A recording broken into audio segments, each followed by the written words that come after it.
Jersey.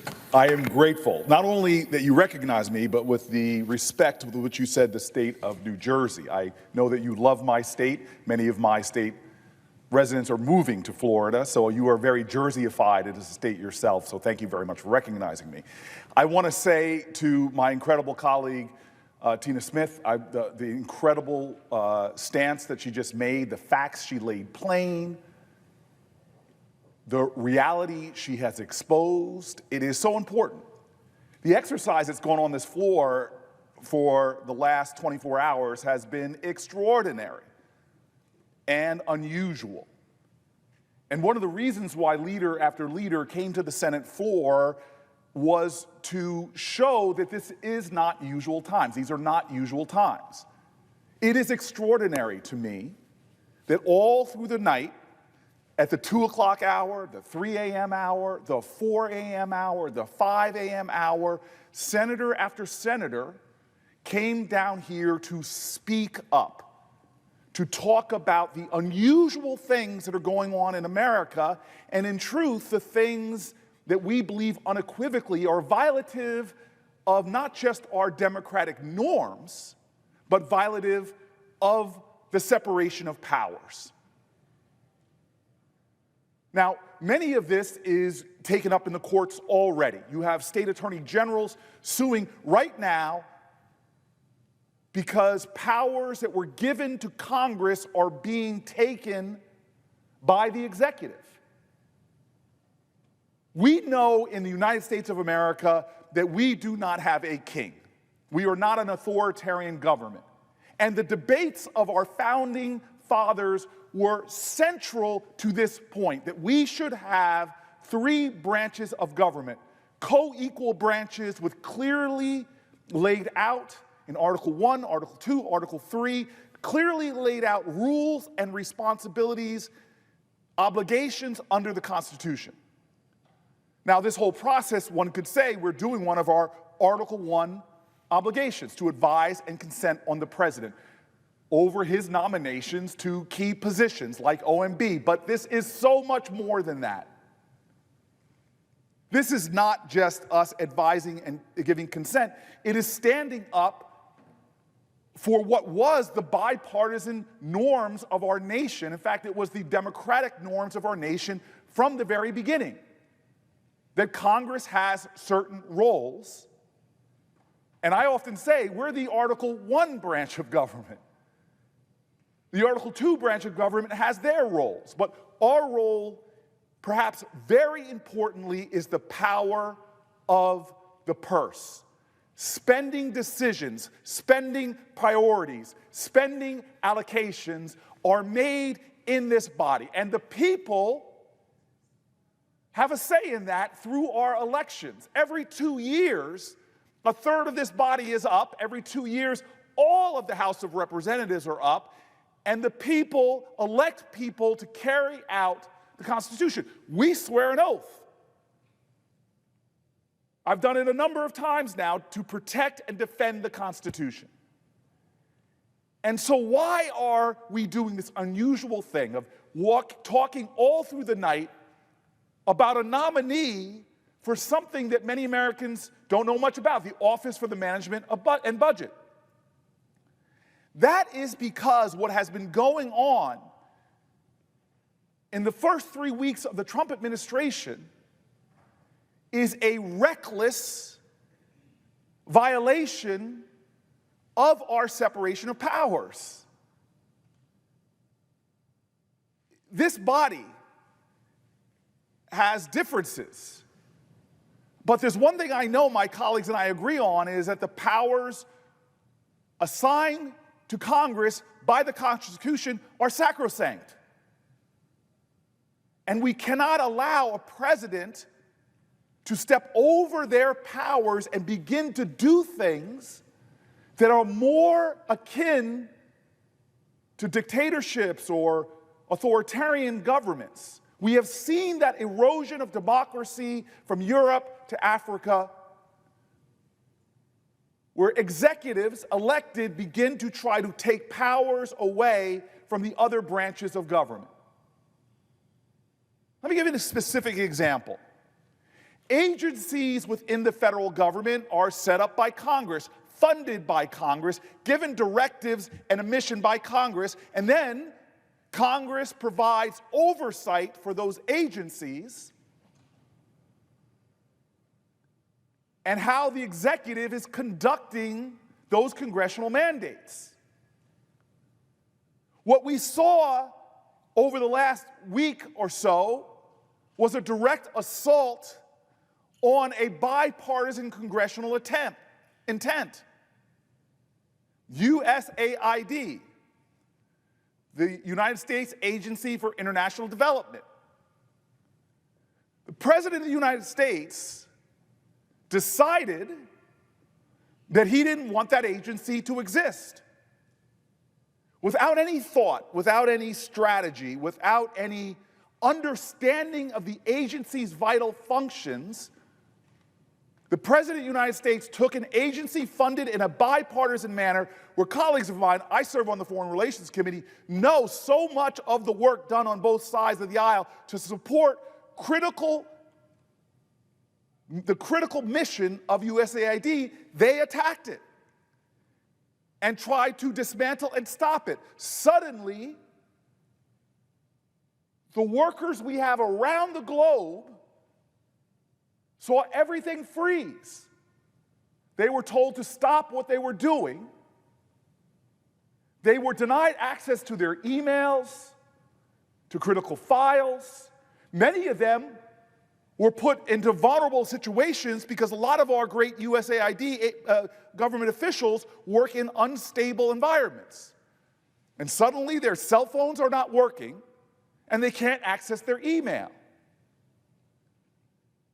Resources that we allocated in a bipartisan way that were being spent for critical missions of the United States were so abruptly frozen that food aid, perishables, were left sitting on docks.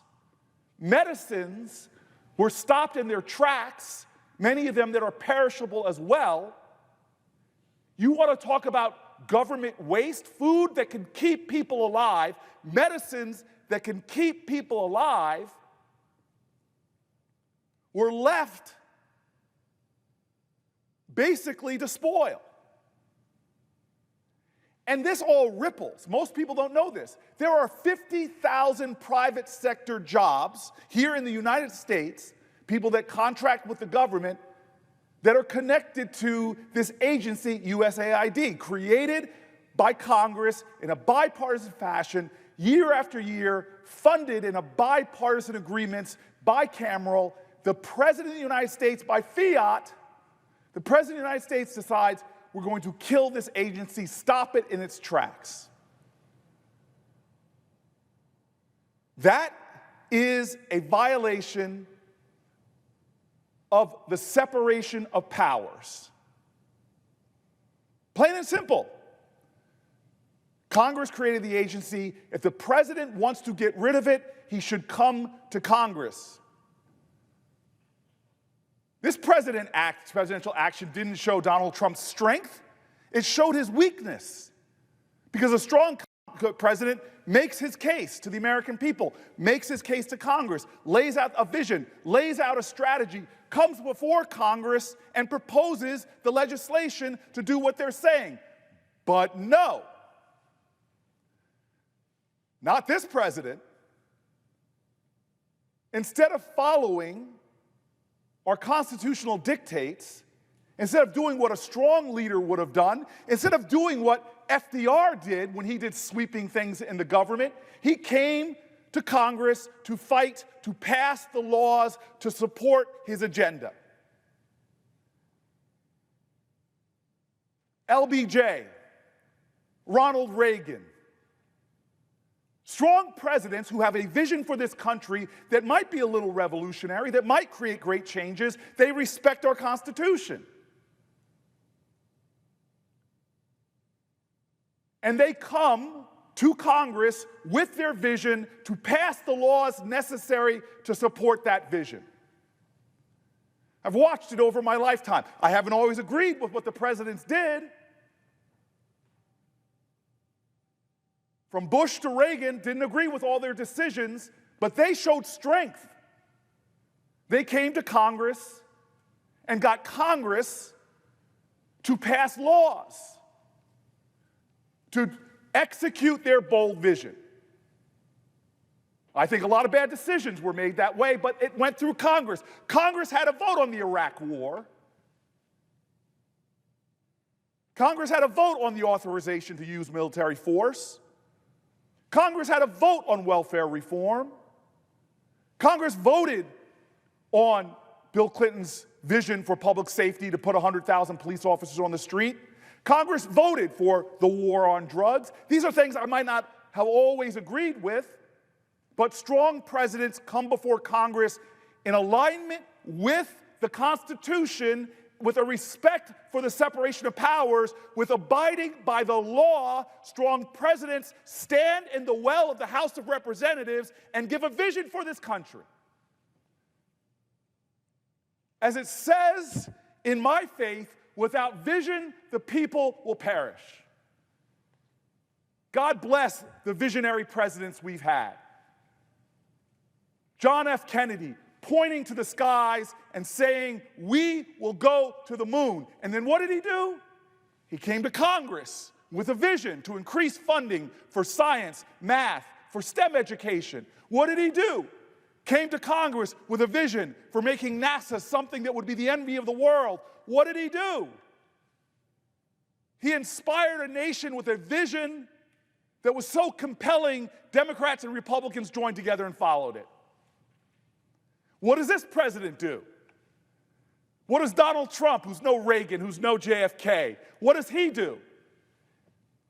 In the dark of night, he sends in unelected individuals to access computer systems in a way that is so violative of the privacy of Americans, and without congressional approval, without a legal basis, they go in and upend agency after agency after agency, and for USAID, they shut it down. That's not a visionary presidency. That is reckless, undercover vandalism, illegal action, and the hurting of Americans. And so why has senator after senator come down here to speak up? Why? Because to treat this as normal would be to normalize these constitutional violations. And to allow someone like Vogt, who has been saying over and over again, I don't respect the Constitution, I don't respect the courts, I don't respect the rule of law, we are going to take over. If you don't believe me, listen to what Vogt says. His own words. He believes that Congress should do what it wants to do. We knew that Vogt published this memo and basically said, I have no regard for the federal law or for Congress's power of the purse. In 2018, Vogt was instrumental in the Trump administration's attempt, they weren't successful, attempt to use the Impoundment Control Act to withhold appropriate funds beyond their period of availability. This was a backdoor way to try to go around the law. This idea of impoundment is a theory that a president, despite Congress in a bipartisan, bicameral way, passing a funding bill, this is the idea that the President of the United States, despite all of that, can just say, nah, forget Congress, forget the will of the people, forget the people's representatives, forget the United States Senate. I decide what we spend as a country. And so he tried this attempt. But the attempt was determined by our processes to be illegal. The GAO, the Government Accounting Office, says you can't do that. But Vogt kept pushing to employ the same strategy the following year to try to freeze foreign aid. This is 2018. The past is prologue, folks. And in doing so, he wasn't wanting to do it again, ignoring the 2018 GAO legal decision. In a response to a 2020 pre-hearing question, this is how flagrantly defiant Vogt is. In a response to a 2020 pre-hearing question, Vogt wrote this: "I will not abide by the 2018 decision, claiming it was wrongly decided." Think about this. He's in the administrative branch and deciding that a legal decision was wrongly decided. So perhaps Vogt not only wants to do the job of Congress, but now he wants to do the job of the Article III branch of government, the courts as well. What does that sound like? Does that sound like a patriot to our democratic traditions? No. Does that sound like somebody who's willing to follow the rule of law? No. Does that sound like somebody who is, in the spirit of 1776, the spirit of compromise, the spirit of patriotism, the spirit of adherence to the democratic ideals of the United States of America? No. It sounds like someone that believes that they have the power to act in an authoritarian manner and declare themselves the executive, the legislature, and the courts. It is a deliberate misreading. And the GAO, their earlier decision, previously signaled that the consequence of an unenacted rescission proposal should be the full, prudent obligation of budget authority. In other words, I am king.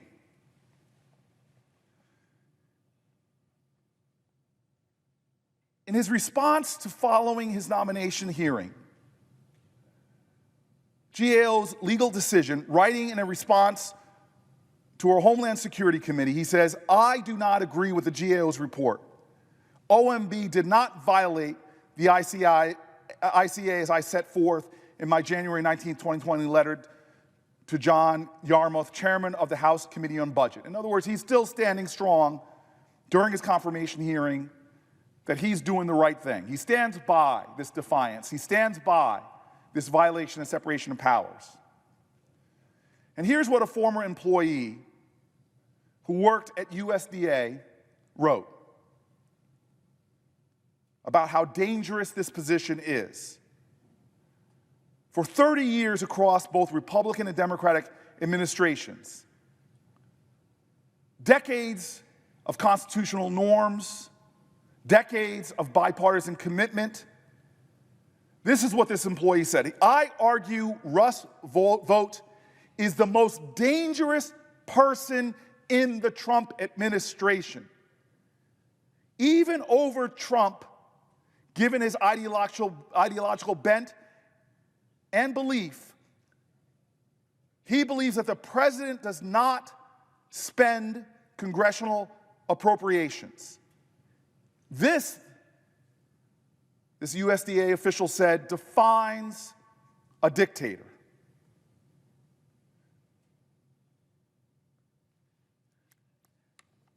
We can't normalize this. And this is what I know, being here for over a decade now, is if this was being done by the Barack Obama administration, there would be hair on fire on the other side of the aisle. Every member, every Republican would look like me as a bald man. They'd have no more hair.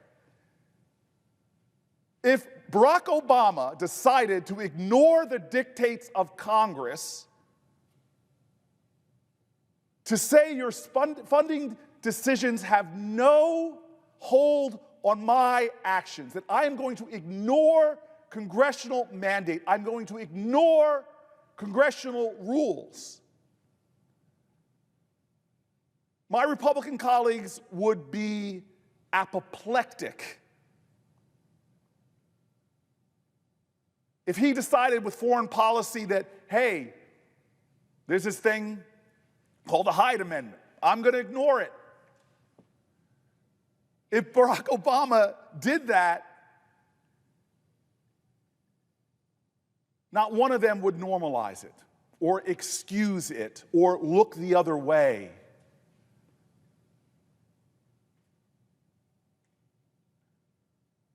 It's that complicity that bothers me. We are at a constitutional crossroads here. We do have someone in power now who is showing weakness. It's a weakness that other authoritarians and democratic nations have tried to do. I'm not going to work through the system as designed by that nation's founders. I'm not going to work in adherence to the spirit of the Constitution. I am going to do as much as I possibly can to take power for myself, to violate norms, to violate the Constitution, to indeed violate the law, and then challenge you to stop me. And the question is, who will speak up?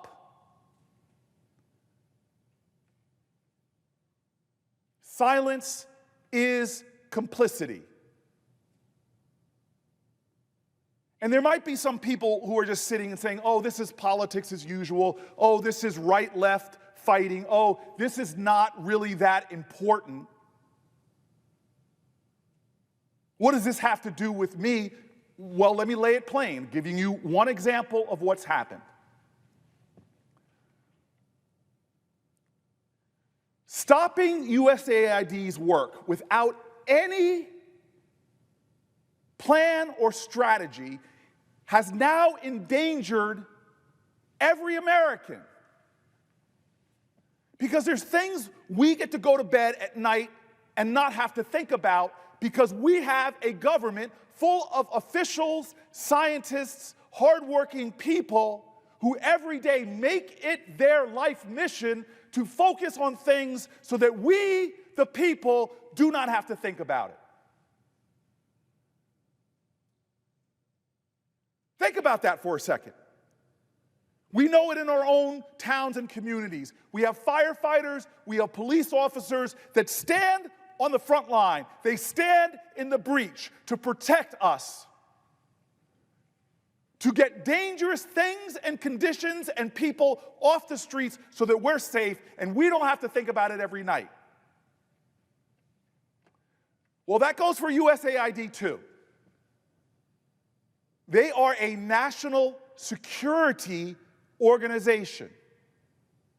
How do I know that? Yeah, I'm a spiritualist. I really am. I believe there's universal spiritual principles. One of them was spoken by this great American, one of the few people that's not a president of the United States whose statue sits under the dome. He was a spiritualist. He was, in fact, a person of faith. He was a minister. And he spoke to us about a scientific truth using spiritual language. It was in this great body of work called The Letters from the Birmingham Jail, and if he only knew that his words would resound in history, these spiritual words would speak to a scientific truth.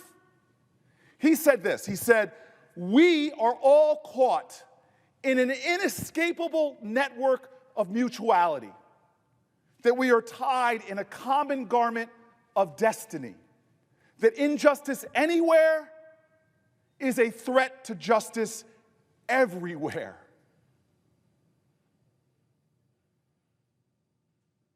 Powerful words, right?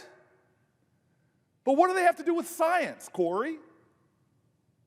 What do they have to do with our present political crisis, our present constitutional crisis?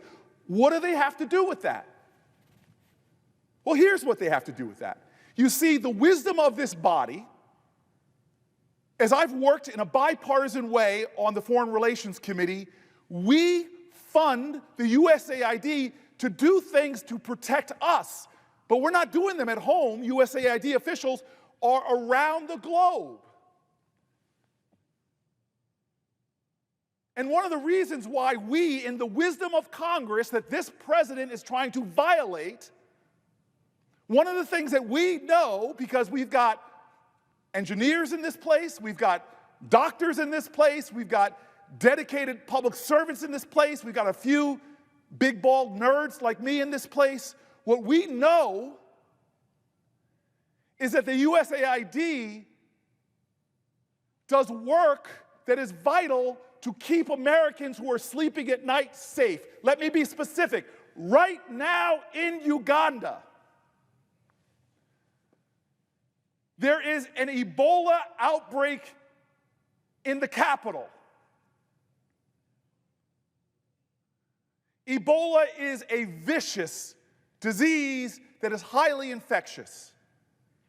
I remember this because back under the presidency of Barack Obama, it was dominating the headlines. I saw one of the most courageous things done that Chris Coons here flew to Africa to support the efforts that the United States of America, through USAID, was doing to stop Ebola in its tracks in Africa so it didn't visit us here. But because of the global interconnected transportation systems, it was getting closer and closer to threatening American lives. This was a crisis that dominated the headlines during the Obama administration. And who was then there to fight the spread of Ebola, to arrest it in that African nation? Who was it? USAID, American people. Who is in Uganda right now? Up until the Trump administration stopped their work, who was there? Americans working for USAID.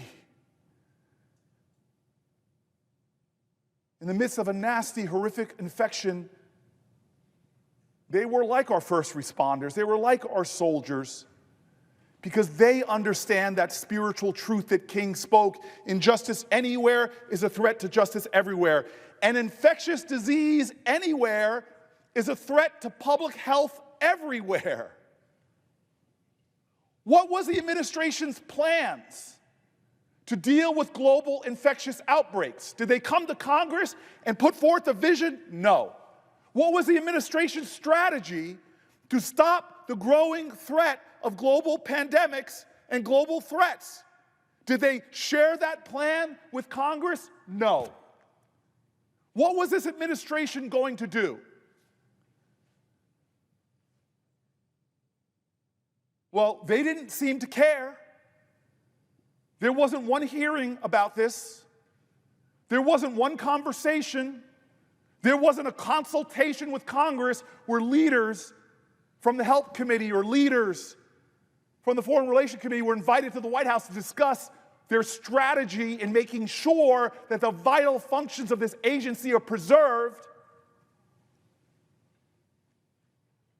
They were pursuing a radical ideological agenda, ignoring the truth of science and the power of the spiritual truth that America's interests and national security demand Americans, be they soldiers or scientists, sometimes standing away from our country in Africa, in Asia, in Europe, protecting us from infectious diseases that are so nightmarish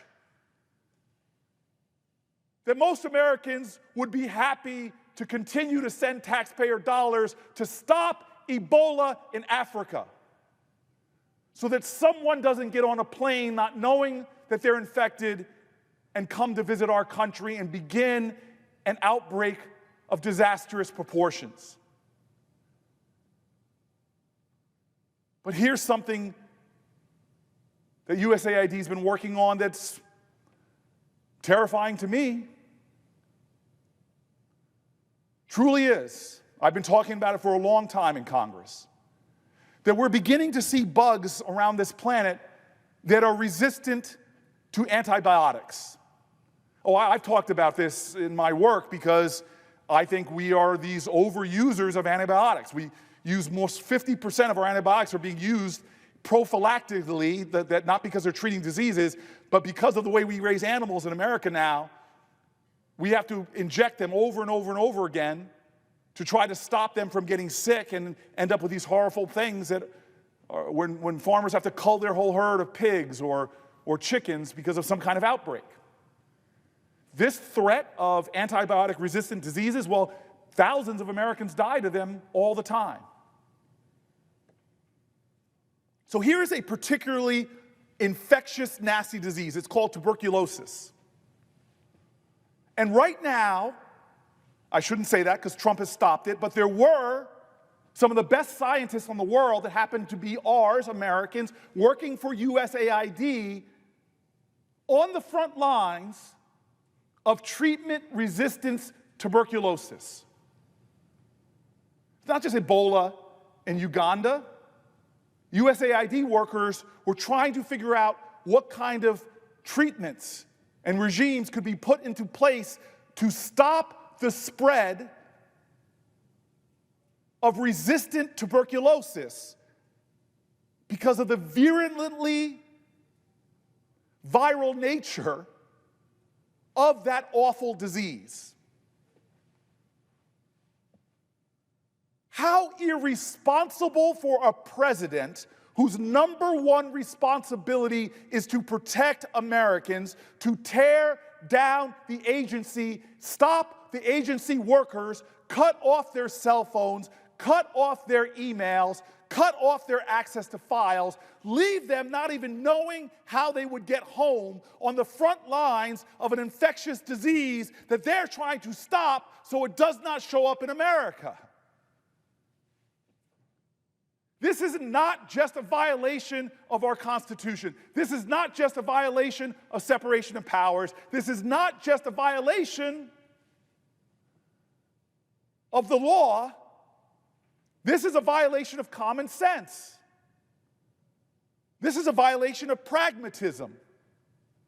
This is a violation of a sacred oath to protect the American people. And I heard it, folks. You did as well. The promises that were being made to America in the campaign of this president. I will keep you safe. I will drive down your costs. Well, in 3 weeks in office, we are less safe to infectious diseases than we were under the past two presidents. Biden, Trump won, didn't tear down USAID's infectious disease work. Obama, Republicans and Democrats, I've worked with many of my colleagues across the aisle on making sure that we are funding the important global work to fight infectious diseases. Heck, I've passed bipartisan legislation to stop wet markets, which is one of the places that these zoonotic diseases can leap to human beings. I saw momentum after COVID that we should be working together to stop infectious disease that might start in China, in Africa, in Europe from coming to America. There seemed to be a bipartisan commitment to that idea in Congress, and it's one of the reasons why, in the past presidents, we have funded USAID to do this vital work with some of the best scientists on the globe, who are willing to put their lives at risk to step into an Ebola outbreak, a tuberculosis outbreak, an avian flu outbreak, and say, I will do what I can to protect my country, like firefighters do and soldiers do, police officers do. They're great Americans, but what happened to them? What happened to these great Americans risking their life to stop infectious diseases? The President of the United States, in an act of cowardice, did not come to Congress to put a vision for how we would protect our nation from infectious diseases, how we would do the vital work of USAID. No! In the cover of night, countermanding our laws, violating the Constitution, and an affront to the wisdom on both sides of the aisle, he just went ahead and did it. He just went ahead and did it.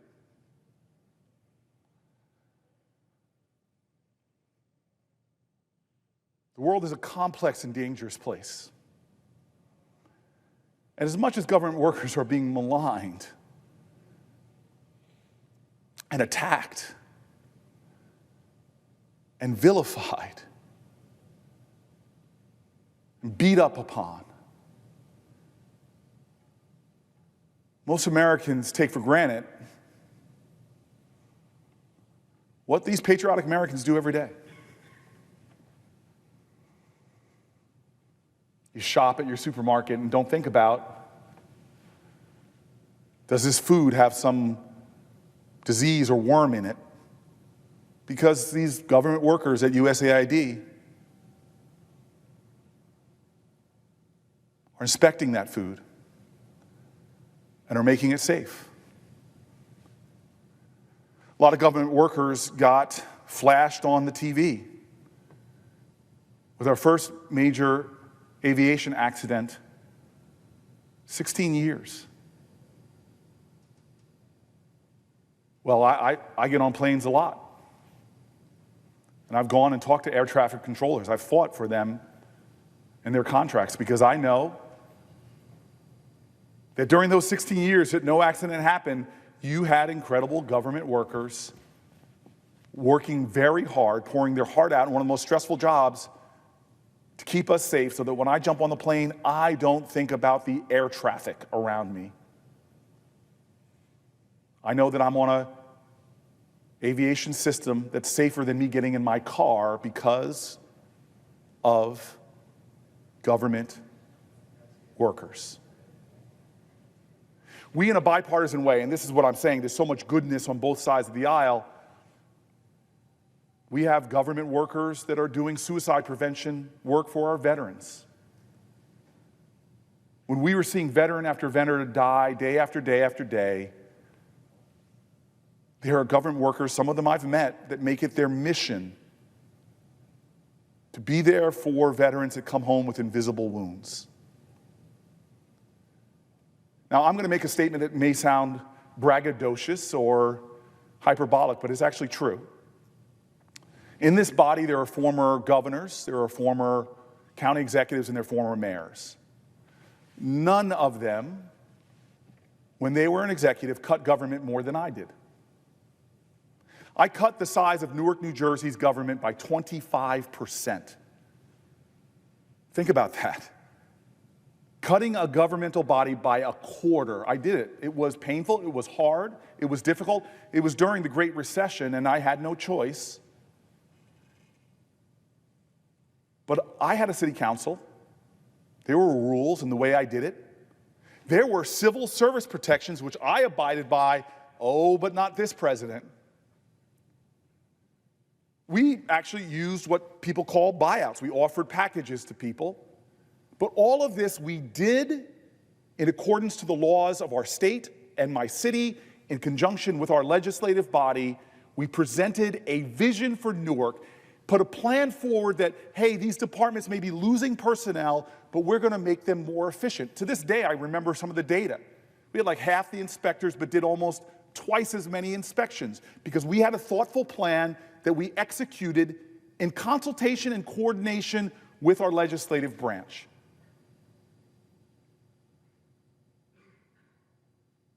I'm the first person to tell you, as the #1 government cutter in this place, that there are a lot of ways to cut waste.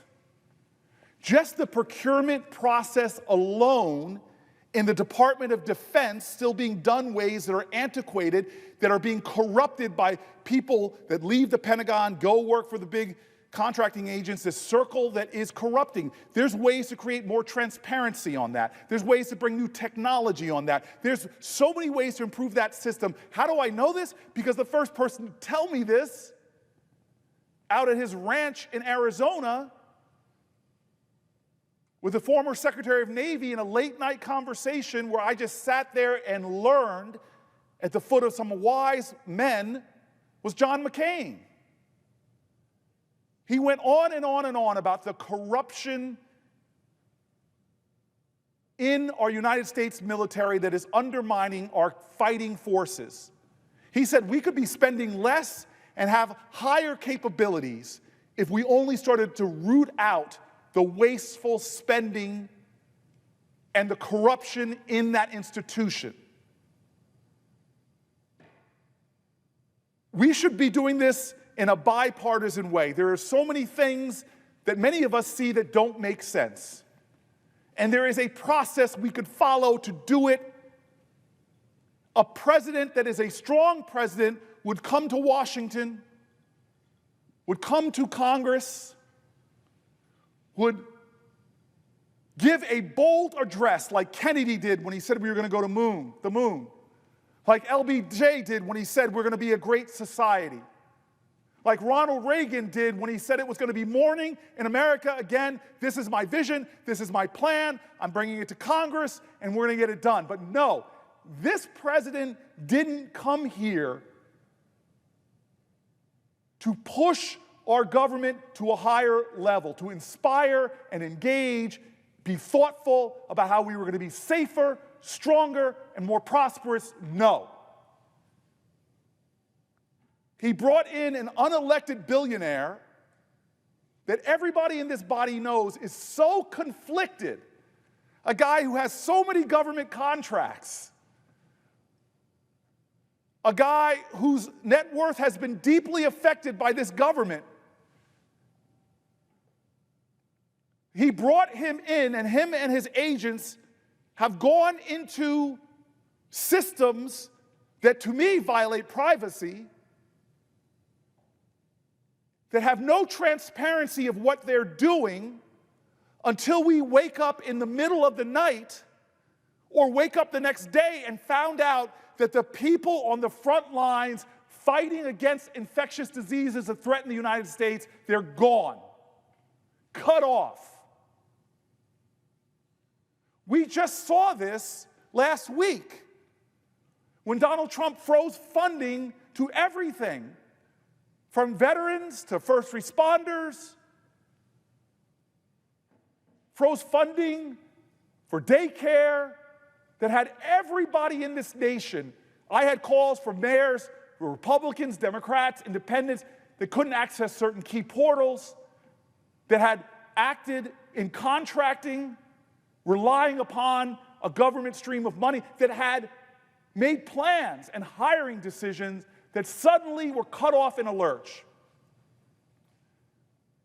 Now, the powerful thing about that is the outrage across America took this president who was violating the law, violating bipartisan spending decisions, violating the separation of powers. The fact that Americans from all over this country spoke up and spoke out, it stopped him in his tracks. Because that is how you deal with injustice. You don't normalize it, you call it out. And God bless America. This man who thought he was going to bully and steamroll and cut critical streams of funding all across this country was stopped in his tracks. Now, he said, I'm just pulling back temporarily because I'm going to come back at this.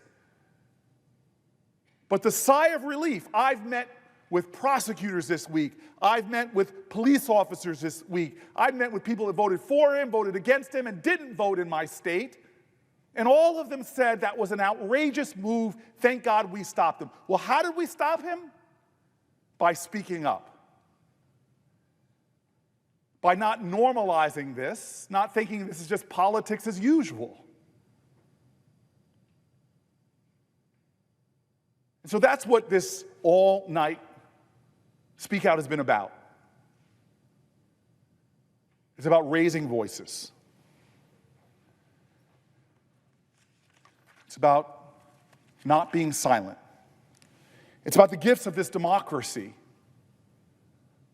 the right to protest, the right to petition your government, the freedom of speech. You see, we believe in this democracy that the power of the people is greater than the people in power. We believe in this democracy that every voice matters.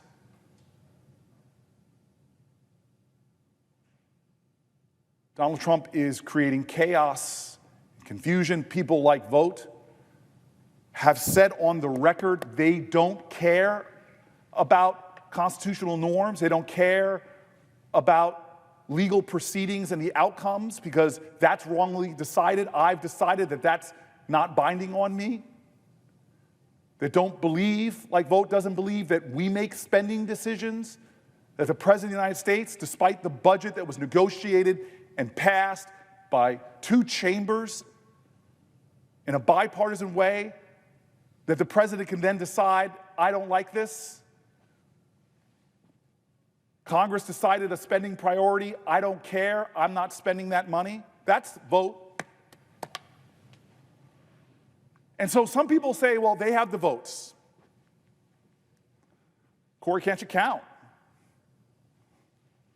Well, I know I am here because I stand on the shoulders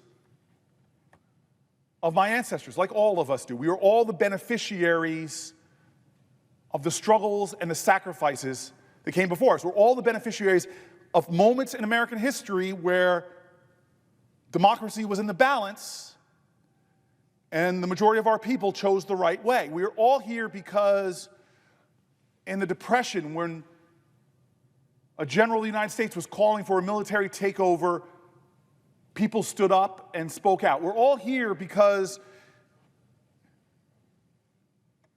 during World War II, before America joined and there was a Nazi rally at Madison Square Garden pulled to the rafters, that more Americans here said that we are going to resist fascist impulses. We're all here because on the left there was a senator named Huey Long that said, oh, the people should take over the Capitol. They're going to storm the Capitol. I'm going to be with the people. Well, the people weren't listening to that extremist at the time. We're all here because moment after moment in American history where democracy was at a crossroads, where our Constitution was at a crossroads, people of good faith stood up. I remember one of the earliest women senators who stood up against McCarthyism. Right here on the floor, criticizing somebody of her own party. She spoke up, profiling courage.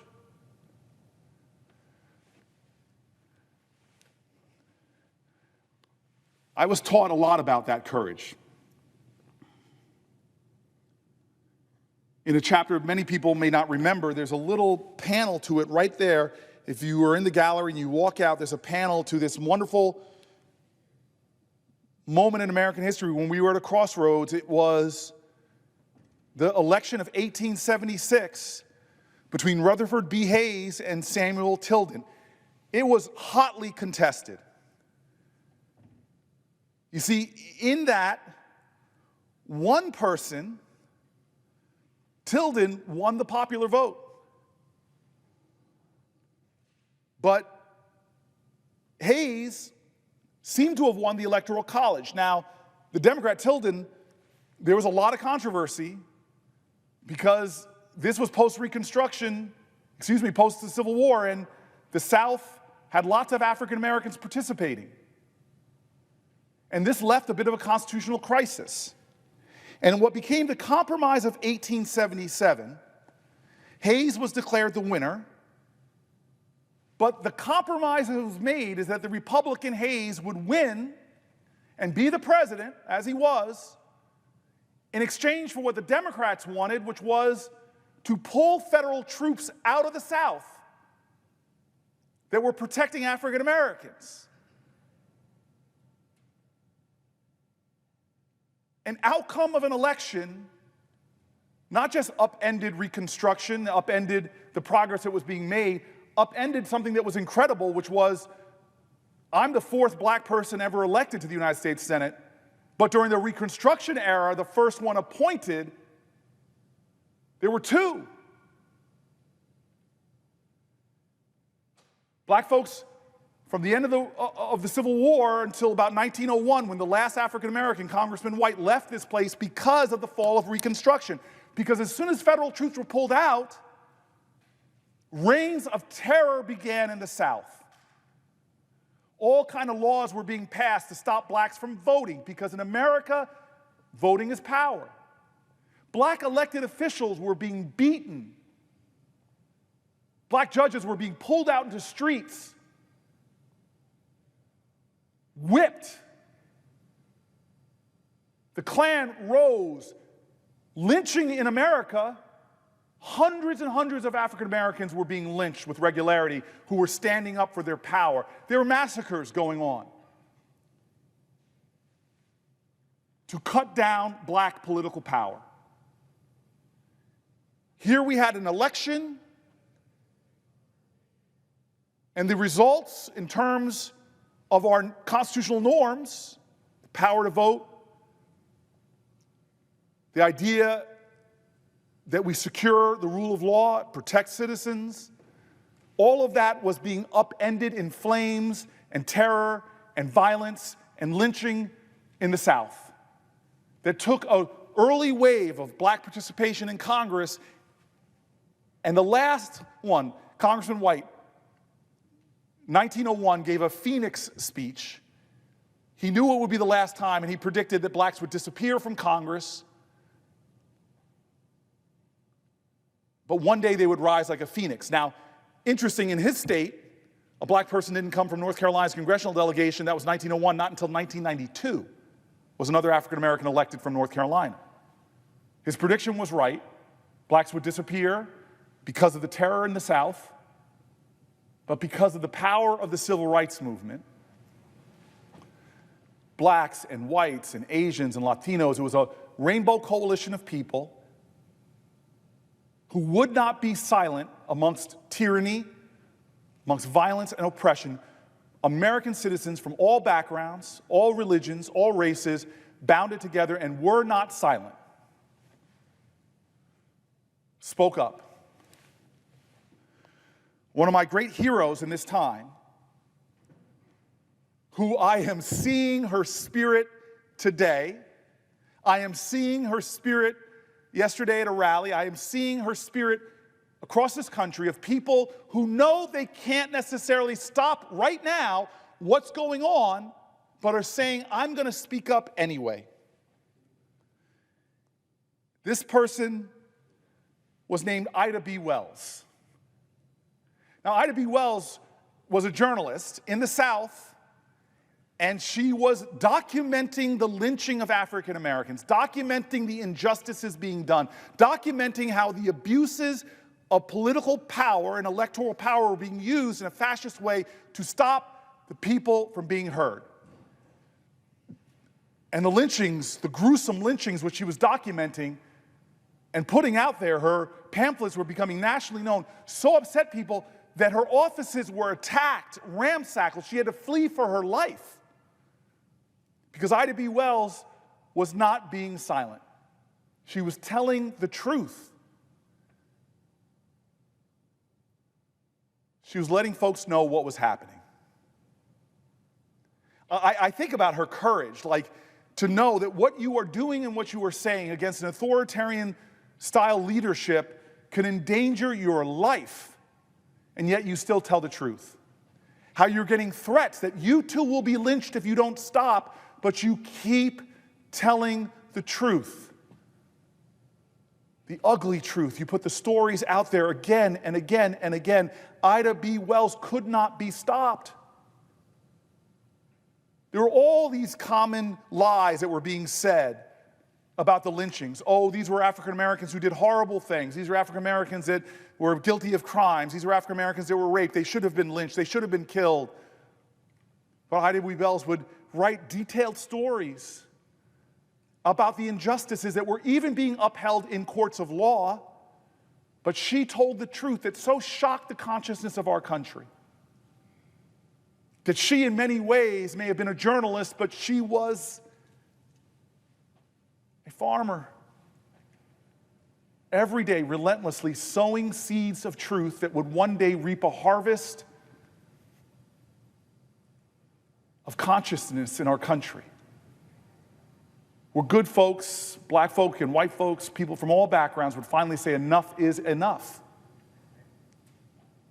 Congress here tried to pass anti-lynching bills. Way back around the time that Ida B. Wells was trying to show that this horrific crime, and this body failed over 100 times over the course of a century, failed to make lynching a violation of the federal law. I'm really proud that I got to lead the legislation in a bipartisan manner to finally correct this injustice, to finally bring full circle some of the work that Ida B. Wells, this truth teller, was doing.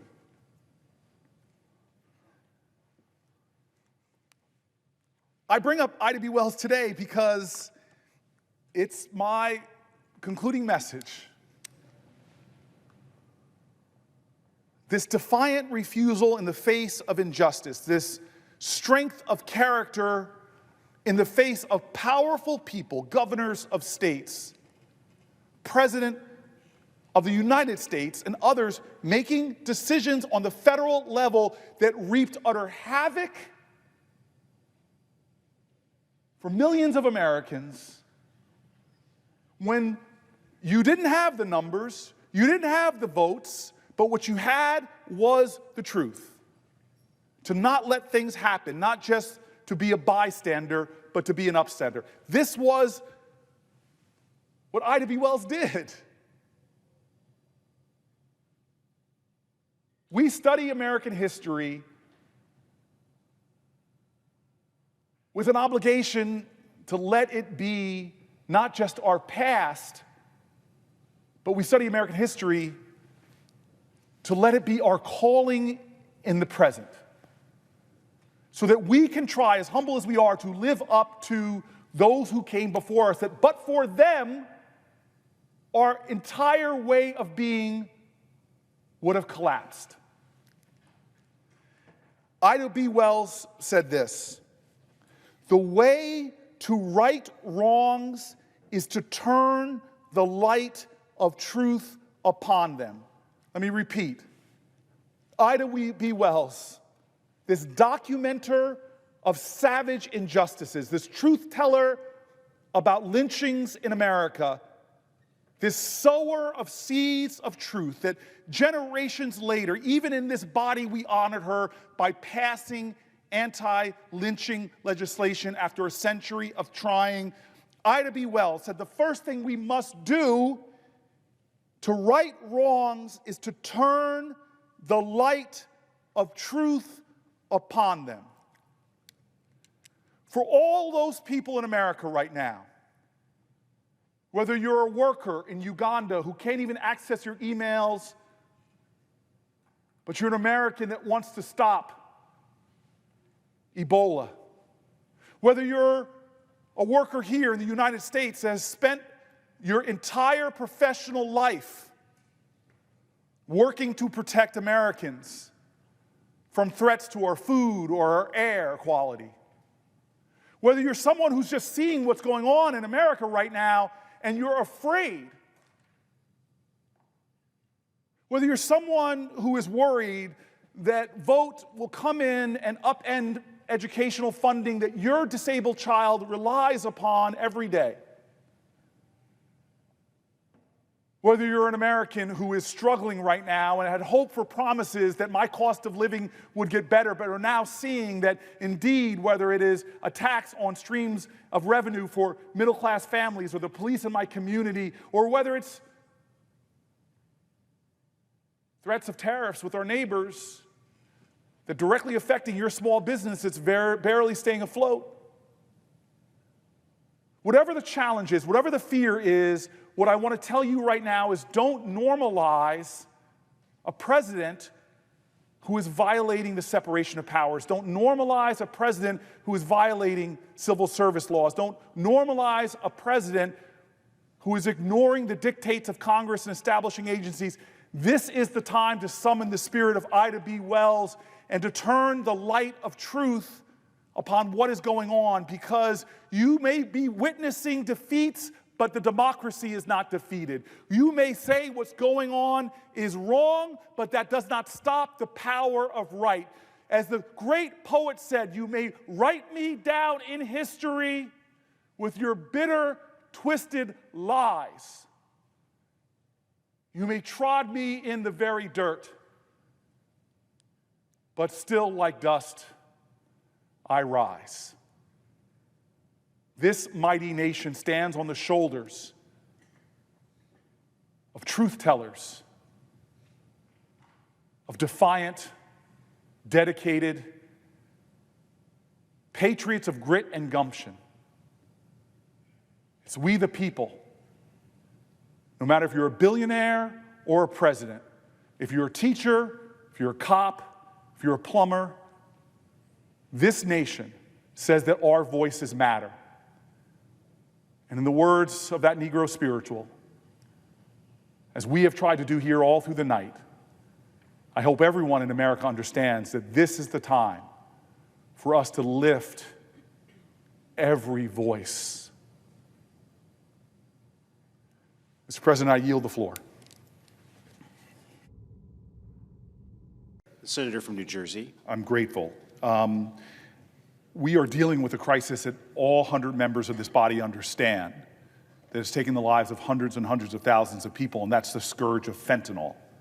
One of the things that we've been doing as a result of that is temporarily scheduling fentanyl analogs, these horrific substances that are manufactured in order to pour onto our streets such a small amount of this drug, it literally can be the size of one pill. As they say, one pill can kill. It's very important to me that we see the temporary scheduling of this continue until the Senate finds a more wholesome response to this crisis. We must rise to meet this crisis in a wholesome way, in a way that meets the gravity of the crisis and not just continue to do the things we've done over and over again. And so as we are working in a bipartisan way in the Senate Judiciary Committee, with the understanding that the temporary scheduling may expire in the coming weeks, in order to remove that pressure and allow us to work in a bipartisan fashion, I've come to the floor today to ask for unanimous consent that we continue that temporary scheduling while we work in a bipartisan fashion to make sure that we give the most fulsome response possible to this crisis. And so I ask unanimous consent that the Senate proceed to the immediate consideration of S724, the Temporary Extension of Fentanyl-Related Substances Scheduling Act, which is at the desk. I further ask unanimous consent that the bill be considered read a third time and passed, and the motion to reconsider be considered made and laid upon the table. Is there an objection? Reserving the right to object. Mr. President, Senator from Louisiana. Mr. President, for years, one more time, Congress has refused to make a definitive, a permanent decision. It has failed to make Schedule I classification of fentanyl-related substances permanent. Law enforcement needs permanence. It needs a definitive change to combat the opioid crisis and to go after the criminals flooding communities with deadly drugs. Congress's inaction only emboldens China, drug cartels, and other criminals who exploit our communities, and that should not happen. We need a lasting solution. Mr. President, there is no reason to do any temporary extension. We have the bipartisan votes to make the Schedule I classification permanent. This Thursday, the Senate Judiciary Committee, with the support of Judiciary Chairman Grassley and Senator Heinrich, is marking up the Halt Lethal Trafficking Fentanyl Act, or the HALT Fentanyl Act. This legislation permanently classifies fentanyl-related substances as Schedule I controlled substances. Let's be clear, the HALT Fentanyl Act is not controversial. For 2 consecutive Congresses, it passed the House of Representatives with strong bipartisan support. There are enough votes to pass HALT in the Judiciary Committee and on the Senate floor this Congress. My Democratic colleagues' legislation delays that permanency. Schedule I classification will once more be in jeopardy when the next deadline comes around. Law enforcement cannot continue to have this uncertainty. That is why, after my objection, I will ask unanimous consent to pass the HALT Fentanyl Act. This legislation has already passed the House of Representatives and has bipartisan support in the Senate. I hope all my Democratic colleagues will join in supporting the bill. We have a responsibility to provide law enforcement the tools they need to address the scourge of deadly drugs in our communities. Failure to act puts Americans in harm's way. For those reasons, I object. Objection is heard. Mr. President, Senator from Louisiana.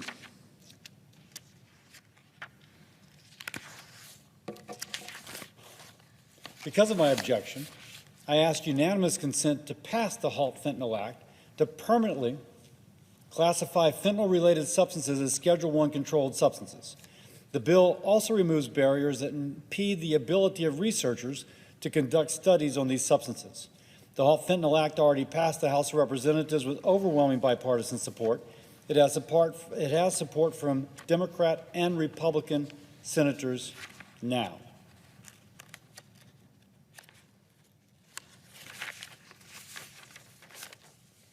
This is the bill the Senate should be voting on today, not just a temporary extension that creates greater uncertainty in our effort to address the opioid crisis, but again, one which establishes permanence, something which gives certainty to law enforcement to combat this, as I said earlier, scourge of illegal fentanyl. I ask unanimous consent that the Committee on the Judiciary be discharged from further consideration of H.R. 27 and the Senate proceed to its immediate consideration. I further ask that the bill be considered read a third time and passed, and that the motion to reconsider be considered made and laid upon the table. Is there an objection? Reserving the right to object, and this is why I'm down here today. Really, literally this point, Mr. President, and I want to jump here. The senator from New Jersey. Thank you for recognizing me. I truly appreciate that. But this gets me excited because this is the point that I want to illustrate. My colleague, far smarter than me on medical issues, I could not have passed organic chem at Stanford. I'm sure he passed it with flying colors. My colleague, who is truly one of my more favorite colleagues in this place because of how rational, pragmatic he is on approaching to real crises like this. This is what I'm begging. I'm hoping he will listen to me, and I'm begging this body to listen to me. We have had a fentanyl crisis in this country of monumental proportions. It is one of the greatest killers in America. Fentanyl and fentanyl analogs have literally been responsible for lowering the life expectancy for Americans. It is one of the greatest crises we have seen to human life in America in my lifetime. And there is so much data-driven evidence, evidence-based answers to this, of how we can approach this crisis. But yet the only bill that we seem to do is a bill that does what we've already done on a temporary basis. I support class-wide scheduling for fentanyl analogs. But here we have this bill, the HALT bill, that my colleague pointed out did pass in a bipartisan way and now is in the Judiciary Committee. The reason why I'm down here is not to drag my dear friend down here because he is a busy man, and I wanted to come over to him before this conversation started to apologize, but I needed to make this point on the floor in this kind of standoff. He is asking us to pass the HALT bill, which would give class-wide scheduling to fentanyl analogs, which we have already done for years. It has been temporarily scheduled. And what has happened to opioid deaths in America? When we have used this that law enforcement has called for, schedule it, give us these tools, well, we've had these tools. And deaths in the presiding officer's state, deaths in my colleague's state, death in my states have continued to go up. Now here's the beauty of the conversation we're having and why we should be passing the temporary one to let us go back to work. And I know this because I know his heart, I know your heart. There are evidence-based bipartisan amendments to that HALT Act that are widely supported. My colleague's partner senator from his state in committee said, I don't understand why we're not putting the test strips on this. Why? Because kids that are using fentanyl right now don't know that they're using this fentanyl analog. Kids in your state and my state, they think they're taking Adderall, not realizing that this has those toxic things that can kill. So here we were in committee with a bipartisan test strip bill that my colleague's partner senator said this makes sense to me, and the one excuse they were using for not doing a bipartisan bill to give us more of a response than doing what we're already doing and wiping our hands and saying we did great things was saying we didn't have time because of this artificial deadline. So I'm down here to say, wait a minute, let's do the temporary extension and take time to do bipartisan bills. But don't take my word for it. Take the Republican witnesses that came to our hearing. We just had a painful hearing of law enforcement leaders, other Republican witnesses that told us the scourges of fentanyl that we all know. And those people all said, this can't be all Congress does. That the Holt bill cannot be our only response because the Holt bill permanently schedules what we have already scheduled temporarily. I believe in the 99 members here that know that our response to this crisis cannot be what we've already been doing for the last 5 years. When there are bipartisan bills that we could be putting on this bill to show America that we're not going to just puff ourselves up and make permanent something that was already done in a temporary way. Let me read some of this pleading from Republican witnesses. Republican witness Jamie Puerta, a courageous parent who lost his child to an overdose, testified, "It is imperative that we educate our children on the dangers of any kind of drug use due to the lethality that can come with any kind of experimentation or self-medication. We must have specific fentanyl education introduced to our schools as soon as possible, otherwise more children will die." That doesn't even cost money. We could be doing things through the Department of Education, supporting education campaigns, bipartisan support for that idea. Is it on the Holt bill? No. Let me go on. Republican witness Sheriff Don Barnes highlighted the successes of a multifaceted strategy to address both supply and demand for illicit drugs. These are the bullet points he said that we should do, imploring Congress, don't just do what you already done, do something more. Give law enforcement officers naloxone to reverse overdoses, education for 5th and 6th graders, ensuring a continuity of care and successful reintegration for people who are returning to the community from the scourge of these drugs. Witness after witness, from law enforcement to scientists to doctors, have offered up bipartisan supported ideas so that our response to one of the biggest scourges in our country isn't just to do what we've been doing for the last half decade or more. I've got bipartisan bills on the committee. My colleagues from Texas have bipartisan bills on the committee.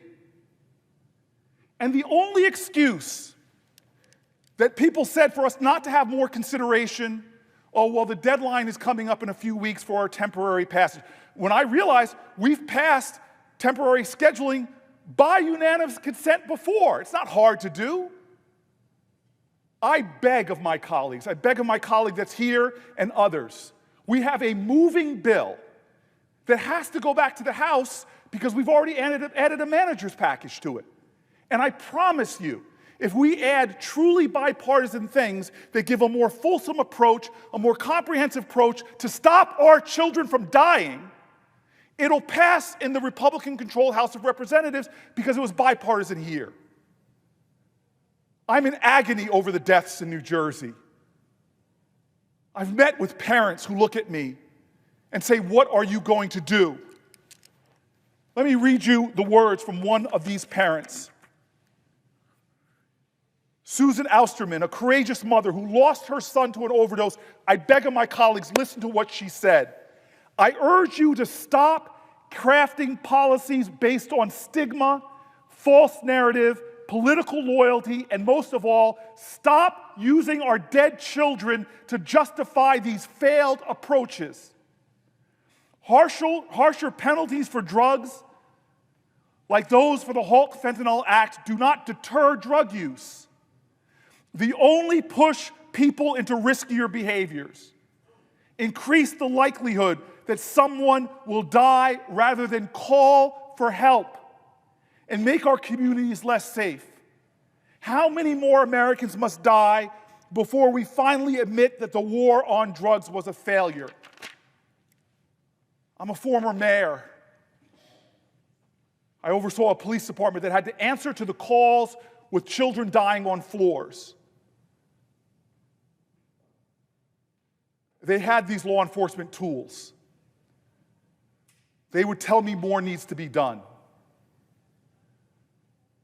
The Halt Fentanyl Act will get passed. Fentanyl analogs will never again be unscheduled in our country. That's not the challenge right now to save lives. The challenge to save lives in America right now is, what are we going to do more than that's being done right now? Fentanyl analogs are scheduled right now. And if the only thing we can do, the only bill that's moving through here, is just doing what we've been doing, shame on us. I'm asking this body to give time, extend the temporary scheduling so that we can work in a bipartisan fashion, so that Senator Kennedy, who said, I want more time to look at this seems rational, this seems logical, seems like something we should do, that when bipartisan senators step up like that and say, I want to work with the man or the woman across the aisle, that we have the time to do it. So God, I'm sorry that my friend, who is truly a great American leader and one of the smarter people in here, I'm sorry that he objected to my bill, but I will stand up in our committee meeting on Thursday and make this same plea, that we don't just pass the Halt Fentanyl Act, that we actually put things on it that aren't partisan ideas, that are the ones that law enforcement's calling for, that are the ones scientists are calling for, that are the ones doctors are calling for, bipartisan bills that, dear God, the parents of dead children are calling for us to step up and do more than the same old thing we've been doing around the war on drugs since I was a kid myself. With that, I object. Mr. President. Objection is heard. Senator from Louisiana. I appreciate my colleague's passion. Everybody watching me right now knows somebody who has died from a fentanyl overdose. You cannot minimize the impact of this on everyday families. But what is presented to us as a false choice, I would say even a wrong choice. I think my colleague is saying that unless we pass his amendment to put this temporarily on hold, once more refuse to make a decision to make this permanent, somehow things will get better. Let me repeat what I said in my earlier remarks. This Thursday, the Senate Judiciary Committee, with the support of Judiciary Chairman Grassley, a Republican, and Senator Heinrich, a Democrat, is marking up the Halt Lethal Trafficking or Halt Fentanyl Act. This Thursday is when it's going to be marked up. Now, this is a moving piece of legislation. If you want to do something more than this legislation does, start 2 months ago, start working that committee. Don't stop now. Call people tonight and say, listen, Thursday, we're going to be marking this up. Will you consider my amendment? And make the case that was so impassionately given, that we got to do more than what we're doing. I agree. And so the way to do it, because this has not yet been marked up, this can still be modified. And by the way, this is not the end of what we are going to do to address the issue of fentanyl. It does allow law enforcement to say, listen, this isn't temporary. We now can kind of go to the bank, if you will. This is the law going forward. But if my esteemed colleague wants to make this more than it is now, that is the opportunity on Thursday. And the process matters. and going Thursday on a bipartisan basis and get that buy-in, sitting down with a senator who's undecided and working through it with that senator, getting him or getting her to a yes is part of that process. Delaying once more permanence. Who's to say a year from now, once more we'll make it temporary, and we'll make it temporary, and we'll make it temporary. There's something about deadlines. Deadlines sharpen a man's mind. If there's a deadline Thursday to get this on, and then when it's brought to the floor, the deadline to amend it on the floor, now is the time to act. But now is not the time to delay. I appreciate my colleague's passion. I look forward to working with him. Neither of us ever wants to go to a family member, to a friend, to a fellow American, and have to comfort them over the issue of another death from opioids. I just think that this is an important step, and if there's more to be added, let's add it. But let's not complain because it hasn't already been added. With that, I yield. Mr. President, The senator from New Jersey. I just want to clarify, because my colleague pounded on the desk and that was hard for me to watch. I'm not here because we haven't been trying to get a bipartisan consensus on this and calling and doing all the work. I've watched this now for 3 Congresses. Number 2, I'm here not because I'm trying to stop the HALT Act. I'm here because I heard 2 Republicans in our committee say the only reason we can't consider bipartisan approaches, even if they're good ideas, is because of the urgency of this moment. So all I'm saying is this is obviously a fait accompli. I just don't want my colleague to walk away thinking this is some kind of stunt. This is my attempt to take away an argument for us to do the work on Thursday. Clearly, it's been objected to. I'm going to go back and try my hardest on Thursday to do something more. And the one prediction, I don't want to call it a prediction, but my colleague says we have a lot more time. I've watched now for at least 3 Congresses that I've worked on trying to get a larger approach to meet the fentanyl crisis. And 3 Congresses, this body has failed to rise to the challenge. And so I'm dying to be here when my colleague tells me I told you so, and I give him permission to do that this body will do something beyond just scheduling. Because as I've read, law enforcement, scientists, doctors, parents are not just asking for the whole Fentanyl Act. They're asking for us to do more to save lives. Now, I've only been here 12 years, but I know the window's open to get things done when something is a must-pass bill and move. This is an opportunity to put some things on to show the larger public that we're not going to do what we always do.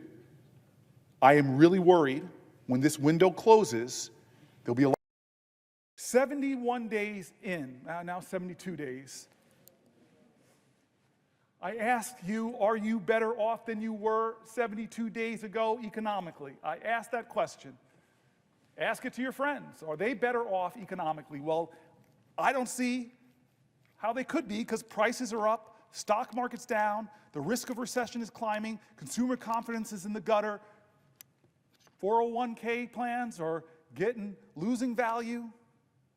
Are you better off than you were 72 days ago under this president's leadership on the verge of his so-called Liberation Day that's going to drive prices up even more?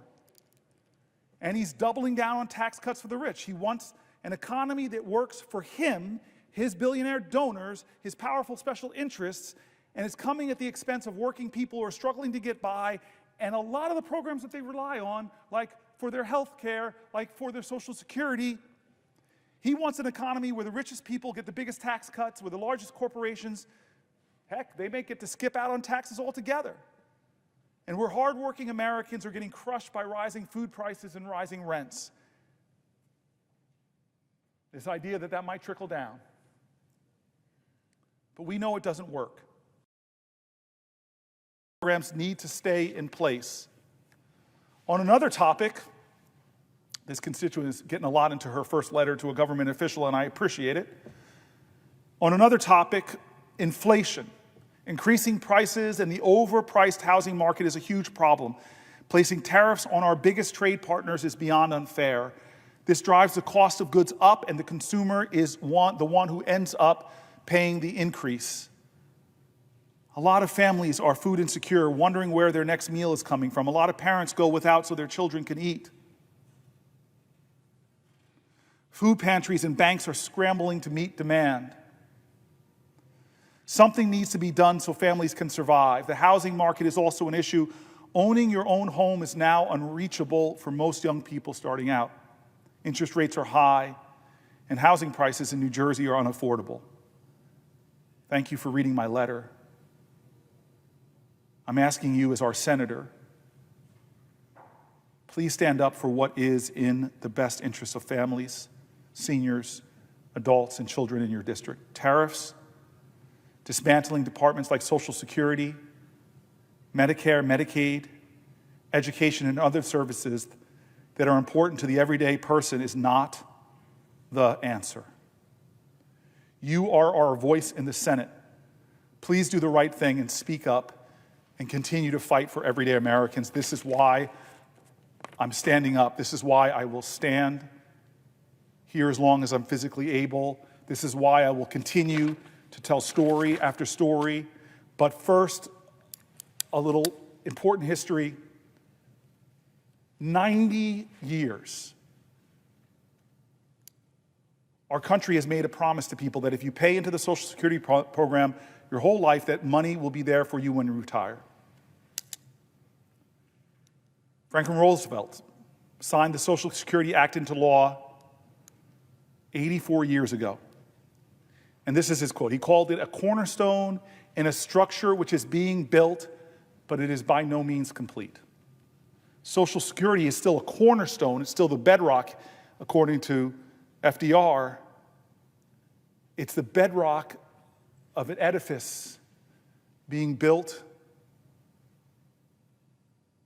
in a nation where we belong to each other. We, the people, building this, that's our cornerstone. He called it the Social Security. Today, 73 million Americans count on Social Security. Millions more than that are planning on those benefits they earn being there for them. You heard from the first letters I read that people are really worried. The President of the United States stood up in a State of the Union address and talked about rampant fraud because payments are going out. All that, from conservative papers to ones on the other side, have showed that what he was saying was not true. But they're sowing chaos. They're attacking, delegitimizing it, calling it a Ponzi scheme, Doge leader Musk and the president. But 73 million Americans are counting on Social Security benefits, and 1.6 million in my state. 40% of people who rely on Social Security, 40% have no other source of income. They live paycheck to paycheck. Social Security check, from Social Security chunk. And despite mocking Social Security, causing it a Ponzi scheme that had communities like my parents, my mom's, people beginning to worry, they actually took real actions to lay off thousands of Social Security employees, making it harder to process Social Security applications and troubleshoot questions from beneficiaries. They didn't roll out a plan to say, hey, this is how we are going to show that we can do the best customer service ever.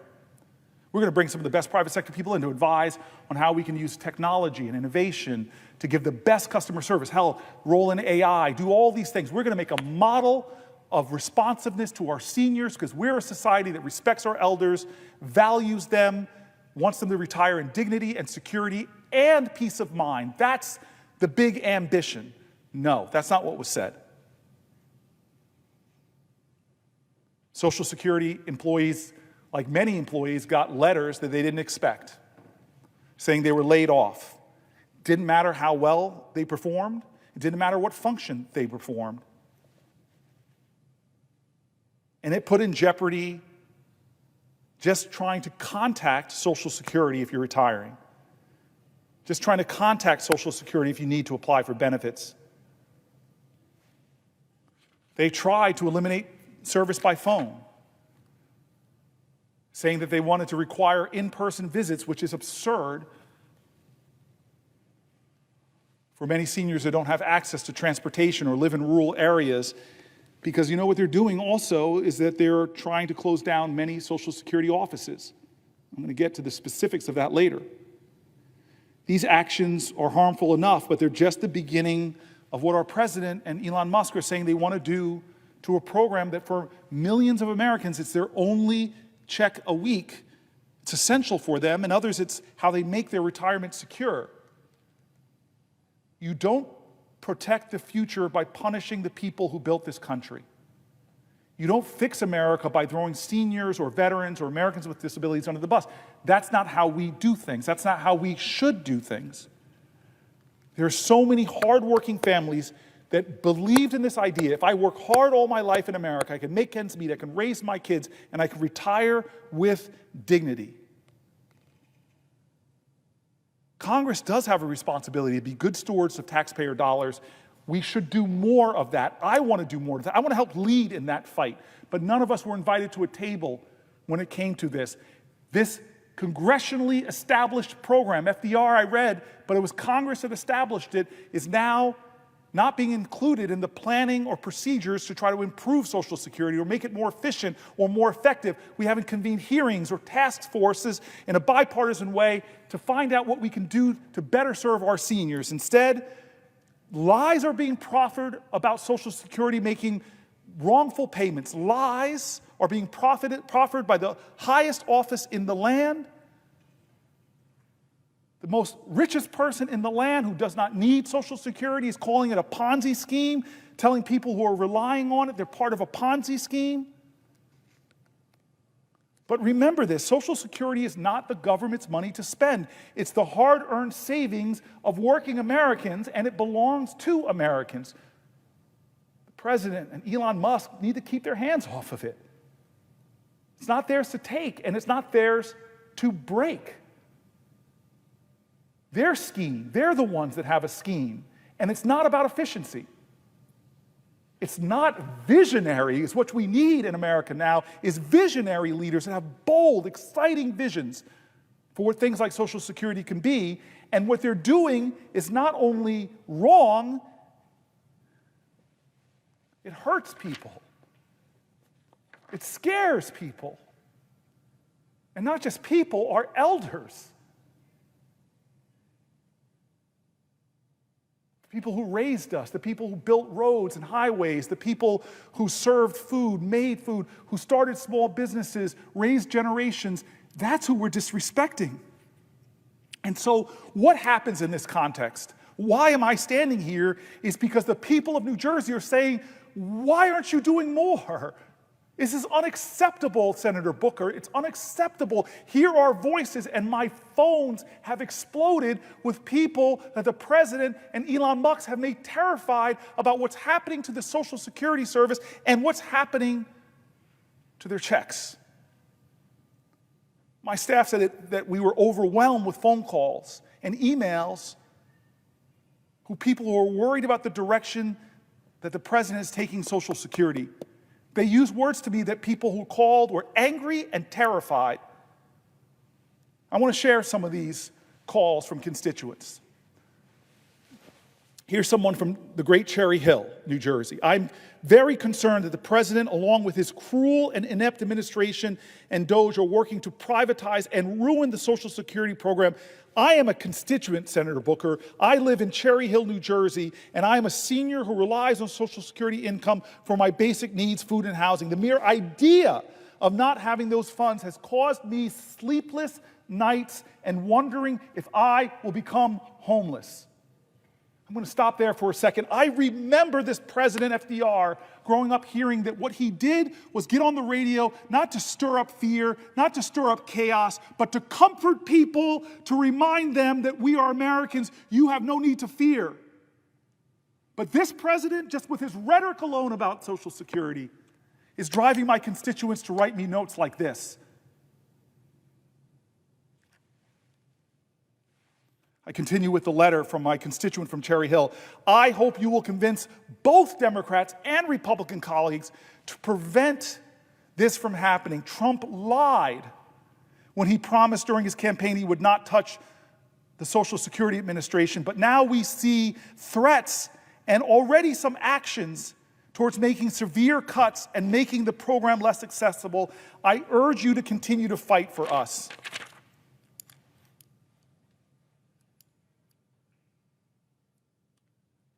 Pennington, New Jersey. My sister and I are older Americans who are each disabled, one from a severe accident because of a drunk driver and the other from a life-changing illness. We are alone and take care of each other. For me, SSDI is my one and only income. I have a few years before I am at full retirement age. Even with my check, even with my check and splitting rent costs between us, it is taking right under 50% of my monthly check for rent alone. 50%. This does not leave much to cover even the bare necessities of health, vehicle insurance, utilities, foods, medicine, even a tight budget, especially with costs on everything continuing to rise. Senator, as seniors, we are petrified about what's happening to SSA. I must ask you, Senator, what do we do if our monthly SSA benefits are interrupted? How do we keep a roof over our heads as disabled seniors? With very limited savings, it would only take a few months before the roof over our heads would be in jeopardy. We just spent a small fortune for us to move into a smaller, lower-cost apartment because we could not afford significant ongoing rent increases. I realize we are far from alone in our fears, but that is of very little comfort as we spend our nights unable to sleep, fearful we do not lose our only income along with the roof over our heads. This is our elders. Here's a constituent from Egg Harbor Township. My husband and I live Social Security check to Social Security check without those checks we earned. We are dead. Please don't let this outrageous administration take our benefits away. This is a constituent from Runnymede, New Jersey. I am a 75-year-old New Jersey resident. I received my working papers in 1964 at the age of 14. I worked continuously until I reached the age of 70 in 2020. I enlisted in the United States Navy in 67 and retired in 99. I was on active duty from 1970 to 77. I finished my career in the Naval Reserve for 56 years. I paid my taxes and contributed to Social Security. I have collected my Social Security for 4 years, and as you are no doubt aware, the amount of money paid me monthly by Social Security Act was calculated by them based on my contribution. I'm currently a full-time, 24/7 caretaker for my invalid wife and do not have the luxury of earning a supplemental income. My sole income is from Social Security and a small Naval Reserve pension. My total health care comes from Medicare and TRICARE for life. The contract I made with the United States government was that they could use my money during my working life with the understanding that they would take care of me when I could no longer earn for myself. I have kept my part of this bargain for 56 years. Now, after only 4 years, the government is threatening to renege on our agreement. Please, sir, do not let this happen, Senator Booker. That is my money. I earned it. I earned my Social Security by my contributions, and I earned my pension by my service. Another constituent named Sarah. I have been a teacher in Atlantic County for 26 years. My husband is a 100% disabled veteran who receives VA disability payments as well as SSDI. We depend on the VA and SSDI for approximately half of our income for our family of 5. We are currently preparing our oldest for his first year at college and awaiting financial aid packages from several schools. We are petrified that Trump and Musk's agenda is dangerous and will have life-altering consequences for families like ours.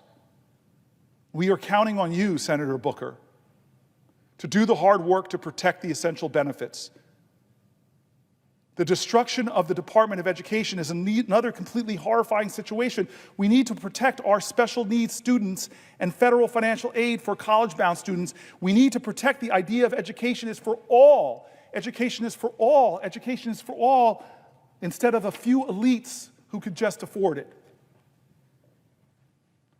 Rosie is another constituent. She starts off proudly, I am a senior, 84 years old. God bless you, Rosie. My mom is 85. My only income is Social Security. She generously gives me confidential information.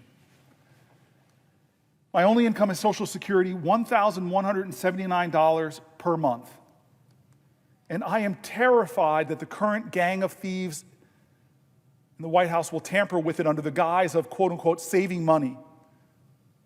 Social Security is cut off, I am on the streets.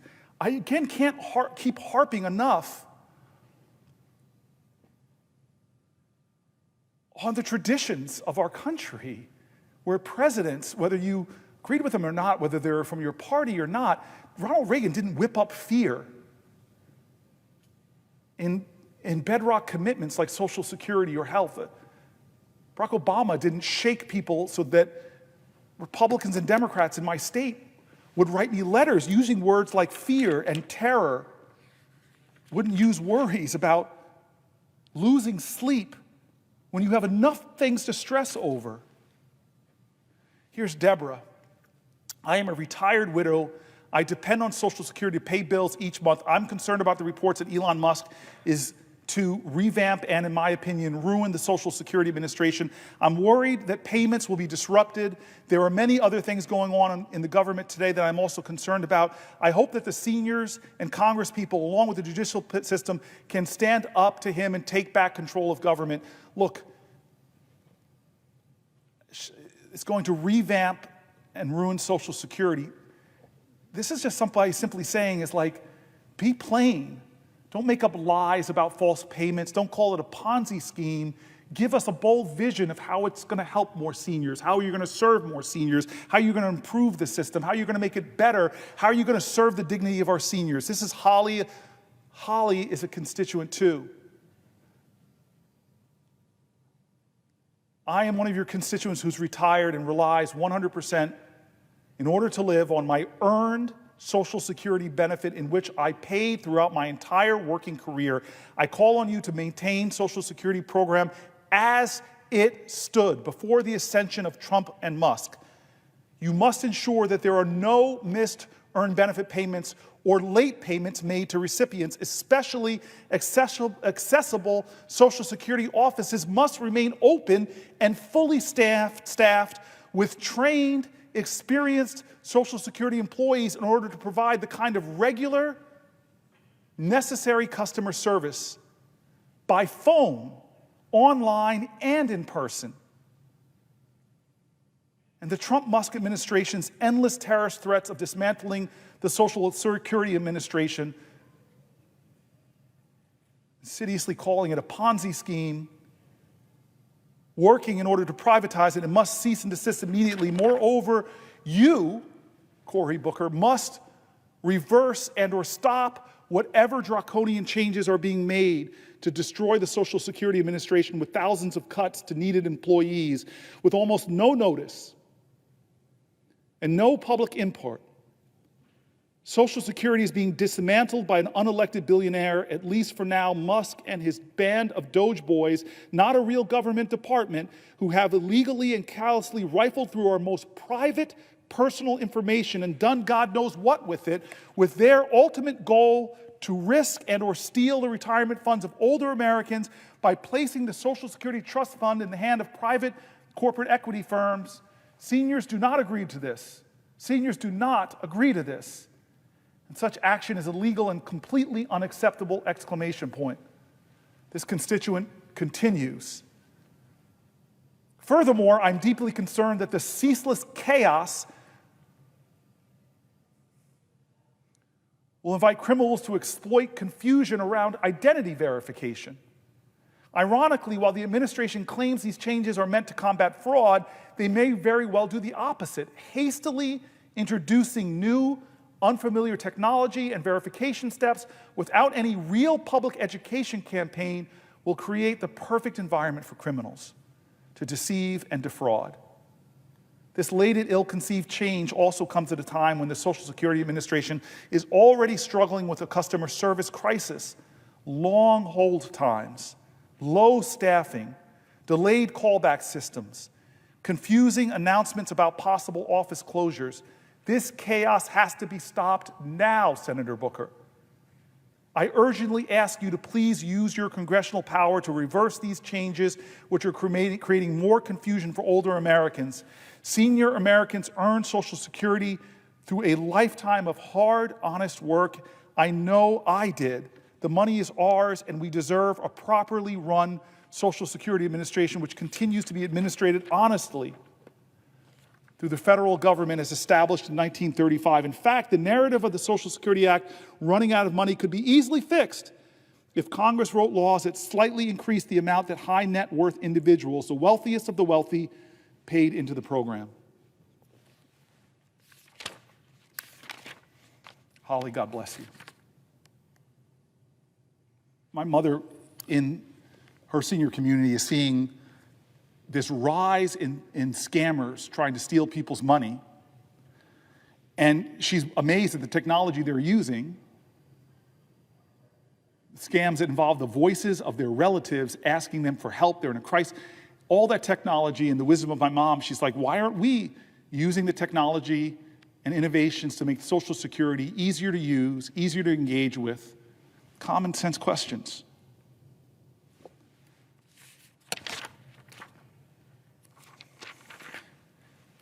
Carly, a constituent from New Jersey, please include disabled people when you talk about Social Security and Medicare, Senator Booker. If you don't mention us every time, I paid into Social Security for 16 years. I worked full time. I was sick almost every day. I finally had to leave my job in 2015. I was granted SSDI and I'm on Medicare. And until I was injured last year, I had a part-time job where I continued paying into the system.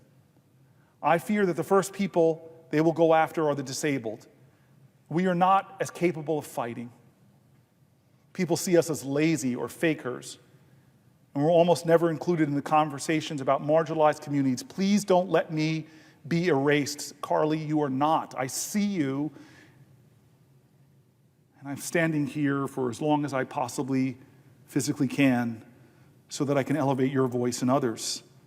Patricia, a constituent from New Jersey, I am 65 years old, a senior. I have worked my whole life and paid into Social Security. Will you please work hard and push back to preserve these benefits? Without Social Security monies and Medicare as well, I will not survive. I am outraged, Patricia writes, to see what is happening recently. Help. If there is anything you request of me, if there's anything you... My constituent says, if there's anything you need of me, please let me know. It's one of the most beautiful sentiments in America is that people in crisis who are wrapped with fear and worry, they still are standing up to volunteer. Retired, seniors. I'm always moved when a constituent just not only tells me what's on their mind, how they're angry, how they're worried, what their concerns are, but they also say, let me help you. Let me help you. Patricia, it's late at night. You're probably sleeping, but you helped me tonight at 12:41 a.m. The goodness and the decency of our seniors, the kindness and generosity of our communities, and what does our president do to these people? He spends time of his State of the Union address not calling us together, not calling us to common cause, not reminding us that we share common values and common virtues. He spreads lies about Social Security and unleashes the wealthiest man in the world to cut before he even understands the agencies he's cutting. A guy who, with the same kind of cynical nature, who I can't even fathom being as wealthy as he is. It's not what I've seeked in my life. He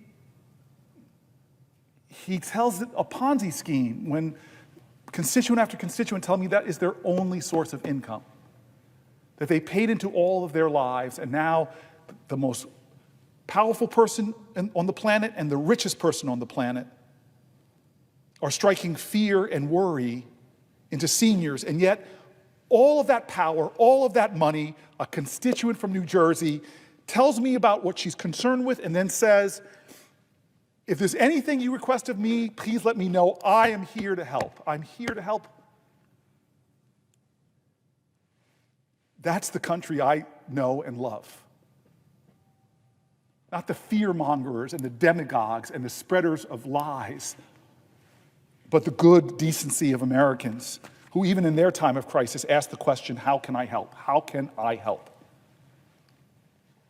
Helen from New Jersey, Senator Booker, please stand up to Musk and Trump to save, protect Social Security and Medicare. My life and my husband's life depend on it. We are senior citizens who worked and paid our share of taxes for over 50 years. We now need those benefits to survive. And here is Janet, one of the hundreds, I'm sorry to my staff, thousands of people who've written, emailed, and called. One more. Janet, I oppose the closing of Social Security field offices. If anything, more field offices should be opened if phone support is cut back. In 2022, while living in Wyoming, I started on Social Security. There were issues, thank God for the local field office in Cheyenne, because they were the only people who could physically look at my documentation, realize what was happening to me, submit corrections, and enter notes in the system that the Social Security phone support could see. It took 4 or 5 trips to my local field office to resolve it. I had previously gotten nowhere with Social Security phone support. Today, I read the list of field offices that are slated to be closed, and they appear to be in rural areas. The people who live there might have to drive a full day's drive several times to apply for and follow up on their benefits. It is not fair. It is not fair. It is not fair. It is not fair.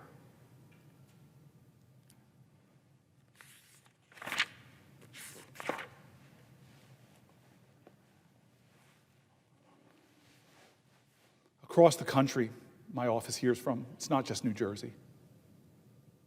Across the country,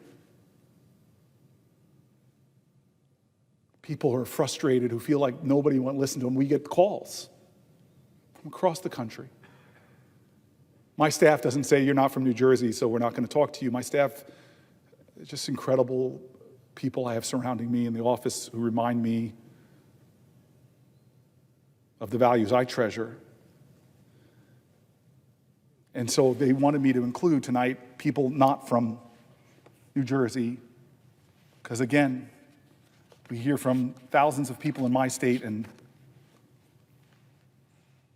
so many around the country. Here's Maria Karachi from Springfield, Delaware County, Pennsylvania. My name is Maria Karachi. Forgive me, Maria, if I'm pronouncing your name wrong. I am 78 years old and live in Springfield, Delaware County, Pennsylvania. When I was 16, I received my first paycheck and saw money was taken from my earnings. I learned then about FICO. the special government savings account that I would put part of my earnings into until I retired. This was how I could pay my bills in my old age. It was something I could always count on. My earnings history shows the good and bad times, including the gaps when I received unemployment. My chosen career was in mortgage banking. Bank mergers, dramatic changes to interest rates, and even bank lending regulations meant times of unemployment with few options or jobs, or accepting temp employment. I had to make the choice. Every paycheck withheld FICA. I was almost 65 when I began my career at the bank, offering decent pay with overtime. It was 2010, and I had two goals to meet for my retirement: a mortgage-free home and working until I was 70, earning the maximum benefit. Underwriters that I worked with had shown me what they felt added security to my personal finances, so I was diligent with setting up my emergency savings account. It would be there for any time my Social Security check didn't cover my expenses on my home or me getting older, so I often worked until 10 p.m. at night, delayed taking days off, making my goals possible. The Social Security Administration sent information about my future benefit payments, so I made a budget and determined my escrow for taxes, insurance, and home maintenance to be taken from my benefit. I knew how much I would have per week for my living expenses once my mortgage was paid. I used the overtime income from my emergency savings account. Everything relies on my receipt of my monthly check from Social Security. The recent assault on Social Security has me terrified. People who were not elected, vetted, or made to swear an oath to protect our U.S. Constitution have taken our personal data, saying that they are searching for fraud. Errors are being made with this new regime and no clear resolution in sight. Why do they need my personal information that includes my Social Security number, work history, and bank information? In February, my identity was stolen when thieves moved my mail using a postcard sent to USPS.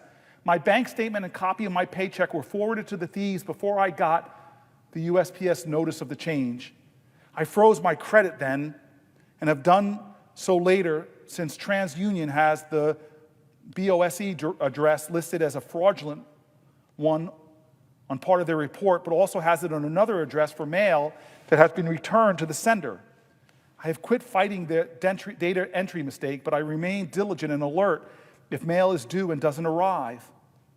What can I do about this new group of identity thieves known as Doge?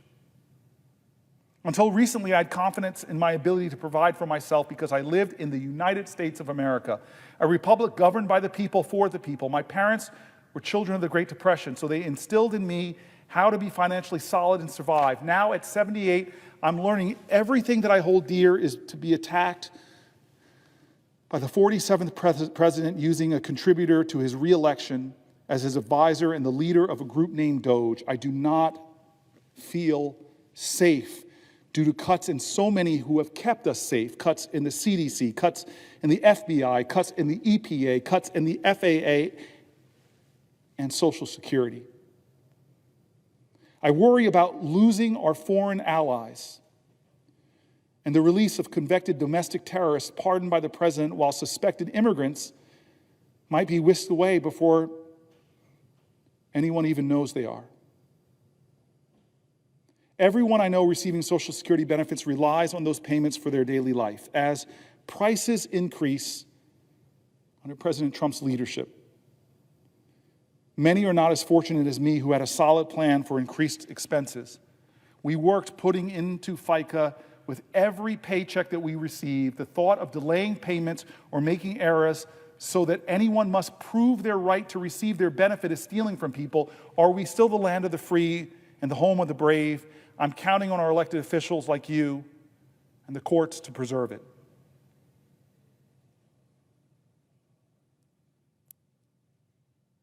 Lisa Bogacaki, Fleetwood, Pennsylvania. Hello, my name is Lisa, and I live in Fleetwood, Pennsylvania. 15 years ago, my healthy 42-year-old husband was found deceased on our couch by our then 13-year-old son. Our 10-year-old and 3-year-old stood quietly crying on the stairs.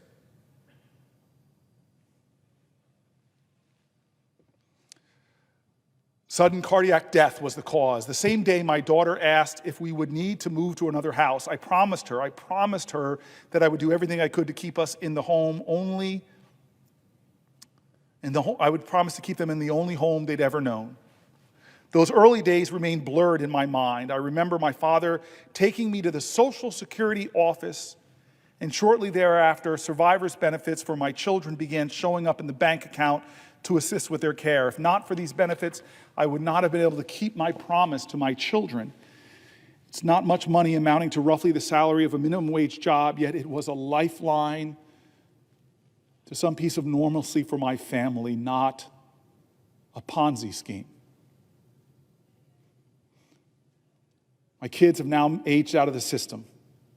I'm about to begin widow's benefits as my body cannot continue to work multiple jobs as a physician therapist, which I've needed to do to make ends meet for me, for myself and my family. Social Security benefits were essential to the care and being of raising my children. It was a promise from their father who had paid into the system his entire working life.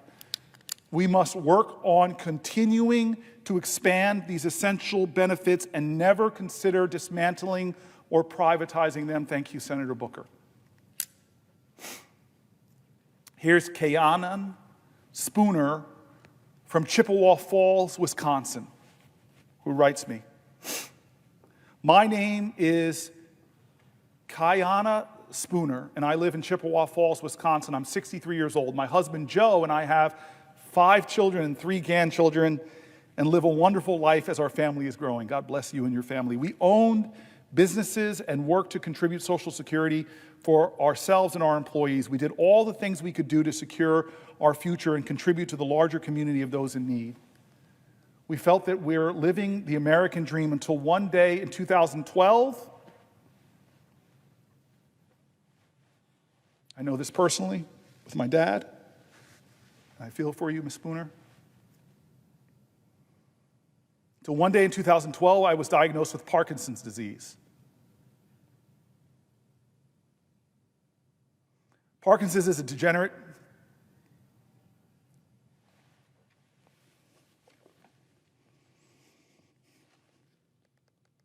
Parkinson's disease is a degenerative brain disease that progresses over time. Sorry, I'm thinking about my dad. It is unrelenting and affects motor and nerve processes. Loss of benefits will have a direct and daily effect on me and my family as we navigate the medical needs we will be facing. I will need progressive and comprehensive care as I age. I will need medication every single day of my life. And I will need the security of a generous society to care for me. Millions of others join me there. Please, Senator Booker, please protect my Social Security. I just thank God that my mom had the resources to take care of my dad. And I watched that degenerative disease take from his life for 20 years and how much it cost, the thousands of dollars it cost my mom to take care of him. I know my friend Andy Kim, who's in the Senate right now, is facing health challenges with his father. I know so many people personally whose parents have Alzheimer's. I know so many Americans who are not powerful, they're not rich. I know so many Americans who live in fear every day that one little thing will happen to them that will destabilize their financial well-being. And now those millions of Americans, because of a president and a man named Musk, are driving fear into them,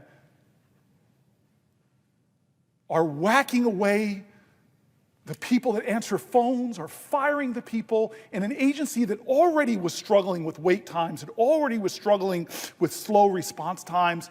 These people who are hanging on by a thread in their lives are facing the people they love the most, who are struggling with the diseases that so many of us in this body have been affected by. They are now worried. They're writing me letters with words like fear and terror. They're talking about staying up at night and not being able to sleep because they don't have a president that comforts them. They have a president that talks down to them, that lies about the services that they rely on. What is this? It is not normal. It is not normal. This is America. How can the most powerful people in our land not comfort others, not tell them they have nothing to fear but fear itself, not tell them to have malice towards none, but have charity towards all? What kind of man is in our White House that makes fun of the disabled, who lies so much that the fact checkers lose count, that minimizes the pain and the suffering? Where you have cabinet secretaries that are billionaires themselves, that say, if my mom misses a Social Security check, but if somebody else complains about it, they're probably a fraudster. These people are not fraudsters. They're hurting. They're afraid. They're worried. For God's sake, this is America. Every one of our founders' documents is riddled with words that speak to of our commitment to each other. Yeah, they were imperfect geniuses, but they were people that aspired to virtue. They read the greatest philosophers of their times. They said, what does it mean to be good to one another? What does it mean to create a society that is not run by despots and dictators who are so disconnected, who talk down, let them eat cake?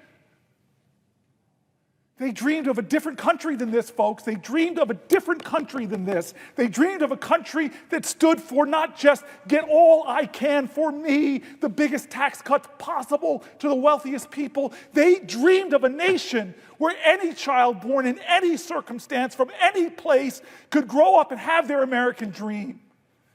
And God, it gut wrenches me when I hear people not as privileged as me, and I'm not Musk and Doge, but my mom had the resources and the family to support her as she watched my dad die of Parkinson's disease. But this person's writing in, she herself has Parkinson's. She underlines and bolds the part of her letter. She says, and I'll read it again because, Spooner, I want you from Chippewa Falls, Wisconsin, to know you are seen, to know you are heard, that know that maybe the president will talk down and cut and malign your only paycheck, your only hope, but I won't. I won't. I see you. I feel you. You can't lead the people if you can't love the people. And I'm sorry, our president is not showing that. He may be saying those words. She writes, with Parkinson's, I still remember my dad telling me he had it. She writes that it is unrelenting Parkinson's and affects my motor and nerve processes. Loss of benefits will have a direct and daily effect on me and my family as we navigate the medical needs we are going to be facing. I will need progressive and comprehensive care as I age. I will need medication every single day of my life. I know this. I know you will. I know you will. I will need the security of a generous society to care for me. A generous society to do the basic for families in this kind of struggle. Millions of others join me there. Protect my Social Security, Senator Booker. I tell you, I am going to fight for your Social Security. I'm going to fight to protect the agency. I'm going to fight against unnecessary cuts that hurt the service it gives. And today into tomorrow, I'm going to stand as long as I can. As long as I can, I'm going to stand and read stories like this because you are seen, you are heard. Your voices are more important than any of the 100 of us. More of your stories should be told on this floor of people that are scared right now, terrified right now, people living in rural areas that see their local Social Security agency on a list that Elon Musk put of places he's going to sell away to the private sector, and you're going to lose your agencies. Well, I will fight. I'm sorry.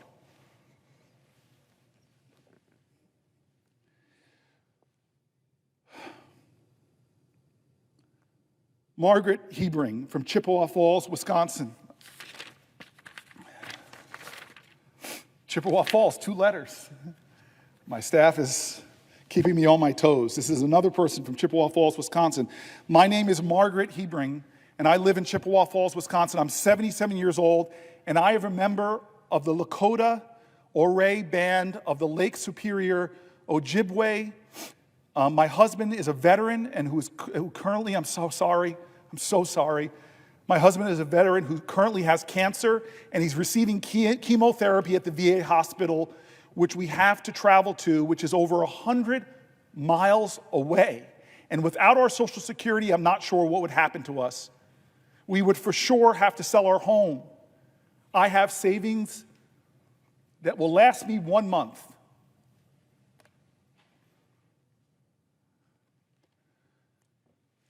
I have savings that would last me 1 month right now. We live paycheck to paycheck, so please, please protect our Social Security. This is Judith Brown. We're moving away from the great state of Wisconsin. We're going to the great state of North Carolina, where my dad is from, up in Hendersonville, Asheville. But this person, Judith Brown, is from Charlotte, North Carolina, one of my top 5 favorite non-New Jersey states. I don't know if my friend Andy Kim has his top 5 favorite non-New Jersey states. New Jersey obviously is the best. Don't look at the senator from Connecticut, and I hate to tell him that Connecticut is not on my top 5 non-New Jersey states, even though I got educated there. I'm sorry about that. I'm sorry about that. The presiding officer is such a good man. His state is not on my top 5 non-New Jersey states, but North Carolina is, and I'm going to read a letter from Judith Brown. My name is Judith Brown, and I live in Charlotte, North Carolina. I was 17 when I started working and worked for another 20 years as an administrator until I had to be declared disabled. Without disability, I would not have been able to see my specialist, get an eye care, or any of the other needs that I had. I was also the mother of 2 young sons who are on the autism spectrum. Without disability, I wouldn't have been able to take care of them and get the care they needed to be independent young men. God bless them. I hear that they want to close the field offices and change the customer service line. As a person with mobility and vision impairments, this is outrageous. I need to be able to access it the best way I can on the times that I can access it. Please, Senator, fight to protect Social Security for a senior like me and for young people with disabilities like my sons. Thank you. No, thank you, Judith Brown. Thank you for writing a letter. Thank you for speaking up. Thank you for not being silent. Thank you for advocating not just for your family, but for the millions and millions of other Americans who lean heavily not just on their Social Security checks, but on the incredible public servants that keep that agency working, and who wish to have a president that said, I'm going to bring the best of business experience to my customer service. I'm going to bring the best of caring and technology and innovation. I'm going to call the best computer technologists, scientists in the country. We're going to make this the best Social Security in the history of our country. And you know what, my friends, the billionaires I had on stage with me when I was inaugurated, I'm just going to ask them to pay a little bit more, 0.00001% more of their net worth to make sure that Social Security is safe forever. I'm sorry, it's crazy. I'm going back to Pennsylvania. I mean, it's almost like you can't make this up, honestly. I just know my country. I know our character. I know how good of a people we are. I know how much we love one another. I know much how our faith in red states and blue states and right and left. I've sat next to people on planes who introduce themselves to me as Republicans from a red state, and by the end we're laughing and talking and sharing stories. We are a good nation. Together we can be so great. We've shown that. But how can we have a president that in 71 days drives this much fear into our country? It's absurd, everybody. It's absurd. This is why I can't let this be normal anymore. Michelle from Lancaster, Pennsylvania. My name is Michelle Groover. I love your last name, Michelle. From Lancaster, Pennsylvania, and I would definitely be impacted if something would happen to my Social Security. Michelle also has Parkinson's, and I'm on disability. And the money that I have goes pretty much to the most of my medications and foods that I need to eat to keep myself going and strong. That's how it would impact my family. I wouldn't be able to afford also my insulin for my diabetes, Parkinson's and diabetes. So it's a challenge every month, as it is even with the amount that we have, because the cost of pharmaceuticals and things keep us going. Yes, so that's why Social Security is really important to us as a family. It helps us get by every day. Thank you. This is Patricia Harvey Porter from Johnstown, Pennsylvania. Hello, my name is Patricia Haney, Miss Porter. Patricia Haney Porter. I reside in Johnstown, Pennsylvania. My work is varied. I've been employed as a secretary in the private sector, as a statistician for the government agency, as a real estate agent, and most recently as a legal secretary. This is my story as to how Social Security has affected my life. My mother passed away in 1956. My sisters and I, God bless you, were 8, 10, and 11. My maternal grandparents stepped in and they raised us with the help of Social Security survivor benefits, resulting in good educations and allowing other needs to be met. We had almost normal lives due to these benefits. While raising 2 children, I worked as a real estate agent. My income was based on commissions rather than salary, so I made the entire Social Security payments based on my income. We had a roof over our heads, healthy food on the table. One of my children had serious medical issues, and I paid for her bills out of pocket, never asking for a penny from any government agency. These expenses were paid for from my income, and I paid taxes every year. I waited until I was 70 to collect my Social Security benefits, as I realized the latter you collect, the better the benefits. I have no pension, and I live almost entirely on Social Security benefits. I am always looking for part-time work, but few people want to hire me, as I will be 80 in June. God bless you. God bless you. Based on the benefits I receive, I'm able to pay my mortgage and all monthly expenses. I receive Medicare, which help pay the medical bills. So Social Security and Medicare be taken from me, I will likely lose my home. I could no longer afford medical costs, groceries. I have a medical condition which requires regular visits with a specialist who is 70 miles away. Without Social Security and Medicare, I would no longer be able to see him, and my condition would result in death sooner rather than later. Thank you for all you are doing to see that the benefits received through Social Security, Medicare, and Medicaid will continue. As Senator Murphy and I was talking, it's all interrelated, right? This is somebody on Social Security, but they have to drive just for medical attention. We are in a hospital crisis in America. There's so many rural areas where rural residents of our country have to drive so far just to get to a hospital. And cuts in Medicaid, we've heard it from the letters I wrote in the read in the last section, will endanger those hospitals' survival. Charlotte, North Carolina, again, Kevin Woodson. We get a lot of letters, my staff, from Wisconsin and Charlotte, North Carolina. Okay? My name is Kevin Woodson. I'm a 69-year-old retiree living in Charlotte, North Carolina. I worked 38 years for 2 Fortune 50 companies. I'm sorry, Kevin. And I thought that I would have a fully funded pension plan to live off in my retirement. However, I never got to the 25 years in, so only got partial pensions. This is why I need Social Security. It covers the holes that the pensions don't cover in terms of medical benefits. It allows me the freedom to enjoy my life, take care of activities that I need in order to keep myself healthy. Social Security is dependable, something I rely on, not a Ponzi scheme. And I hope that we don't touch Social Security and that we don't have any issues trying to keep that money flowing. It's money I paid into. Margarita Silver from Surprise, Arizona. I love that name, Surprise, Arizona. Hello, my name is Margarita Silva. I live in Surprise, Arizona with my husband. I started working at the age of 15, doing volunteer work as a candy striper at the hospital where my mother worked. I did not get paid. After that, I started working as a waitress, earning 50 cents an hour. After graduating from high school, I took various jobs, earning a little more, and then I started working at Mountain Bell, and I retired after 30 years from Quest. So if they do Social Security cuts, I don't know what I'm going to do. I will be forced at the age of 74 to look for a job. So those are my hard-earned benefits. I worked for that. More than 30 years, I worked for that. Thank you. Wayne Bank from Chippewa Falls, Wisconsin. I need to go to Chippewa Falls, Wisconsin. This is the 3rd letter you guys are having me, and that are included, the people reaching out to me from Chippewa Falls. God bless you. I need to visit your community. Hello, I'm Wayne from Chippewa Falls, soon to be 69 years old. I've been on Social Security for a couple years. My wife and I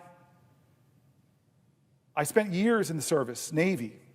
And again, like I said, my wife and I are going to have been on Social Security. Saying that, we would, if we lost our Social Security tomorrow, we would lose our house, our cars, and pretty much our livelihood, because this is what we've worked for, and we don't need to lose it.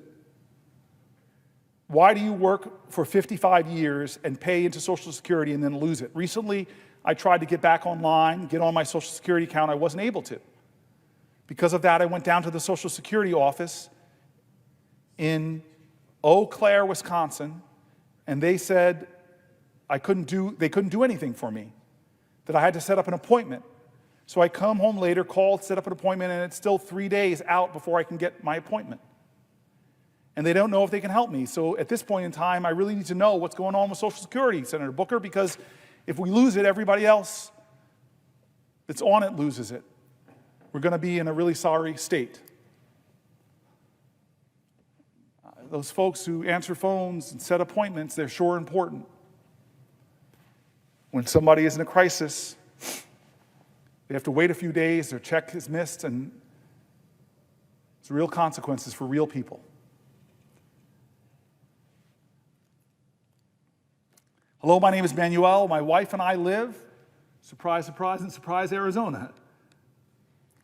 We're both on Social Security, and that's what we depend on to live our lives in our retirement years. We have to pay our bills. We have to buy food. We basically have to live off that. So if you take our Social Security, what are we going to live off? Are you going to take care of us?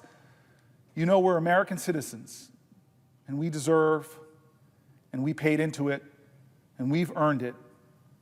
And it's not just something given to us. So leave our Social Security alone. Let us live our lives.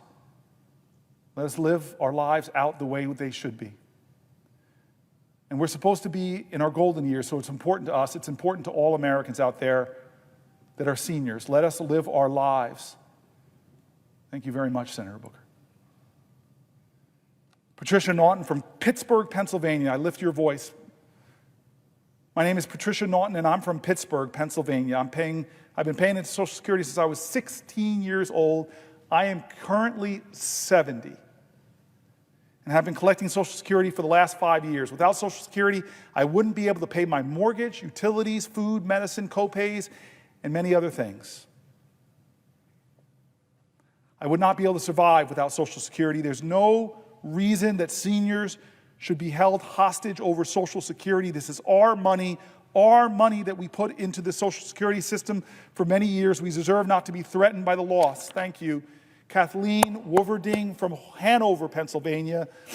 Hello, my name is Kathleen Wolverding, and I currently live in Hanover, Pennsylvania. I'm originally from New Jersey and taught in the public school system for 29 years as a school librarian. When I retired, I decided to move to Hanover, Pennsylvania.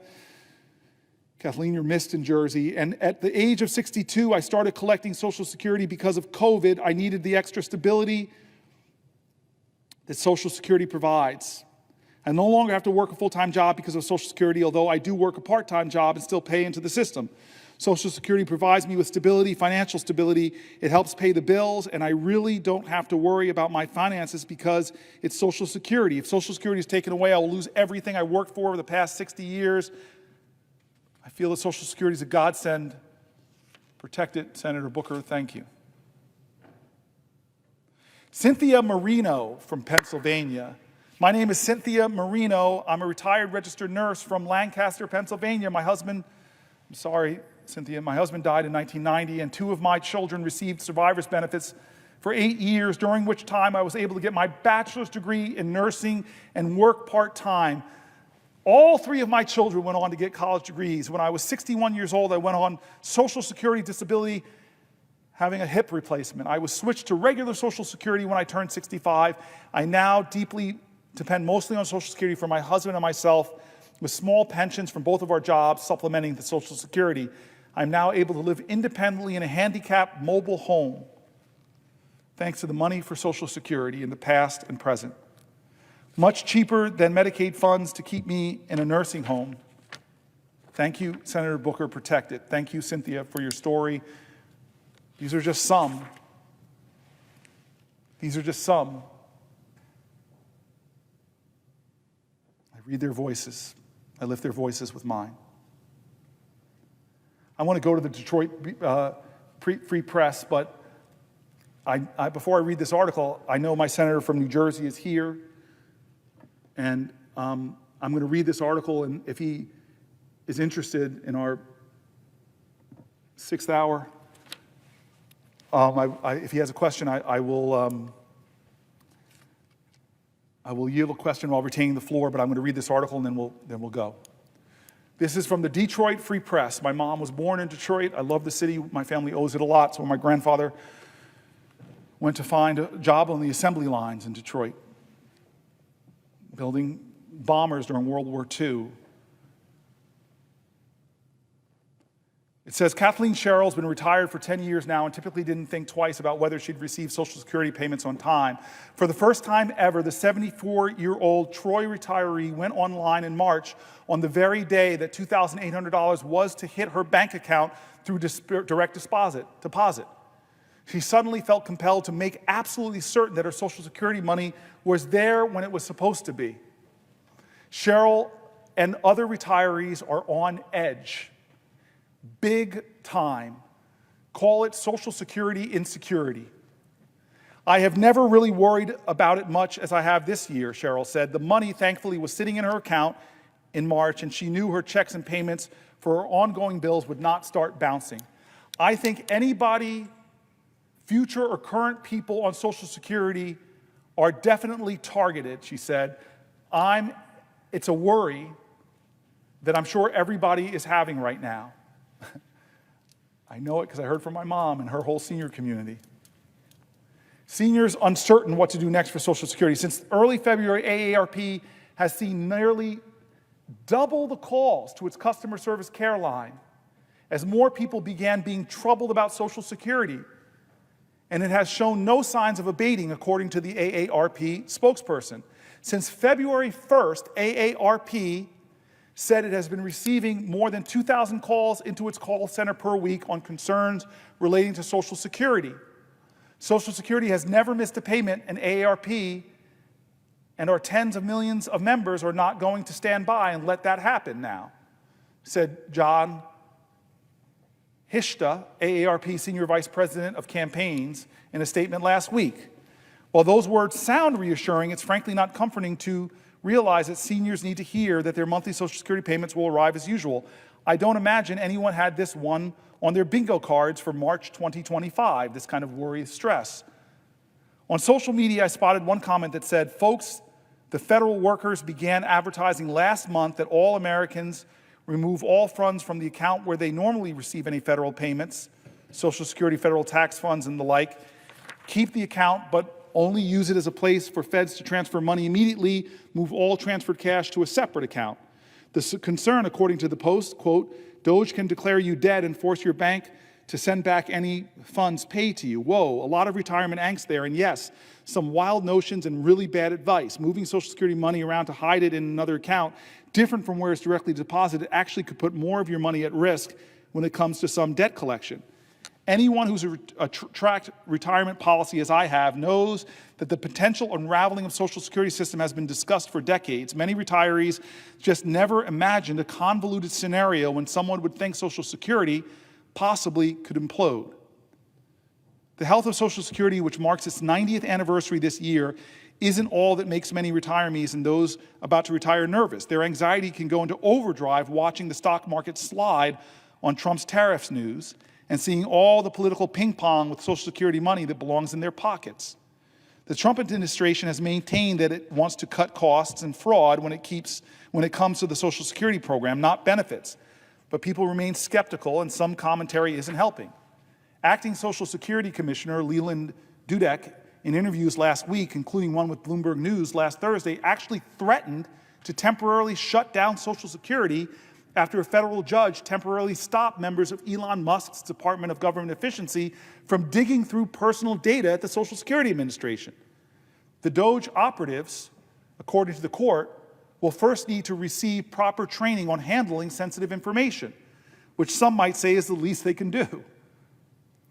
The American Federation of State, County, and Municipal Employees, or AFSCME, Alliance for Retired Americans, and the American Federation of Teachers filed a motion for emergency relief on March 7th to halt DOJ's unprecedented, unlawful seizure of sensitive data regarding millions of Americans. No surprise, Dudek soon found it politically prudent to back off from his threat. I'm not shutting down the agency, Dudek said in a statement, indicating he had received clarifying guidance from the court about the temporary restraining order. President Trump supports keeping Social Security offices open and getting the right check to the right person on time, Dudek said. Financial tech CEO Frank Bisignano, who was nominated by the President Donald Trump to lead the Social Security Administration, ended up being grilled by Democrats about the bedlam during confirmation hearings before the Senate Committee on Finance on Tuesday. The angst isn't about to go away, particularly if people continue to face even longer waits on the phones or see Social Security offices closing in their community thanks to some key changes being made now by Trump's administration. Customer service is on the chopping block as the Social Security Administration reduces the number of employees, restricts what services can be handled by phone, and shutters some local offices where people could talk to someone face-to-face. On Wednesday, the Social Security Administration announced that it would initiate a 2-week delay for implementing a highly criticized move to end phone services and require in-person visits for some services. In-person identity proofing for people unable to use their personal My Social Security account for certain services will be effective April 14th, according to the announcement. But individuals applying for Medicare, disability, and supplemental security income who cannot use a personal My Social Security account can complete their claim entirely over the telephone without the need to come to the office, according to the March 26th announcement. That's good news for many. Even so, merely delaying the change doesn't help others, and frankly, customer service could still suffer in the long term. And it will get very ugly if current Social Security recipients miss out on even one dime of the benefits. At one point last week, U.S. Commerce Secretary Howard Lutnick suggested that his 94-year-old mother-in-law wouldn't complain about missing a Social Security check for a month or so. Only fraudsters would call, he said during an All In podcast. My thought, have you ever watched an exchange where someone on the Social Security is being denied a coupon or a senior discount at a store or restaurant? It's not pretty. Worse yet, has Lutnick ever talked with a friend or relative in his or her 70s or 80s who depends on Social Security to cover basic bills? Social Security provides retirement, survivor, and disability payments to 73 million people each month. The number includes about 56 million people who are age 65 or older. Some people, and even Cheryl includes herself in that group, are better off than others. They won't miss paying an electric bill or the rent because they can turn to retirement savings or money from a traditional pension. Even so, Social Security remains an integral source of income each month for all retirees and others who receive benefits. I'm concerned about my financial future, Cheryl told me. Social Security now represents about half her monthly income. She never imagined that any Social Security fix would involve cutting benefits for existing retirees. Some GOP proposals have suggested increasing the age for full retirements from 67 to 69 over an 8-year period beginning in 26, but now she fears it's possible her benefits could get cut at some point down the road. Overall, Cheryl has had fun in retirement. She has 9 grandchildren, 12 great-grandchildren, and wants to spend more time with them, not less. Cheryl and her friends who are retired are cutting back on eating out and entertainment just in case something happens to Social Security. High prices for many things put pressures on fixed incomes as well. She wants to take less money out of her retirement savings now so she has more money on the sidelines in case her Social Security benefits get cut.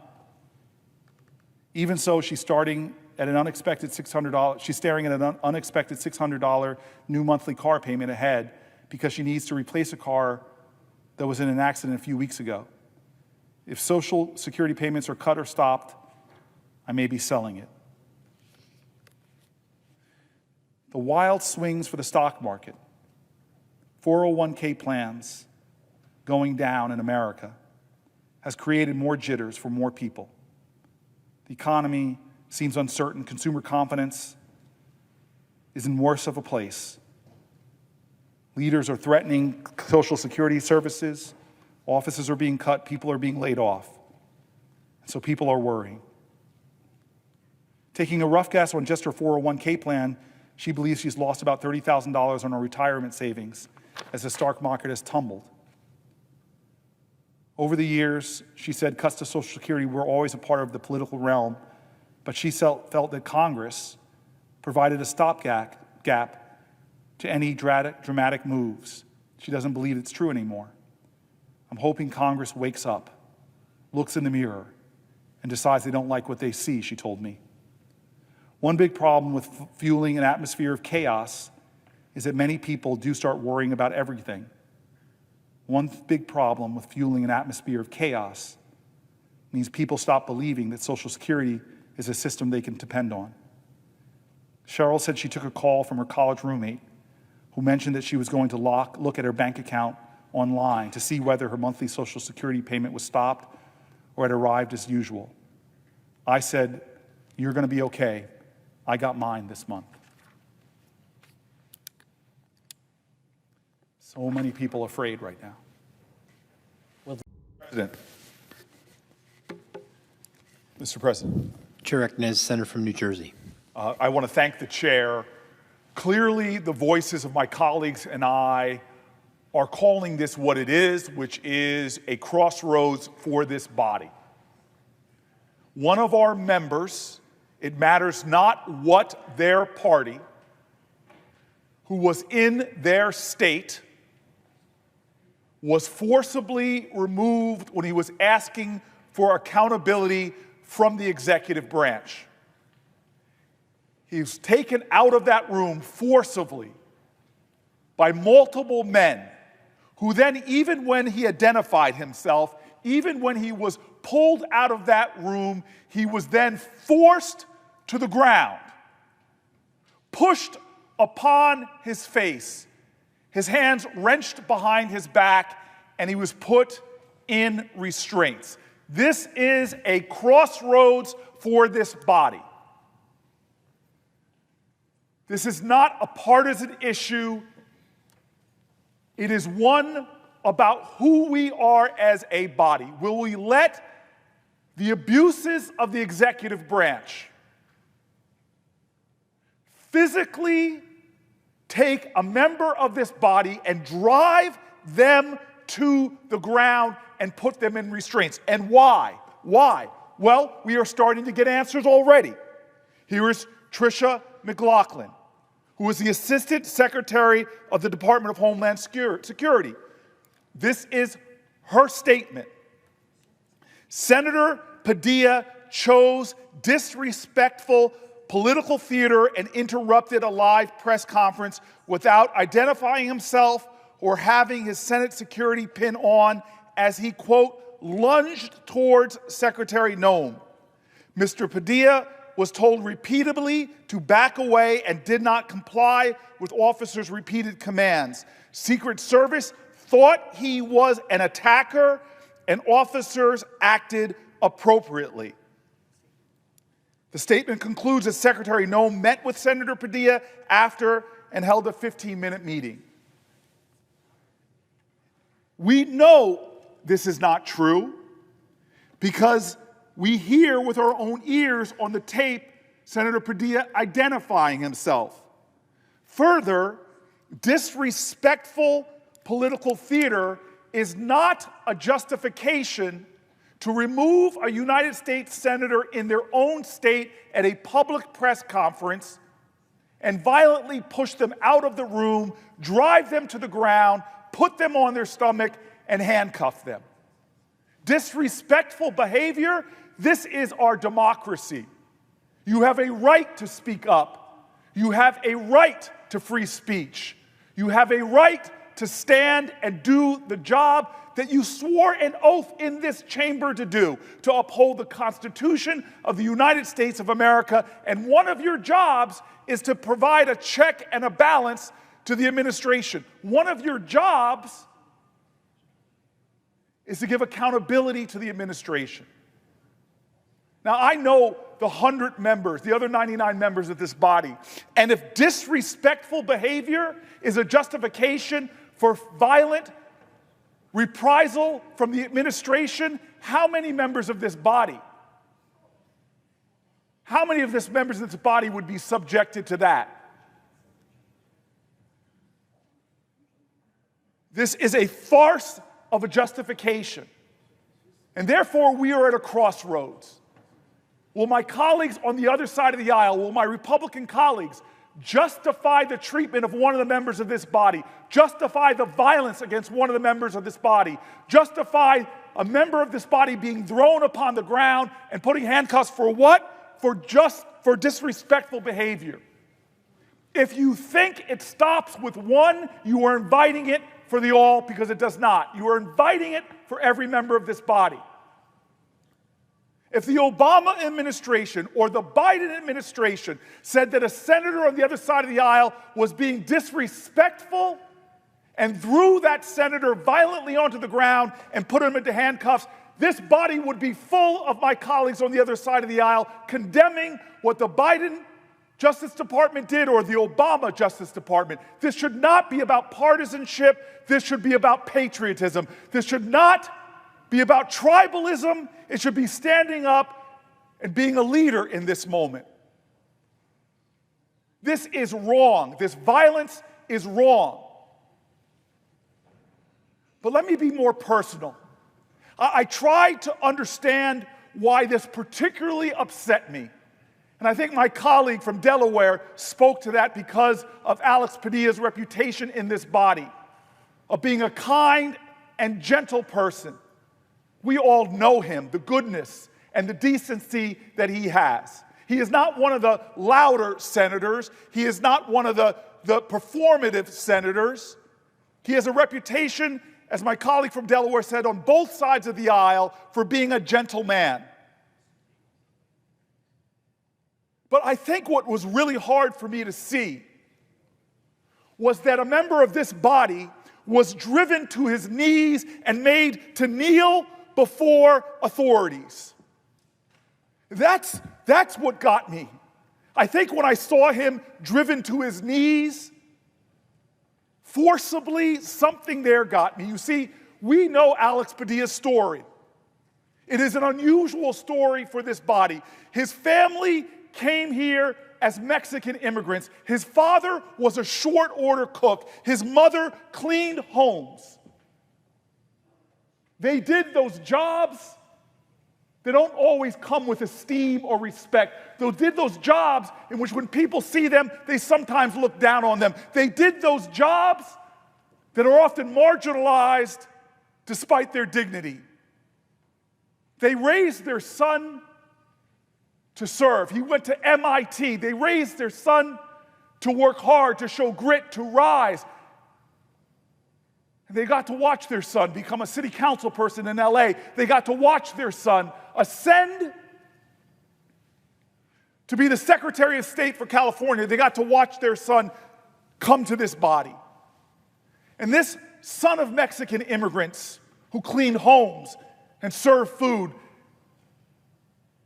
this man with equal dignity in this body, today was driven violently to his knees, as if made to kneel before the authority of the executive, because he was so-called disrespectful.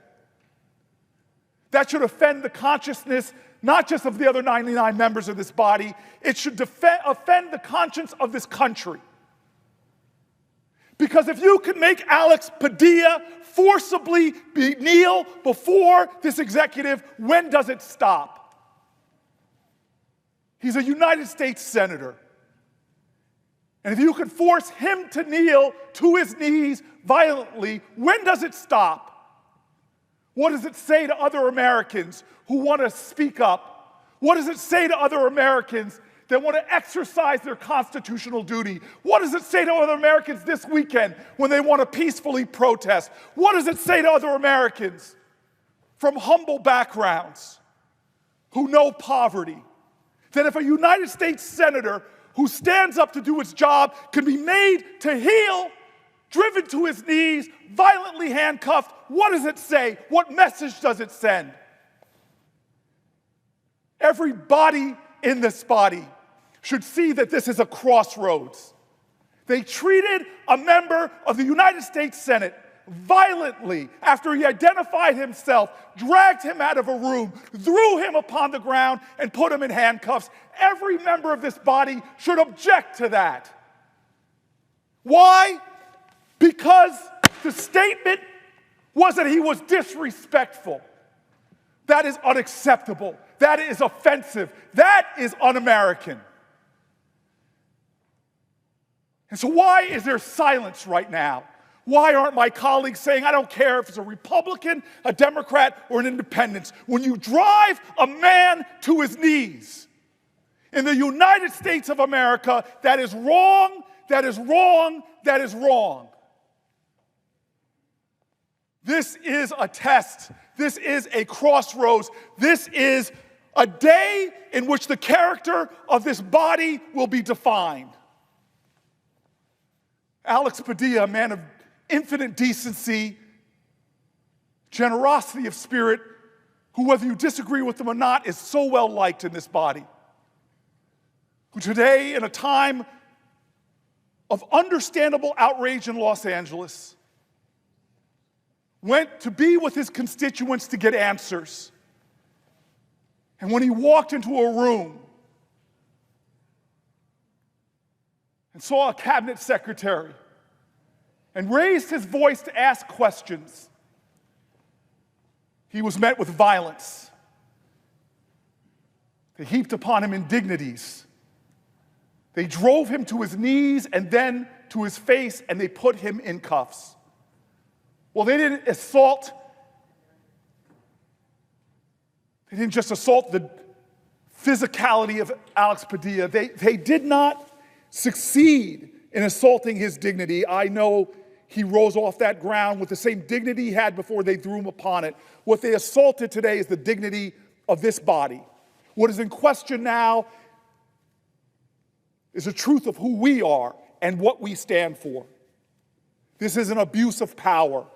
This is a violent act unjustifiably taken on a member of this body.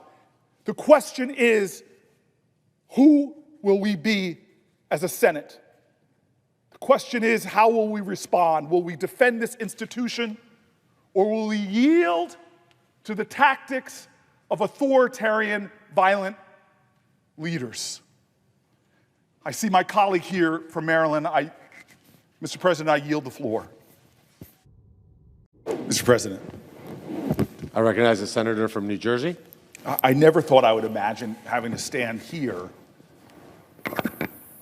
and discuss what I saw today. A United States senator in his own community, in the city in which he grew up, elected under the authority of the people,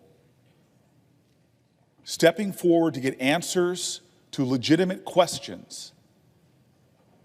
And we see him being thrown to the ground after being removed from a room forcibly and put into handcuffs by multiple people. This, to me, is such an abuse of authority. It is a violent act, and there can be no justification of seeing a senator forced to their knees, laid flat on the ground, their hands twisted behind their back, and being put into restraints. If you see the video, at that point, he's not fighting, he's not pushing. But this is a pattern and a practice. This is not an isolated incident. I remind people that in my own community, in the city of Newark, we had a congresswoman and a mayor at a facility. The mayor invited into the gate the congresspeople, invited into a conference room, and then the mayor asked to leave, who did leave, and then numerous agents run out to arrest that mayor. Now, the judge in this case said it was outrageous, reprimanded the Trump administration for the arrest in and of itself. We see time and time again with this administration trying to precipitate a response by the misuse and the abuse of force. This is more akin to authoritarian governments. When you see a democratic nation having their executive begin to arrest mayors, begin to arrest judges, begin to arrest a United States senator who is simply asking for answers to their questions, to remove them from a room forcibly, to throw them to the ground, to put them in restraints. This is something that we should not tolerate. And by we, this is not Democrats and Republicans. This is we in this body. We have a constitutional obligation to provide oversight to the executive, a constitutional obligation to ask questions, to make inquiries, a constitutional obligation to check and balance the authority of the executive.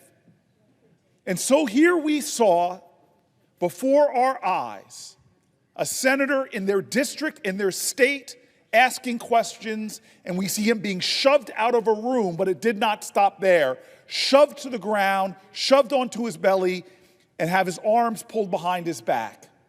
This should outrage every United States senator.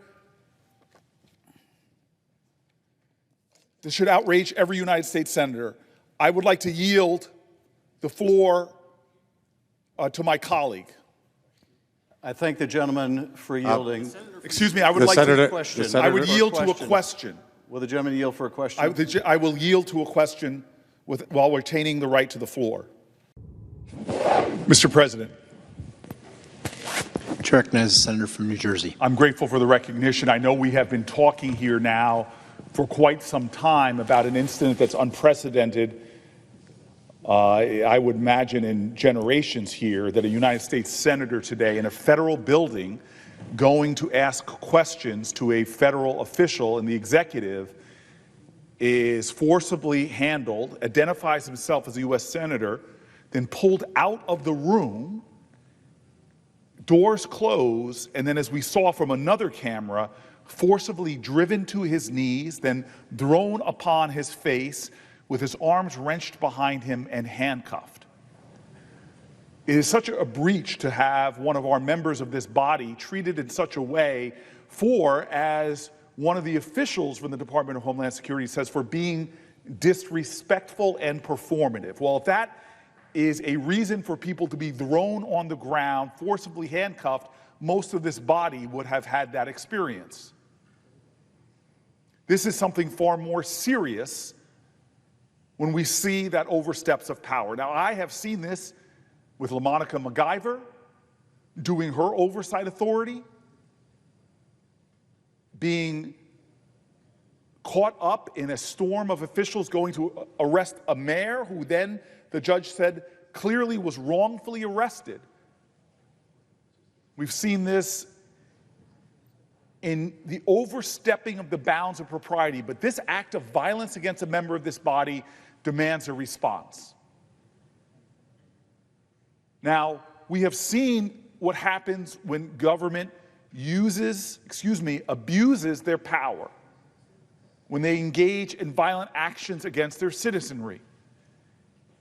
Indeed, we have seen this in its extreme cases time and time again throughout our history, unfortunately. In the labor movement, in the suffrage movement, in the civil rights movement. We know that when state officials in Alabama met John Lewis and marchers across the Edmund Pettus Bridge, and they were met with such violence, the intention there was to suppress our freedoms. We are in a time now where we're seeing protests planned all across the United States of America, hundreds of protests coming this weekend. And as Alex Padilla himself has asked, if they can do this to a United States senator, what does that say to the average American who wants to exercise their constitutionally protected rights to protest, to petition their government, to speak up?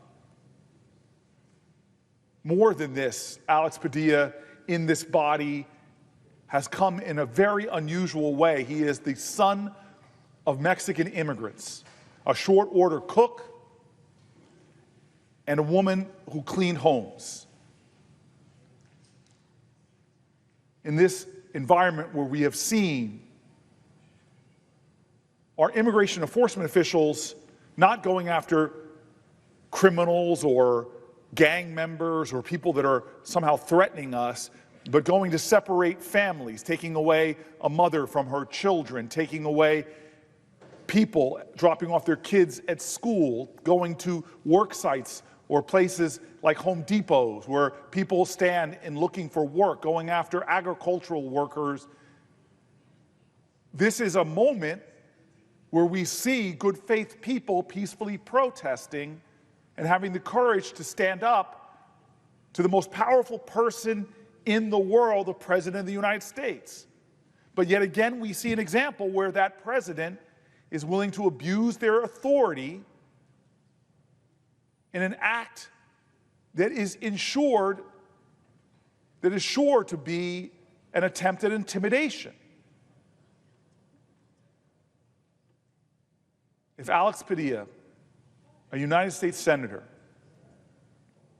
can be dragged from a room in a federal building for asking questions, thrown upon the ground and handcuffed, what does it say to the traditions in our nation that are one of the reasons why we are all here?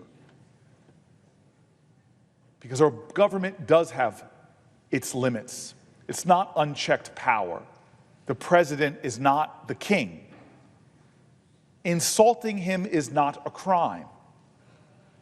Look, I have been disappointed, as I have seen in joint statements, and I've seen this in State of the Union addresses, behavior from people that I don't find justifiable within the chamber. I remember when a South Carolina congressman heckled the president of the United States. I heard it in one of Trump's addresses, people yelling things at the president. Is that, in a democracy, sufficient provocation to arrest senators or congresspeople who are quote-unquote disrespectful, as Alex Padilla was accused of being, as if that's a justification to be thrown upon the ground, violently handcuffed? We have certain exalted ideals and principles in a democracy. In fact, fundamental to our democracy, written in our founding documents, over 200 years old, were this ideal of certain inalienable rights to the people. Our Bill of Rights enshrines, before even the ratification of our Constitution by states, it was demanded that we have a Bill of Rights that guarantees certain principles before a government. Our design of our government was to provide checks and balances because of how much our founders feared excesses and abuses of power. These are constitutional principles now that today, in the most dramatic of fashion, are under attack. We as a nation have elevated the ideals of the ability of American citizens to speak truth to power, to protest, to stand peacefully and forcibly in defiance of abuses of power. And today, in this body of 100, we have seen one of our members, the son of Mexican immigrants, the son of a short order cook, and a woman who cleaned houses in the most noble of fashions, who invested themselves in our common dream, who invested themselves in our ideals, who raised an extraordinary young man who has lived his life in service of others, starting in Los Angeles, starting as a city council person in that very city, a graduate of MIT, face an indignity and an assault and violence that should not be tolerated on anybody in this body, that is an executive overreach by the President of the United States. And it is happening within a pattern of conduct. A mayor in Newark arrested rebuked by a judge that the authorities of the executive were overstepped. LaMonica MacGyver, a congresswoman, brought up on charges as she was caught in a storm of officials rushing to wrongfully arrest that mayor who is now suing for that wrongful arrest. We see time and time again a pattern being created of an executive overstepping its authority, and in this case, using violence against an American citizen who also happens to be a member of this body, a United States Senator. I have strong concerns about the fear and intimidation that this president seeks to create in our society. The fear and intimidation of a president that seems to equate defiance, dissent, and protest with somehow being unpatriotic or being un-American. Well, leader after leader in our history says that when there is injustice, when there are abuses of power, when there is a federal government overstepping its bounds, it is incumbent upon the citizenry of the United States of America not to be complicit, not to be silent, not to do anything. In this nation, we breed strong voices that know that the true checks of the power of the executive are not just the judicial branch and the Congress. The true checks on abuses of power will always be the power of the people.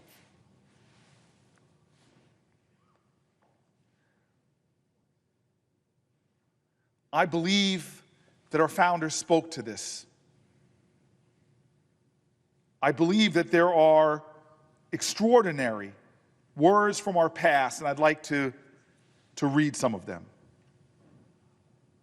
Power tends to corrupt, and absolute power corrupts absolutely. This is a quote that so guided our framers that the President of the United States is not a king. The great difficulty lies in this: you must first enable the government to stand for justice. In Federalist number 51, James Madison talked about the urgency of the people to check the power of the executive. Here's Jefferson: the abuse of power is not a new thing. It is the consequence of power itself. Jefferson suggesting the urgency for us as a citizenry to be vigilant against the abuses of power. As I've said already, the words of Jefferson: when the government fears the people, there is liberty. When the people fear the government, there is tyranny. Donald Trump seems to want to make protesters afraid of him, dissenters afraid of him, those who disagree with him afraid of him. He seems to want to have law firms come to heel because of his threats to their financial well-being, wants to make universities come to heel because of their fears of losing federal grants. These are signs not of a healthy democracy, but one under assault. Another quote: emergencies have always been the pretext upon which the safeguards of individual liberty have been eroded. A president that tries to precipitate a crisis or make people believe that there is a crisis in Los Angeles, one that cannot be handled by the local police, the city police, the county police, and in the farce of some serious emergency sends in federal troops. This is a president that is abusing our traditions, and as we saw today, a president whose administration in my lifetime took the first violent action against a member of this body who was standing up to ask questions. I quote George Washington: if men are to be precluded from offering their sentiments on a matter which may involve the most serious and alarming consequences that can invite the consideration of mankind, reason is of no use to us. The freedom of speech may be taken away, and dumb and silent we may be led like sheep to slaughter. That's how important our first president thought of as the ability for the people of this country to stand up and speak truth to power, the right to free speech, the right to petition your government, the right to assemble. These are vaunted, sacred principles in this country.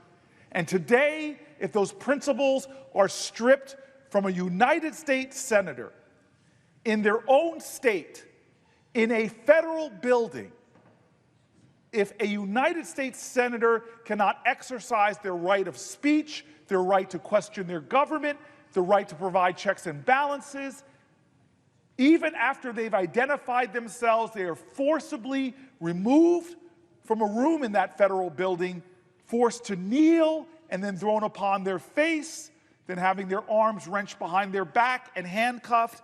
As Alex Padilla said, if they are doing that to me, just imagine what they are doing to laborers and farm workers and others that do not have the stature of this office. What will this body do? This is the test before us right now. What will this body do? Where are the voices of our colleagues on the other side of the aisle? True tests of leadership are not easy.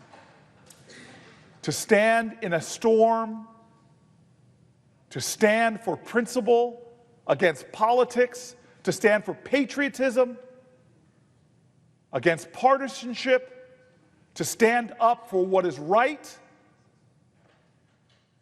that is what this moment calls.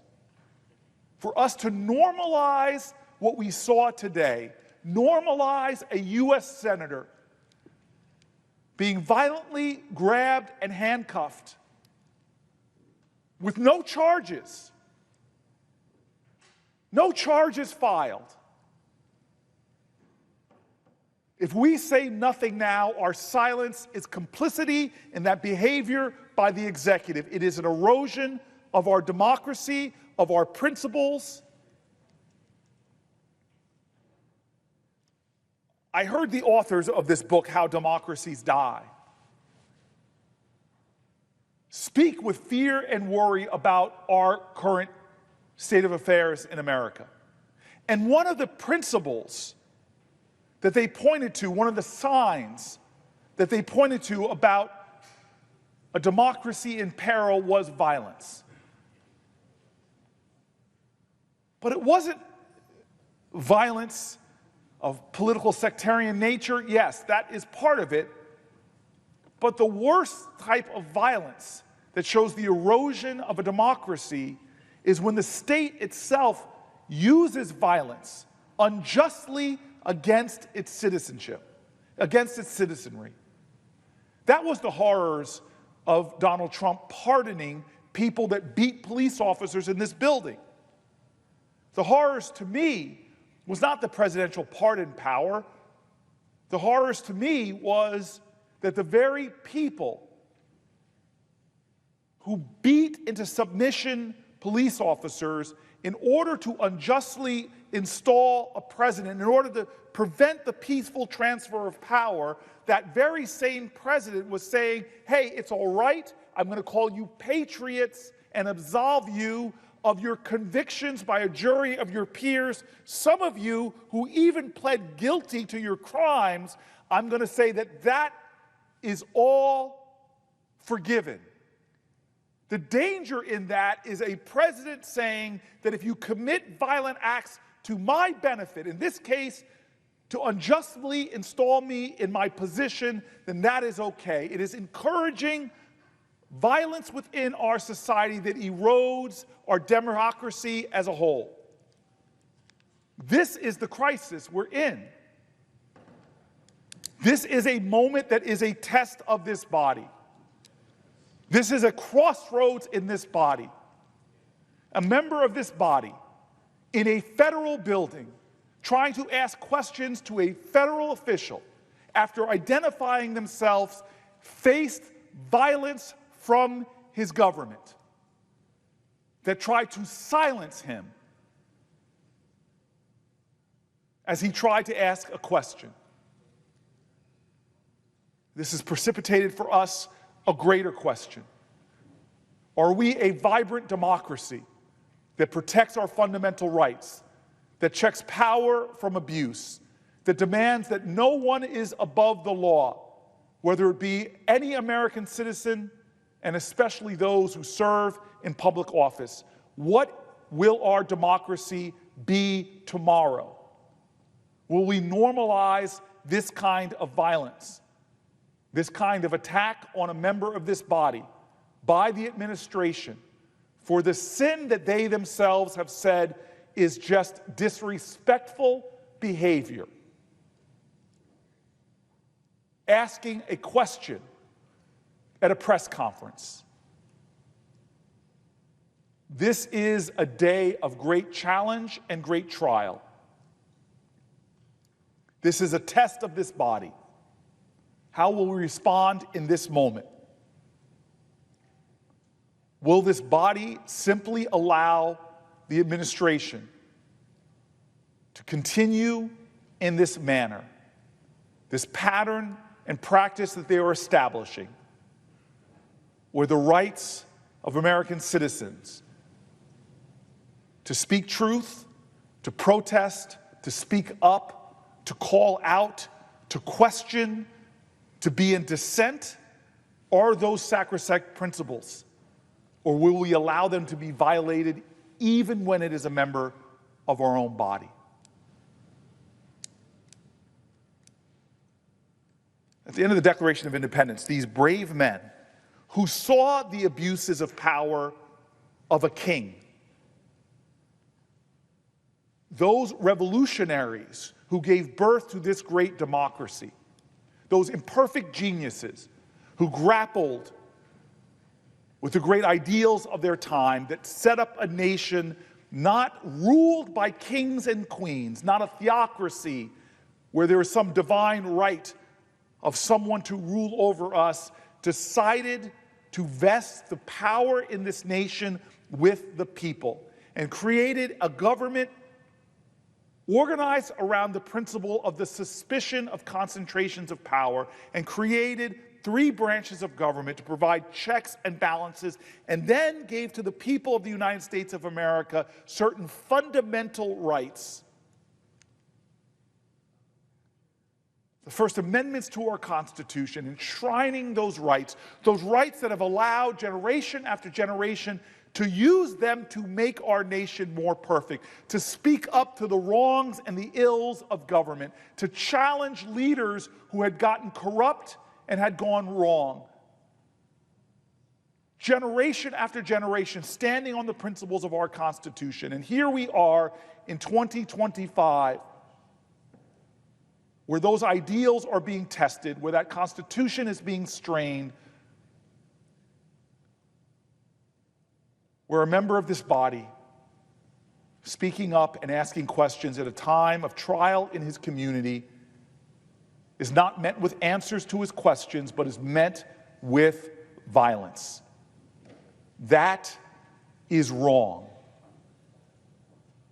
But when wrongs continue, or as our founders called them, usurpations of our inalienable rights, when those go unchecked, when such actions go unanswered, it paves a road towards tyranny. And in our day and age, it is signs of our weakening commitment to democracy. Our founders knew something so well. And as they pledged themselves to break with a king, to break with a central, powerful person, to break through a world where you must go before the dear leader and bow in submission, where the vicissitudes and the whims of an individual leader wreak havoc with a community, those people who broke with that course of human events and established this nation, they knew one thing for sure, that if we were to make this nation work, we had to make an unusual commitment to each other. They ended that Declaration of Independence with that commitment. We must mutually pledge to each other our lives, our fortunes, and our sacred honor. There was no honor in what happened to one of our members today when he was taken violently and driven to his knees. There is no honor in what happened today when an American standing up to ask questions to a person in authority was met with violence. There is no honor in what happened today when a member of our body was thrown into handcuffs. There is no honor in that. But where we can show honor, where we can honor our traditions, is in not being silent in the face of something going wrong. The truth of the matter is, our nation has seen wrongs before, but the way we dealt with them is by having others stand up and call them out to help us to correct course. When those marchers were met with violence on the Edmund Pettus Bridge, that was not the end of the story. The end of the story happened days later when they made it over that bridge, when they got to their destination, when they presented their grievances to their government, when this body itself, hearing from the people, passed new laws and legislations to protect the people and their rights, in this case, their voting rights. Bad things happen, mistakes are made. Power seeks more power. Our country is not bereft of demagoguery or hate or powerful people that wanted to suppress dissent, of people who equated opposition with being un-American. We have seen that all. But so far, we have seen people in those times having the courage to stand up and stand against it, to call it out, to demand redress, to fight for justice. This is a moment that demands that tradition. This is a moment that demands not just people on one side of the political aisle, not just one party. It demands us coming together and pledging a deeper, more sacred honor, that we will defend this democracy, that we will uphold the Constitution, and stand together united against anyone, especially using violence that tries to suppress the fundamental rights of another American, and especially the senior United States Senator from the great state of California. Mr. President, I yield the floor.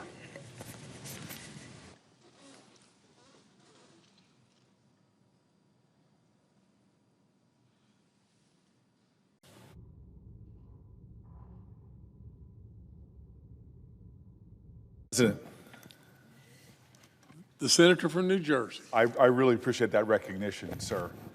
I've seen something I haven't seen since I've been on the Judiciary Committee, which is a complete chorus of condemnation of a circuit court judge. We've had every single person express an interest in coming down here from the Democratic members of that committee to condemn us moving forward with such rapid pace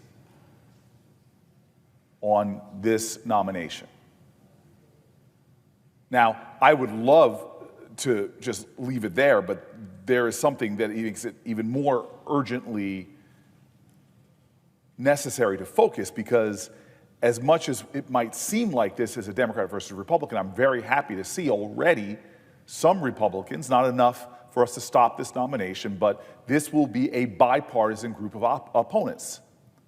which is rare in this time of fierce partisanship, to see some Republicans looking at the evidence, looking at what Mr. Bovee has said, looking at what Mr. Bovee has done, looking at how he has insulted the very office that he hopes to hold of a judge's orders. People who are looking objectively at the facts are starting to see that this would be a terrible mistake in a bipartisan way. That gives me some hope that with the hours left on the clock, perhaps others too will take the time to understand one of two things. One, clearly, as I believe, and others, not just Democrats, but career prosecutors, career public defenders. We have seen judges. We have seen so many people come forward from both sides of the aisle to say, this is wrong. It would be wrong for the senators to do this. This is why we're starting to see some Republicans show more interest, and at least more than one come forward and say they will not support this nominee. It's because the facts are so glaringly clear that this is someone who has no respect for the rule of law. This is someone who's shown that no temperament to be a judge. This is someone who has been condemned for his lack of ethics, that has withheld exculpatory evidence as a prosecutor, has been given the worst Brady violation condemnation from a judge. There are so many things that are legion about this individual that on the face of it is why so many career professionals are coming forward to say that we should not be moving forward. But the second reason why people are having pause is because we are rushing this nomination before questions are answered. Too many people are moving too quickly on the other side of the aisle to get this done before questions are answered. Information is obtained from the record that this body, which is supposed to be deliberative, is supposed to advise and consent, should not be moving forward if they were to honor the obligations that we have. Let me give the multiple reasons why we are moving too quickly without information on substantive things that should raise alarms for all of my colleagues. We asked to hear the testimony of a whistleblower who came forward with tangible evidence, texts, and emails showing that Emil Bovee instructed the DOJ attorneys to ignore a court order if it impeded Trump's agenda. Bovee said, "F you to the courts." Republicans and the Senate Judiciary Committee refused to hold a hearing to meet with this whistleblower, not a Democrat, but a career prosecutor. Instead, we saw the vote being rammed through in the committee. Senator Kim and Senator Blumenthal and members on the Homeland Security and Governmental Affairs Committee, which has oversight on the question of whether DHS violated a court order, asked the whistleblower to testify before them under oath. That committee has also not concluded their oversight. It is just a stunning and alarming fact that my colleagues on the Republican side have disregarded the credible account of someone who dedicated 15 years to public service and jeopardized their career and reputation to come forward at a time that people who step forward and tell the truth often face real reprisals. Second, in 2018, many former Southern District of New York prosecutors took the unprecedented step of alerting Emil Bovee's supervisors to his unethical conduct as a prosecutor, calling him the drunk driver of prosecutors, saying that he was reckless and dangerous in the way that he went about with prosecutions. Unprecedented step of former SDNY prosecutors. 2 years later, Emil Bovee was responsible for the biggest Brady violation in Southern District of New York's history. He withheld exculpatory evidence, resulting in the DOJ having to toss out the case after a guilty verdict. His actions were so egregious that the judge used them as an example of what a prosecutor should never do. Many of my colleagues and I on the Judiciary Committee have requested more information from the Southern District of New York about his tenure. We still have not gotten it, yet we are moving forward. Number three, Finally, after receiving credible information of Emil Bovie's role in the Trump administration's bearing of evidence about what is going on right now, the man that was at the central position to know what was going on with the Epstein files, we have made legitimate requests from him about this, and he has not responded. There are so many questions about Mr. Trump's interest in hiding whatever their files are, contradicting themselves. Either there are truckloads of evidence and lists, or they're not, but Emil Bovie was acting in the Justice Department at the time, and now we have even more reason to question Emil Bovie. Just hours ago, it was revealed that the DOJ told Donald Trump that his name appears many times in those files. Emil Bovie was the top official at DOJ who also happens to be Trump's personal lawyer. We should know what his role was in reversing course on releasing those files. It would be unconscionable for the Senate to move forward with his confirmation with those answers not being provided. As I told the Judiciary Committee, there is a false urgency around this nominee. The only reason for this urgency is because the president wants his loyalists on the federal bench without facing any more scrutiny as to what he knows and what his role was. Even without answering these questions, there is more than enough in his record that disqualifies Bovie from a lifetime appointment to one of the highest courts. But let's go one more, January 6th. Bovie's role in Donald Trump's administration's effort to erase the tragic events of January 6th, of that attack on the Capitol, is disqualifying. As one of his first official acts, Trump pardoned nearly 1,600 people who attacked this Capitol, including 200 people who violently assaulted the law enforcement officers. Bovie was one of the highest-ranking officials at the DOJ, and he said under oath that he advised the president on these pardons, and then he turned from freeing dangerous people convicted for assaulting police officers from prison to punishing the dedicated law enforcement agents who investigated those cases. Bovie wrote a memo saying that prosecuting those who attacked the Capitol was, quote, a grave national injustice. So he went after those prosecutors. He fired those federal prosecutors and FBI agents who worked on the January 6th investigations. Bovie then demanded a list of every single FBI employee who touched one of those cases, and in doing so, he exposed thousands of law enforcement officials to potential retribution by the pardoned and dangerous January 6th offenders. They're now roaming free. Several of these prosecutors reached out to my Republican colleagues and wanted to share their concerns, but not one person agreed to meet with them. The president can nominate judges to the court, but, and this is critical, he can only do so by with the advice and consent of the Senate. This is a constitutional duty imposed on this House, and it requires us, every single senator, to fully and fairly consider every nominee. Willful ignorance does not excuse any of us from our responsibility to seek the truth. It does not excuse us from our constitutional duty to provide advice and consent.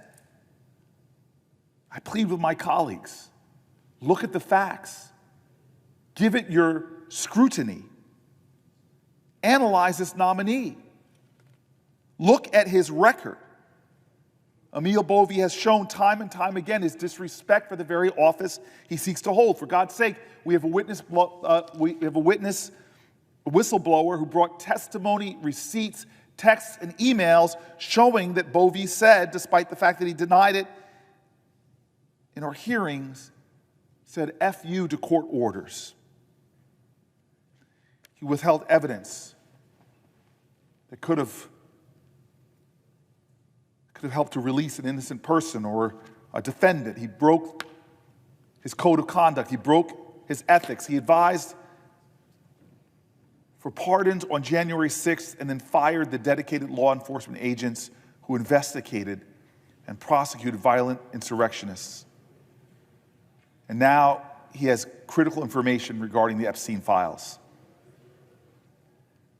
There's a lot of pressure these days to hastily push a person through who cannot be trusted on the federal bench. There's a lot of pressure these days to rubber stamp nominees. There's a lot of pressure these days to look the other way, even though the evidence is clear.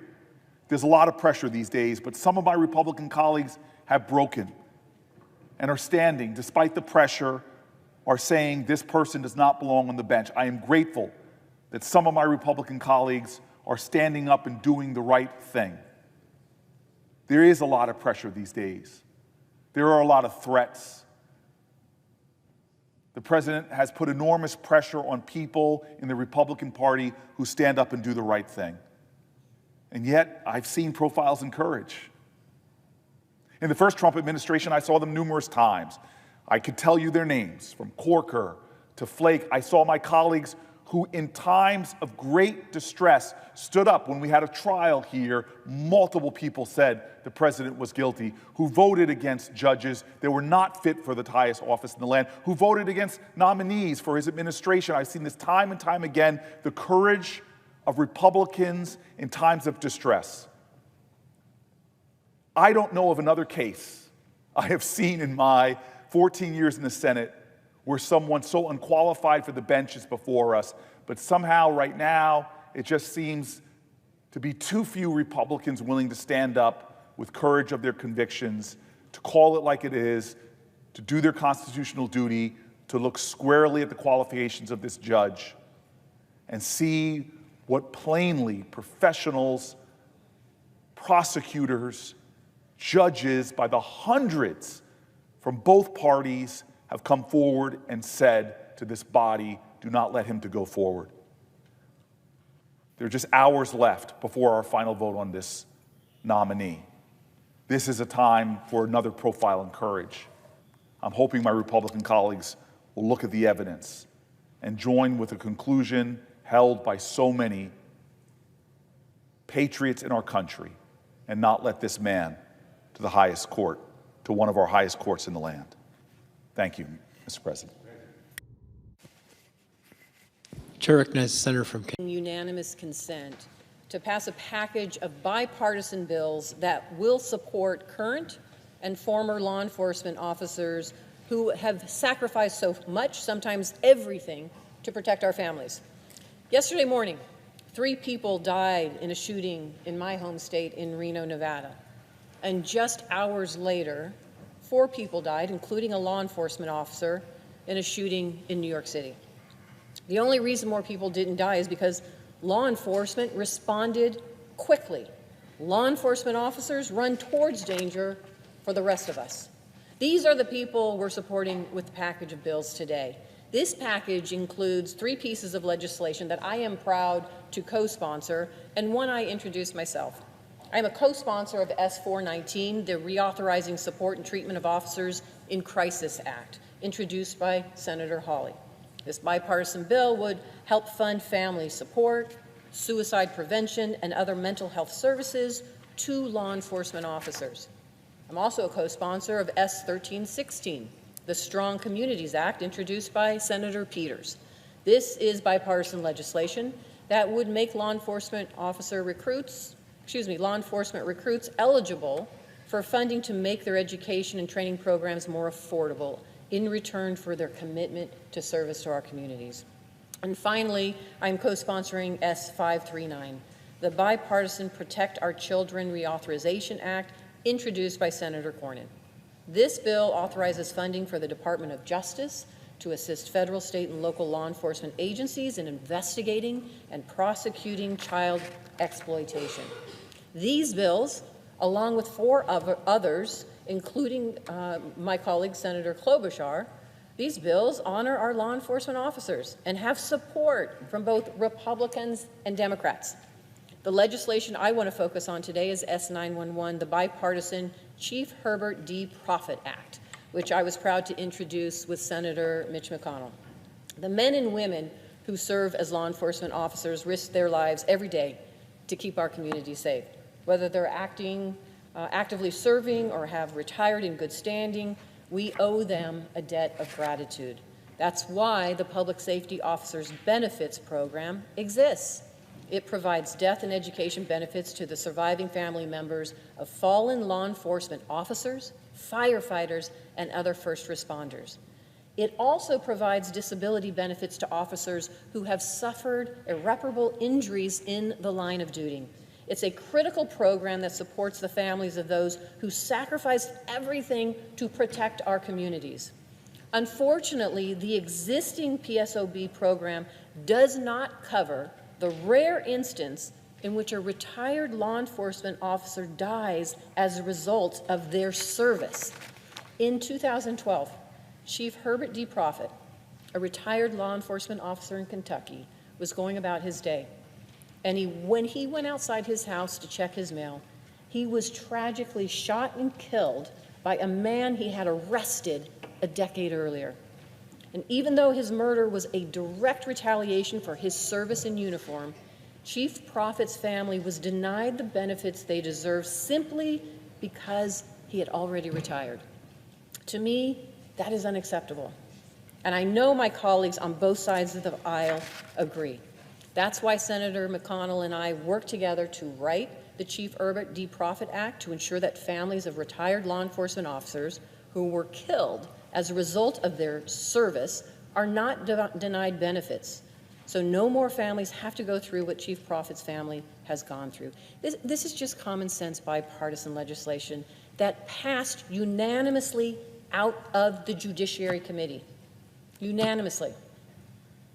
I urge my colleagues to join me in supporting this bill and the rest of the bipartisan bills in this package to protect the men and women who protect us every day and their families.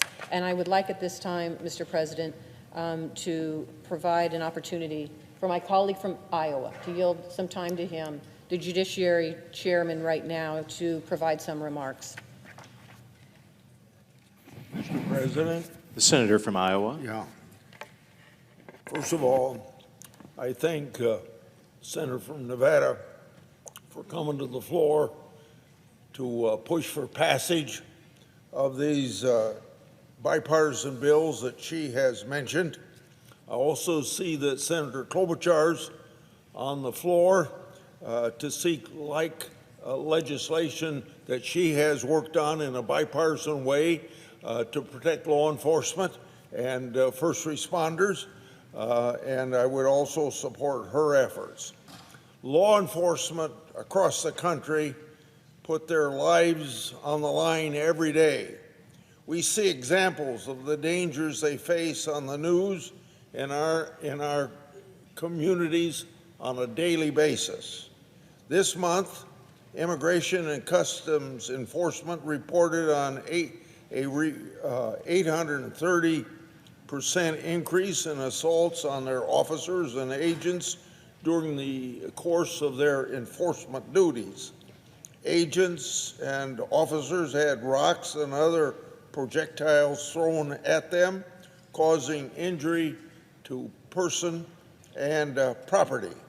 These agents and officers have been doxxed and had their home addresses, family members' names, and other personal information posted on social media for anyone to see, which has resulted in an increased number of threats and intimidations to these law enforcement personnel and their families.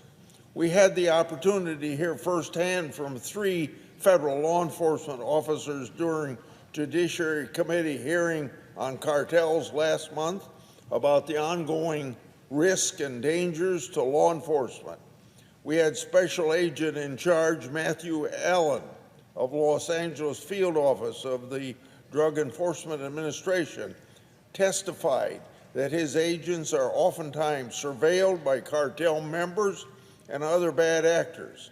He further testified that he has lost several friends and fellow law enforcement officers as a result of their law enforcement duties. And just recently, we learned that an off-duty Customs and Border Protection officer was shot in the face in New York City during an attempted robbery by a previously deported illegal alien. Thankfully, the officer is expected to survive. According to the Fraternal Order of Police, as of June 30th this year, 166 officers were shot in the line of duty. 21 of them lost their life. While these numbers are lower than from previous years, the shooting this weekend is yet another example of the threats and dangers of our men and women in blue facing every day, both on and off duty. Earlier this year, Senator Durbin, who is also on the floor with us, and he's the ranking member of the committee I chair, he and I led a resolution honoring 234 officers who made the ultimate sacrifice and are being recognized as line of duty deaths. It passed with over 80 co-sponsors. We worked together across the aisle to report these bills that are being discussed here on the floor of the Senate. Those bills were voted out of committee on what we honor as Police Week in the United States. The 7 bills are part of the largest Police Week packages in over 15 years. The package of 7 bills passed the committee with bipartisan support and also by unanimous vote. They provide a good example of the extensive problems facing our law enforcement community. For example, one bill deals with recruitment and retention issues to ensure our law enforcement is well staffed. Other bills deal with protecting law enforcement from the dangers of fentanyl and providing law enforcement with the equipment that they need to serve our communities.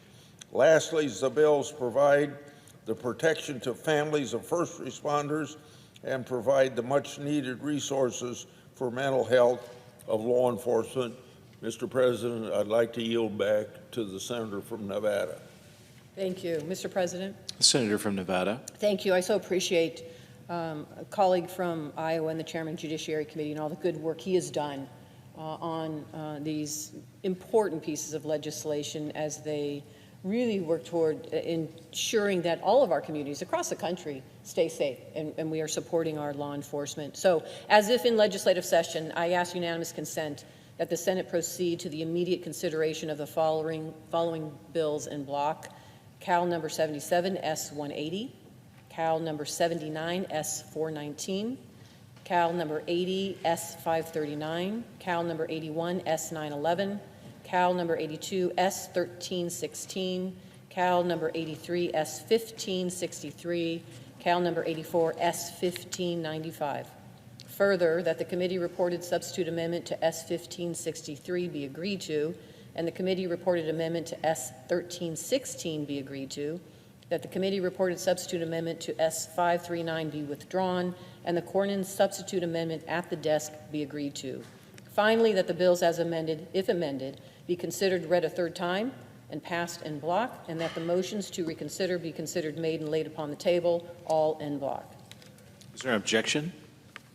Reserving the right to object. Senator from New Jersey. Thank you very much. I'm reserving the right to object. I want to begin by acknowledging the tragic loss of a New York City police officer, Deir al-Islam, last night, just about 15 miles from where I live.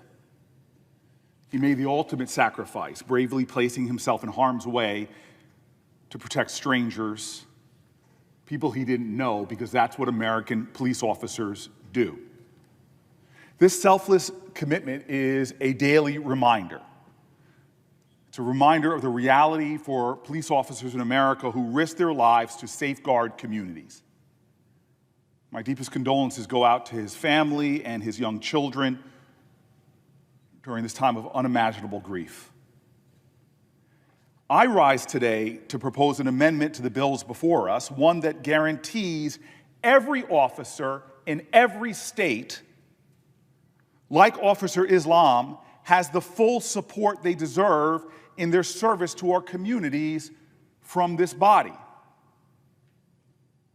Sadly, this is not what the Justice Department is doing. Rather than supporting law enforcement agencies and officers equally across the nation, They are weaponizing public safety grants to punish state and local jurisdictions that resist the Trump policy agenda, including my home state of New Jersey. The Department of Justice is right now withholding funds from law enforcement agencies across the country, including New Jersey, that we have passed through this body in a bipartisan way unless they enforce the administration's unjust immigration agenda and comply with the president's unjust and unlawful executive orders and memoranda. It is disgraceful. It is unfair. It is unjust. And it is dangerously reckless towards the officers whose well-being they are jeopardizing. Officers like the ones I know personally who serve and protect New Jersey. Come on now. Federal funds should not be used for partisan political games. They shouldn't be weaponized to benefit this state that supported the president and this state that didn't support the president. This is the shift towards authoritarianism. It is undermining the separation of powers we have here in America. This body has duly approved grants. It is our job, it is spelled out in the Constitution, that each of us has sworn an oath to protect. And this president is upending that process, violating the will of this body, Democrats and Republicans alike, in pursuit of his petty political agenda. And who is getting hurt? Well, in this case, New Jersey police officers are being hurt. New York police officers are getting hurt in the wake of a murder of a police officer in New York yesterday. This is outrageous.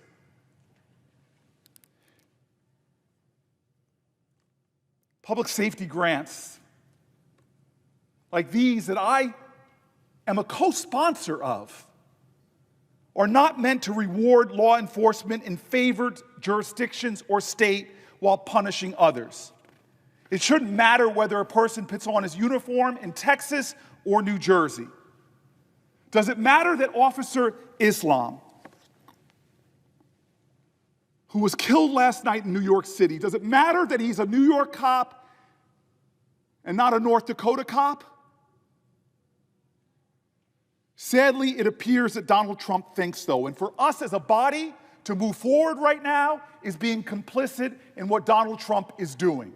I say no. I say we stand. I say we fight. I say we reject this, and in a bipartisan way that we demand an end to this kind of constitutionally unjust carving up of the resources we approve.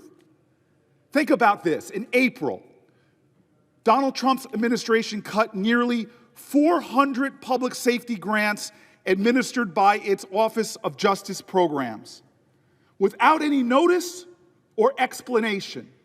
Think about that for a second. Programs that I supported, programs that I co-sponsored, programs that protect police officers and communities, he canceled without a justification.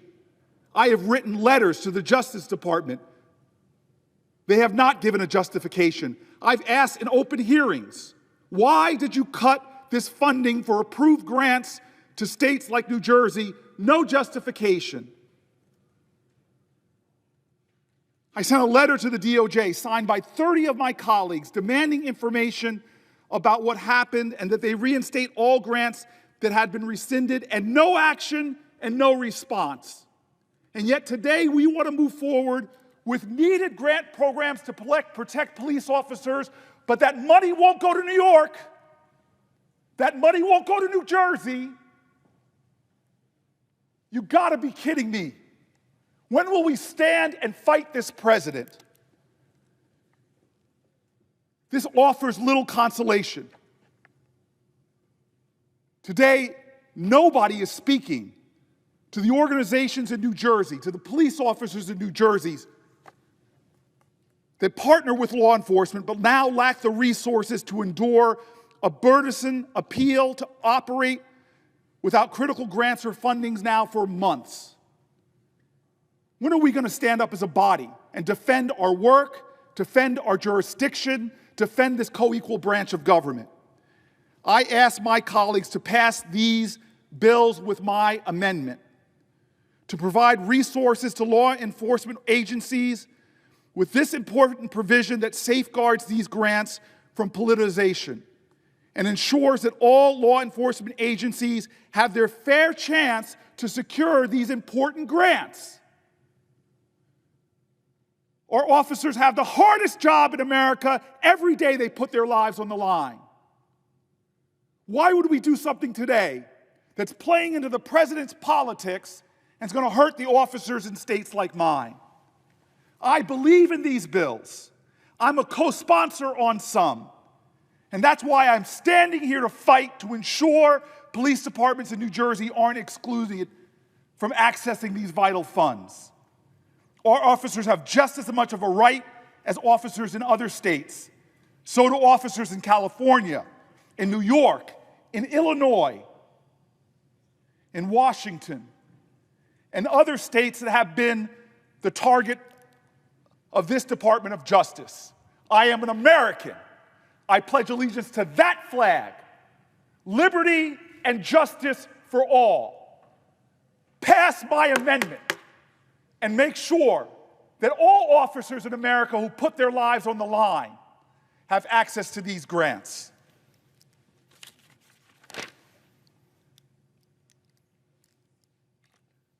I ask that consent be modified, the bill be modified, that my amendments to S-180, S-419, S-539, S-1316, and S-1563, which are at the desk, also be agreed to. And the bills as amended, if amended, be considered read a third time and passed in block so that all police officers in America can get the intended resources that the Judiciary Committee passed unanimously for American police. Is there an objection to the modification? Mr. President. The senator from Nevada. Reserving the right to object. I agree. Withholding funding for law enforcement anywhere in the country, across the country, is just not acceptable, and it should not be done. And it should not be based on party affiliation, playing favoritism. I absolutely agree.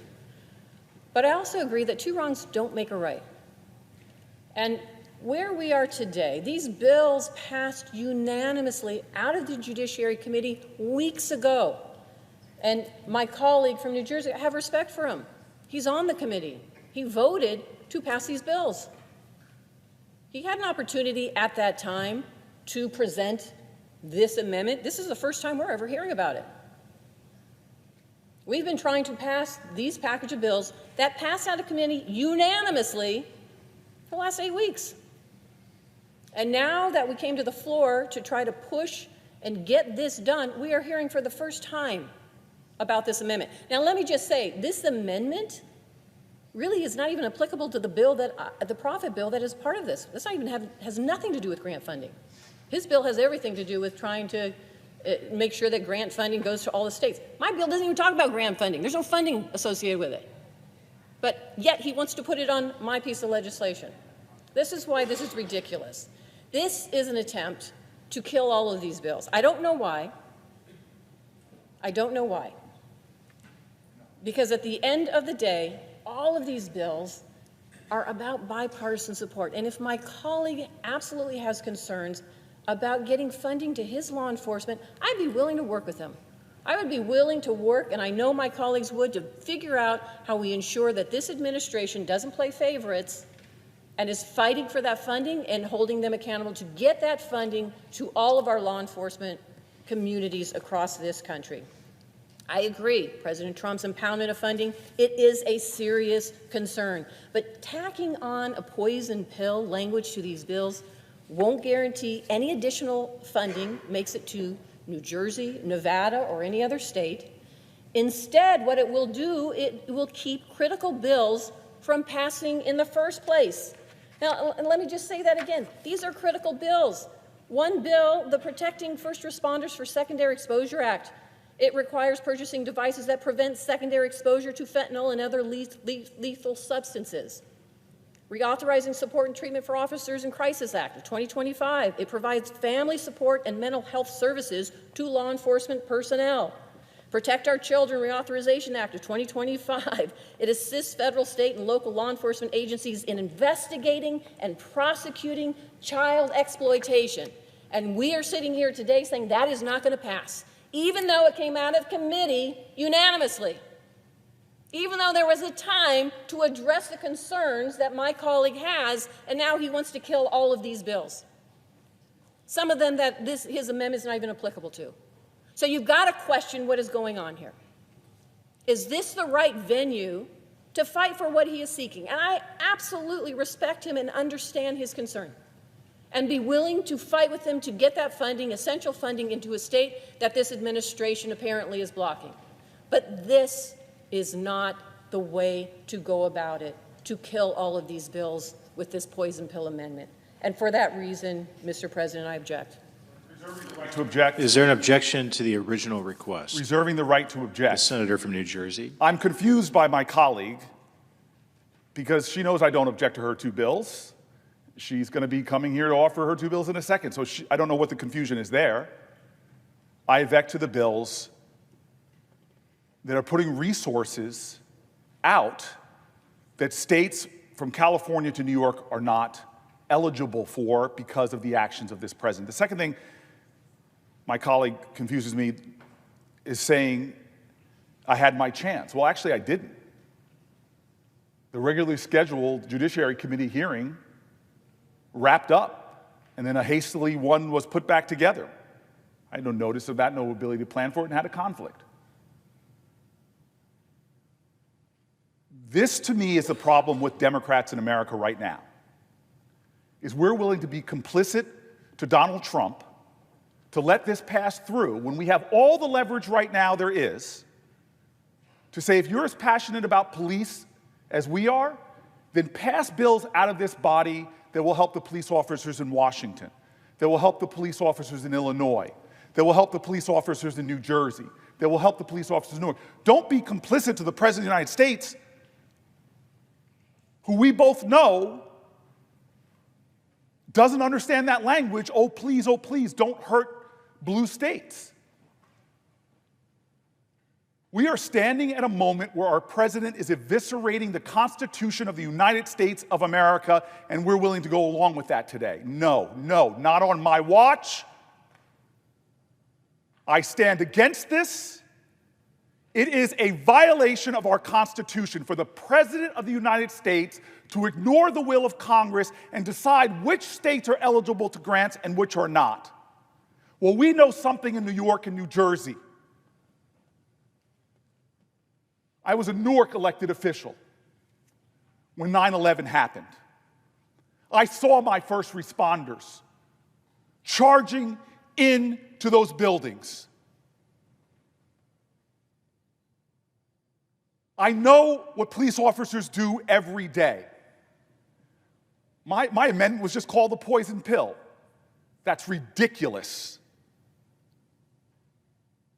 What my amendment does, it says the police officers in New Jersey are just as important as the police officers in North or South Dakota. It says the police officers in New York are just as important as the police officers in Texas. It says the police officers in California are just as important as the police officers in Alabama.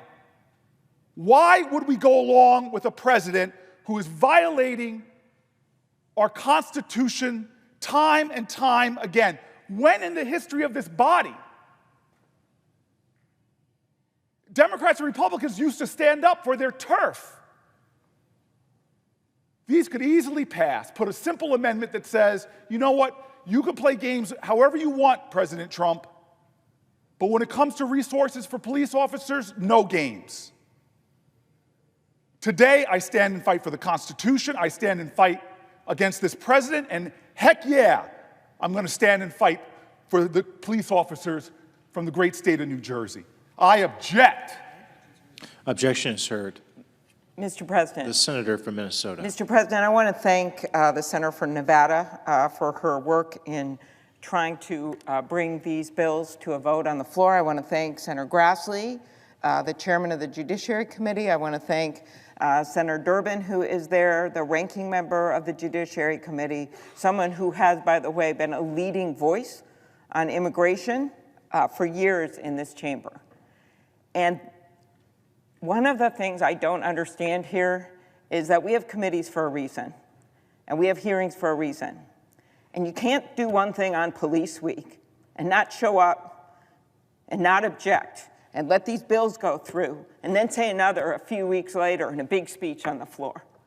So I like to show up at the markups, and I like to make my case. And I will note that Senator Booker objected to my police reauthorization bill, the cops funding, the Clinton cops funding, long before Donald Trump came into office. So this is not just about this. This is a long dispute over this type of funding. Funding that I think is really important right now. Our country's law enforcement professionals do some of the hardest and most important work out there. Every day across America, we ask them to put everything on the line to keep us safe. We ask them to run towards danger and to guide others to safety. And every day across America, they put on their uniforms, their bulletproof vests, their badges, and they get to work. We need to have their backs, and that's what this package of bills does. By the way, bills supported out of the committee from some of the most liberal senators and some of the most conservative senators in this body. We came together. There were bills we would have liked to include that we did not.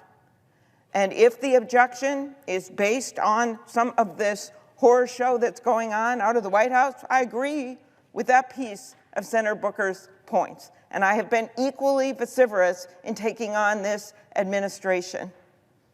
But all of these bills came out of the committee unanimously, and I think they deserve that support on the floor. These bills help fund grants for mental health services for law enforcement. And by the way, if this issue, which I agree with Senator Booker on, about that all these states should be treated the same, well, then I suppose then he will be voting against all of this funding for New Jersey unless this is changed. So we should be watching for that for every single vote instead of just these bills that are in front of us that were supported unanimously out of committee. Grants that help law enforcement combat child sexual exploitation. Grants to help address the recruitment and retention crisis that is plaguing local law enforcement. Senator Cortez Masto's bill, as she explained, would help support the families of fallen law enforcement officers who were targeted and attacked because of their service as law enforcement. My bill, which has been now objected to, so I'm not going to mention it separately or ask for it to be called up separately. My bill, the Retired Law Enforcement Officers Continuing Service Act, done with Senator Grassley, would make sure that law enforcement agencies can continue to utilize the skills that talented law enforcement retirees have built up over their career of public service. There are many retired law enforcement officers who want an active retirement and are eager and ready to serve their community. This might sound like small ball, but when we are looking at how we're going to build up these police agencies, when we don't have enough police, when they're out there at these scenes getting shot at, we've got to be creative in terms of the ideas. And I believe strongly we're going to see another president in the future. We're going to see out of these next elections a check on some of this. But for now, I want to get these programs started. This bill would allow law enforcement agencies across the country to keep using their expertise to review video footage, to solve carjacking cases, or help cyber and financial crime investigations. This bill will also help train the next generation of law enforcement officers. These and the other police bills passed during Police Week, while those police officers are sitting there in the hearing room, when no one objected, they are bipartisan, common sense legislation. They passed the Judiciary Committee unanimously. And I can't help it if someone couldn't change their schedule to be there. I think that these hearings should mean something, and that people should be saying the same thing they say on Police Week when those people are sitting out there in the uniforms who have lost loved ones, as they say on this Senate floor. If we expect law enforcement to respond to some of the most difficult crises at a moment's notice, it's on us to set them up for success. I was there at the National Mall where it rained the entire night, and not a family wasn't there when they thought it was going to be a nicer day. And that was this year on the National Mall to honor those fallen heroes, the Law Enforcement Officers Memorial Candlelight Vigil. Every single officer whose name was read that night was a beloved family member and a friend to so many, including 3 from my state. There was Officer Jamal Mitchell, who was shot and killed in the line of duty just last June, and Officers Paul Elmstead and Matthew Ruge, who along with firefighter paramedic Adam Finseth were killed responding to a domestic violence call in Burnsville, Minnesota. They were called to duty, they answered the call. They actually got 7 kids out of this house and saved their lives. And then one was gunned down, a paramedic came in to try to save him, he was gunned down. And I will never forget hearing from Burnsville Police Sergeant Adam Medlicott, who was there with the 3 fallen first responders when they answered the call. He said of his fallen comrades, "We were there for 7 children. Nothing could be more honorable." He is absolutely right. You can't teach that kind of heroism. Our brave law enforcement professionals deserve to know that the resources they rely on will be there when they need them. And I hope we can work some of this out. I completely agree with Senator Booker about what this administration is doing. But you can't just pick out a few bills that came out of a committee and say, I'm going to stop those, and then allow for other bills that fund other parts of your budget in your state. Thank you. They're from New Jersey. I was just called out by name, and I want to respond. This is what frustrates me. I've passed numerous pieces of legislation for our police officers. I partnered with Chuck Grassley, the incredible senator from Iowa, on a bill very similar to the one I support about police officers who fall in the line of duty. In this case, it was COVID.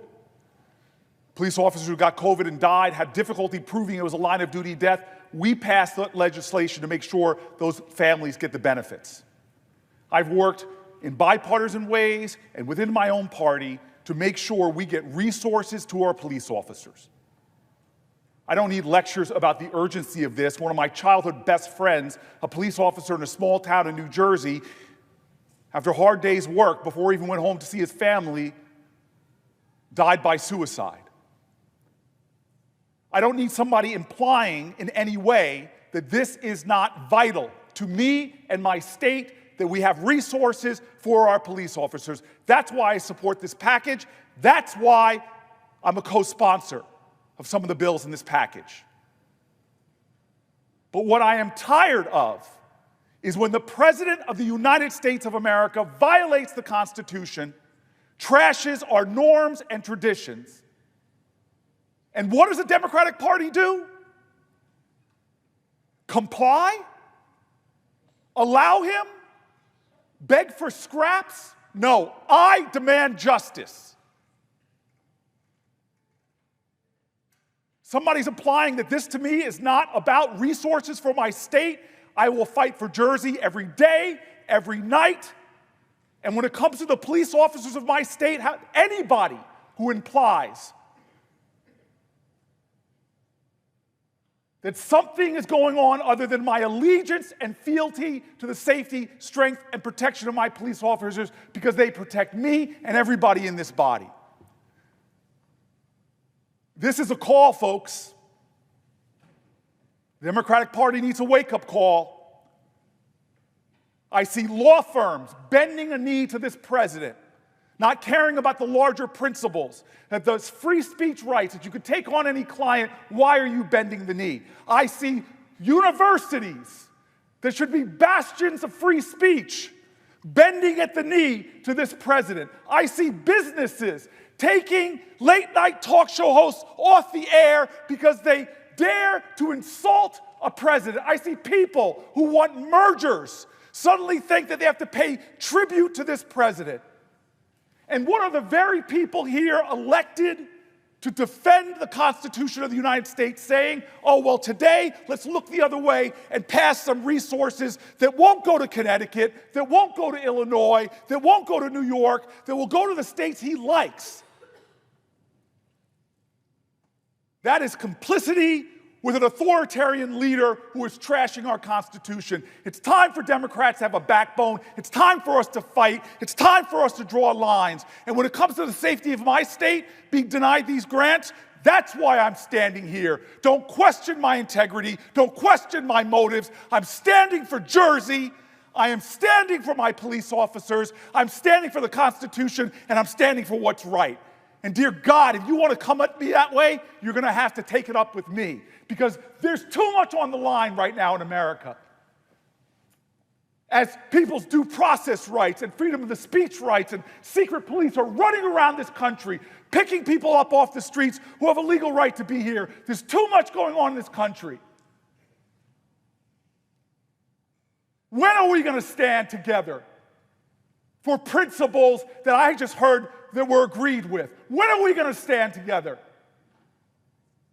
If we don't stand as Democrats, we deserve to lose. But if we stand united, if we stand strong, if we stand with other people, if we tell with a chorus of conviction in America what this president is doing is wrong, if we stand up and speak that way, dear God, we will win. Like all of those people that are ancestors who joined hands together and said, we shall overcome. No, not on my watch. I'm protecting Jersey today. I'm protecting our Constitution today. I'm standing today.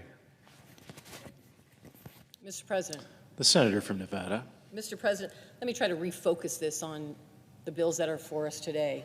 I'm not sure the answer here is to stop bipartisan legislation that gives tools to law enforcement across the community to keep our community safe. That stopping those is the answer moving forward here.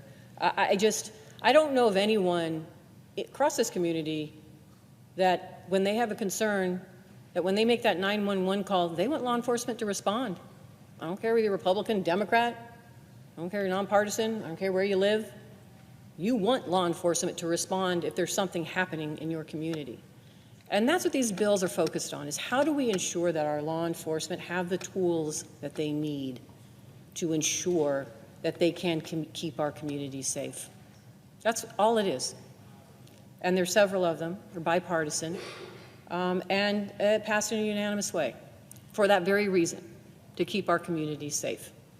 Now, we can talk about funding for those and appropriations, and that's a separate subject. I'm willing to work with my colleague and fight the administration from stopping that funding.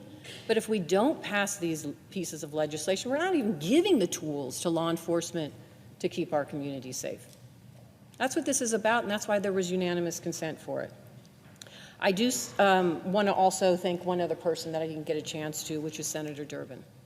He has worked tirelessly on the Judiciary Committee on these pieces of legislation, working with law enforcement, working with all of us, understanding that it is about safe communities at the end of the day and ensuring we keep and give law enforcement the tools they need to keep our communities safe. I also appreciate my colleague who's willing to work with me on two pieces of the bills that are before us, albeit we worked this out just before we walked on the floor today. But I appreciate his willingness to allow me to really kind of pull out two pieces of legislation and talk to him about it.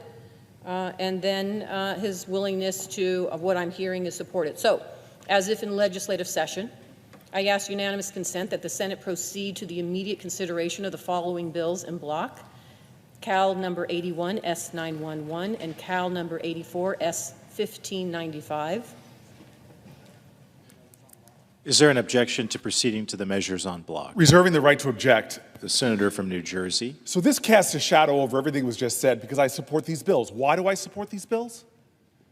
Because the officers of the state of New Jersey are going to benefit from them. Because Donald Trump hasn't targeted these and cut these.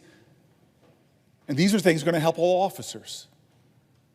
That's what this body should do, not pick and choose one state over another, not pit one state against another, not pit blue states, so-called blue states over so-called red states. It's the United States of America.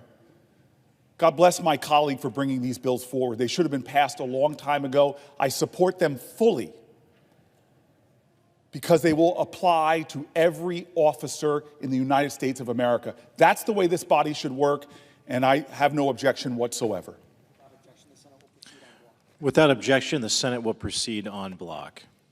From Minnesota. Mr. President, I want to thank the Senator from Nevada for her work in trying to bring these bills to a vote on the floor. I want to thank Senator Grassley, the chairman of the Judiciary Committee. I want to thank Senator Durbin, who is there, the ranking member of the Judiciary Committee, someone who has, by the way, been a leading voice on immigration for years in this chamber.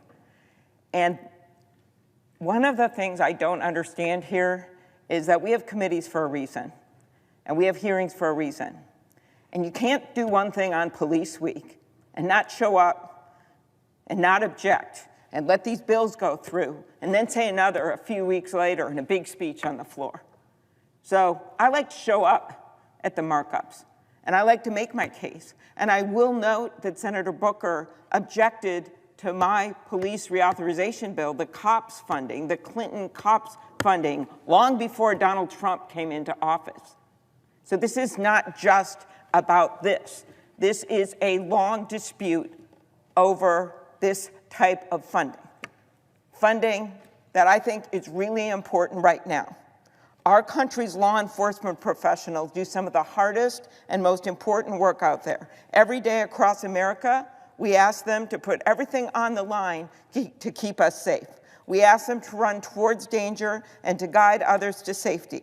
And every day across America, they put on their uniforms, their bulletproof vests, their badges, and they get to work. We need to have their backs, and that's what this package of bills does. By the way, bills supported out of the committee from some of the most liberal senators and some of the most conservative senators in this body. We came together. There were bills we would have liked to include that we did not. And if the objection is based on some of this horror show that's going on out of the White House, I agree with that piece of Senator Booker's points. And I have been equally vociferous in taking on this administration. But all of these bills came out of the committee unanimously, and I think they deserve that support on the floor. These bills help fund grants for mental health services for law enforcement. And by the way, if this issue, which I agree with Senator Booker on, about that all these states should be treated the same, well, then I suppose then he will be voting against all of this funding for New Jersey unless this is changed. So we should be watching for that for every single vote instead of just these bills that are in front of us that were supported unanimously out of committee. Grants that help law enforcement combat child sexual exploitation. Grants to help address the recruitment and retention crisis that is plaguing local law enforcement. Senator Cortez Masto's bill, as she explained, would help support the families of fallen law enforcement officers who were targeted and attacked because of their service as law enforcement. My bill, which has been now objected to, so I'm not going to mention it separately or ask for it to be called up separately. My bill, the Retired Law Enforcement Officers Continuing Service Act, done with Senator Grassley, would make sure that law enforcement agencies can continue to utilize the skills that talented law enforcement retirees have built up over their career of public service. There are many retired law enforcement officers who want an active retirement and are eager and ready to serve their community. This might sound like small ball, but when we are looking at how we're going to build up these police agencies, when we don't have enough police, when they're out there at these scenes getting shot at, we've got to be creative in terms of the ideas. And I believe strongly we're going to see another president in the future. We're going to see out of these next elections a check on some of this. But for now, I want to get these programs started. This bill would allow law enforcement agencies across the country to keep using their expertise to review video footage, to solve carjacking cases, or help cyber and financial crime investigations. This bill will also help train the next generation of law enforcement officers. These and the other police bills passed during Police Week, while those police officers are sitting there in the hearing room, when no one objected, they are bipartisan, common sense legislation. They passed the Judiciary Committee unanimously. And I can't help it if someone couldn't change their schedule to be there. I think that these hearings should mean something, and that people should be saying the same thing they say on Police Week when those people are sitting out there in the uniforms who have lost loved ones, as they say on this Senate floor. If we expect law enforcement to respond to some of the most difficult crises at a moment's notice, it's on us to set them up for success. I was there at the National Mall where it rained the entire night, and not a family wasn't there when they thought it was going to be a nicer day. And that was this year on the National Mall to honor those fallen heroes, the Law Enforcement Officers Memorial Candlelight Vigil. Every single officer whose name was read that night was a beloved family member and a friend to so many, including 3 from my state. There was Officer Jamal Mitchell, who was shot and killed in the line of duty just last June, and Officers Paul Elmstead and Matthew Ruge, who along with firefighter paramedic Adam Finseth were killed responding to a domestic violence call in Burnsville, Minnesota. They were called to duty, they answered the call. They actually got 7 kids out of this house and saved their lives. And then one was gunned down. The paramedic came in to try to save him. He was gunned down. And I will never forget hearing from Burnsville Police Sergeant Adam Medlicott, who was there with the 3 fallen first responders when they answered the call. He said of his fallen comrades, "We were there for 7 children. Nothing could be more honorable." He is absolutely right. You can't teach that kind of heroism. Our brave law enforcement professionals deserve to know that the resources they rely on will be there when they need them. And I hope we can work some of this out. I completely agree with Senator Booker about what this administration is doing. But you can't just pick out a few bills that came out of a committee and say, I'm going to stop those, and then allow for other bills that fund other parts of your budget in your state. Thank you. Senator from New Jersey. I was just called out by name, and I want to respond. This is what frustrates me. I've passed numerous pieces of legislation for our police officers. I partnered with Chuck Grassley, the incredible senator from Iowa, on a bill very similar to the one I support about police officers who fall in the line of duty. In this case, it was COVID. Police officers who got COVID and died had difficulty proving it was a line of duty death. We passed legislation to make sure those families get the benefits. I've worked in bipartisan ways and within my own party to make sure we get resources to our police officers. I don't need lectures about the urgency of this. One of my childhood best friends, a police officer in a small town in New Jersey, after a hard day's work, before he even went home to see his family, died by suicide. I don't need somebody implying in any way that this is not vital to me and my state, that we have resources for our police officers. That's why I support this package. That's why I'm a co-sponsor of some of the bills in this package. But what I am tired of is when the President of the United States of America violates the Constitution, trashes our norms and traditions. And what does the Democratic Party do? Comply? Allow him? Beg for scraps? No, I demand justice. Somebody's implying that this to me is not about resources for my state.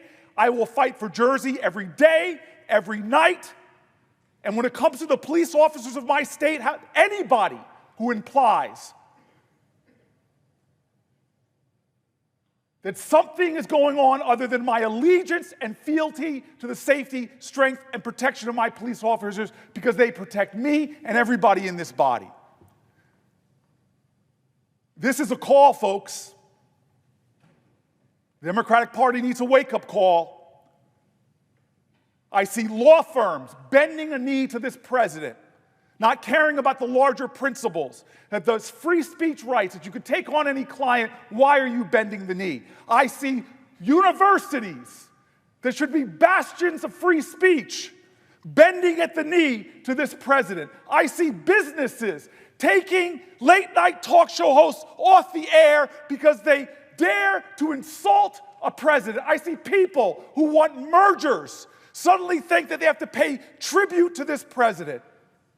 And what are the very people here elected to defend the Constitution of the United States saying, oh, well, today, let's look the other way and pass some resources that won't go to Connecticut, that won't go to Illinois, that won't go to New York, that will go to the states he likes.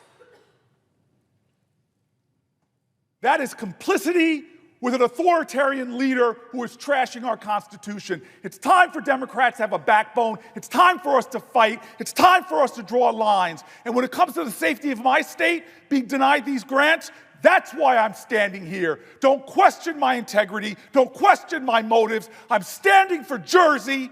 I am standing for my police officers. I'm standing for the Constitution, and I'm standing for what's right.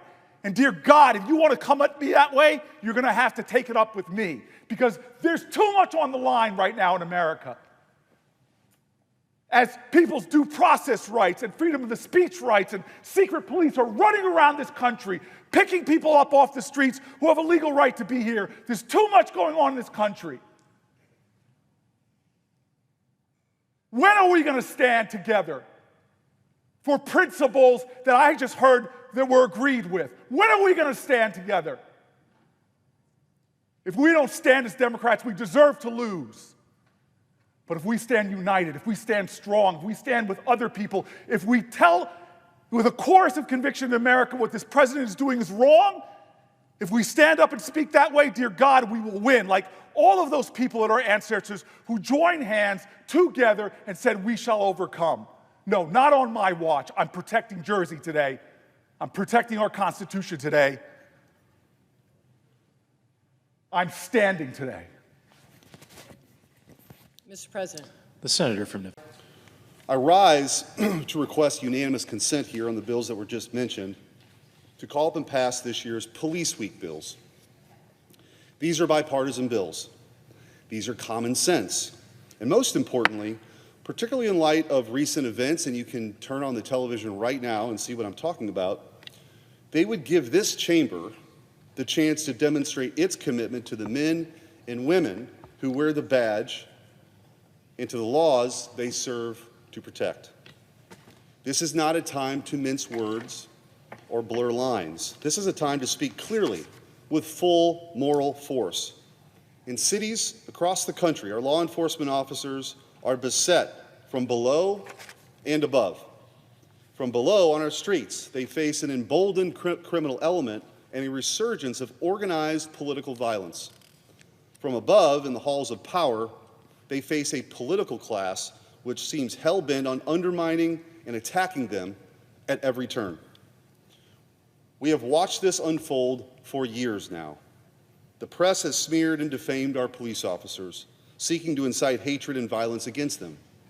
Fringe academic ideas about defunding police and shuttering prisons have moved from the classroom to the courtroom to the legislature and then to codified laws. Riots, lawsuits, slashed budgets, malicious lies blared through the largest megaphones in our country. Time and time again, the system has sided with the criminal over the cop, the looter over the law.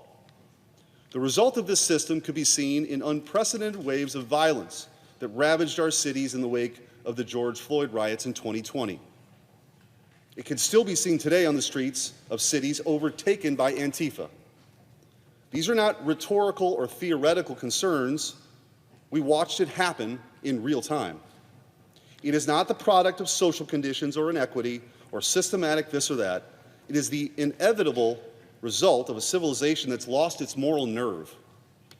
A civilization that is too racked by guilt to punish its criminals, to enforce its laws, or to confront its enemies, even when those enemies are beating police officers and firebombing federal buildings right before our eyes.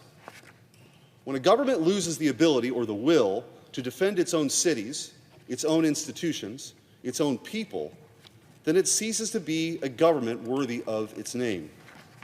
The path back to justice is simple. It requires laws like the ones we are going to consider here today. It requires protecting the people who protect us, like the bill to equip first responders with protective gear against fentanyl exposure, keeping them safe from the very poisons they're trying to fight. It requires ensuring that our police officers are healthy in body and in spirit, like the bill to reauthorize critical mental health services for cops and their families. Every single year, more police officers die by suicide than die in the line of duty. This is profoundly a policy failure and one that is on us to fix.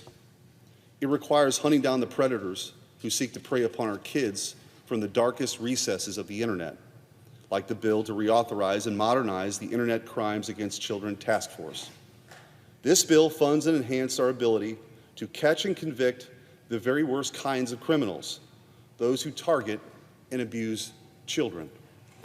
It requires building strong police departments with officers who know the neighborhoods and the people that they protect, like our bill to send local recruits to police academies if they agree to serve in the precincts in their own communities. And it requires wisdom and experience, like the bill to give state and local agencies the ability to rehire retired officers in civilian law enforcement roles. If you stand on the side of justice and our first responders, these votes should be simple and easy. With that, Mr. President, I'd ask we move forward. Is there objection to the unanimous consent request? Is there objection to the unanimous consent request? I'm going to reserve the right to object. Senator from New Jersey. I'm really grateful that this is one of the areas where we have a lot of bipartisan support, because this body, I would say unanimously, believes that we have to do more to help local law enforcement.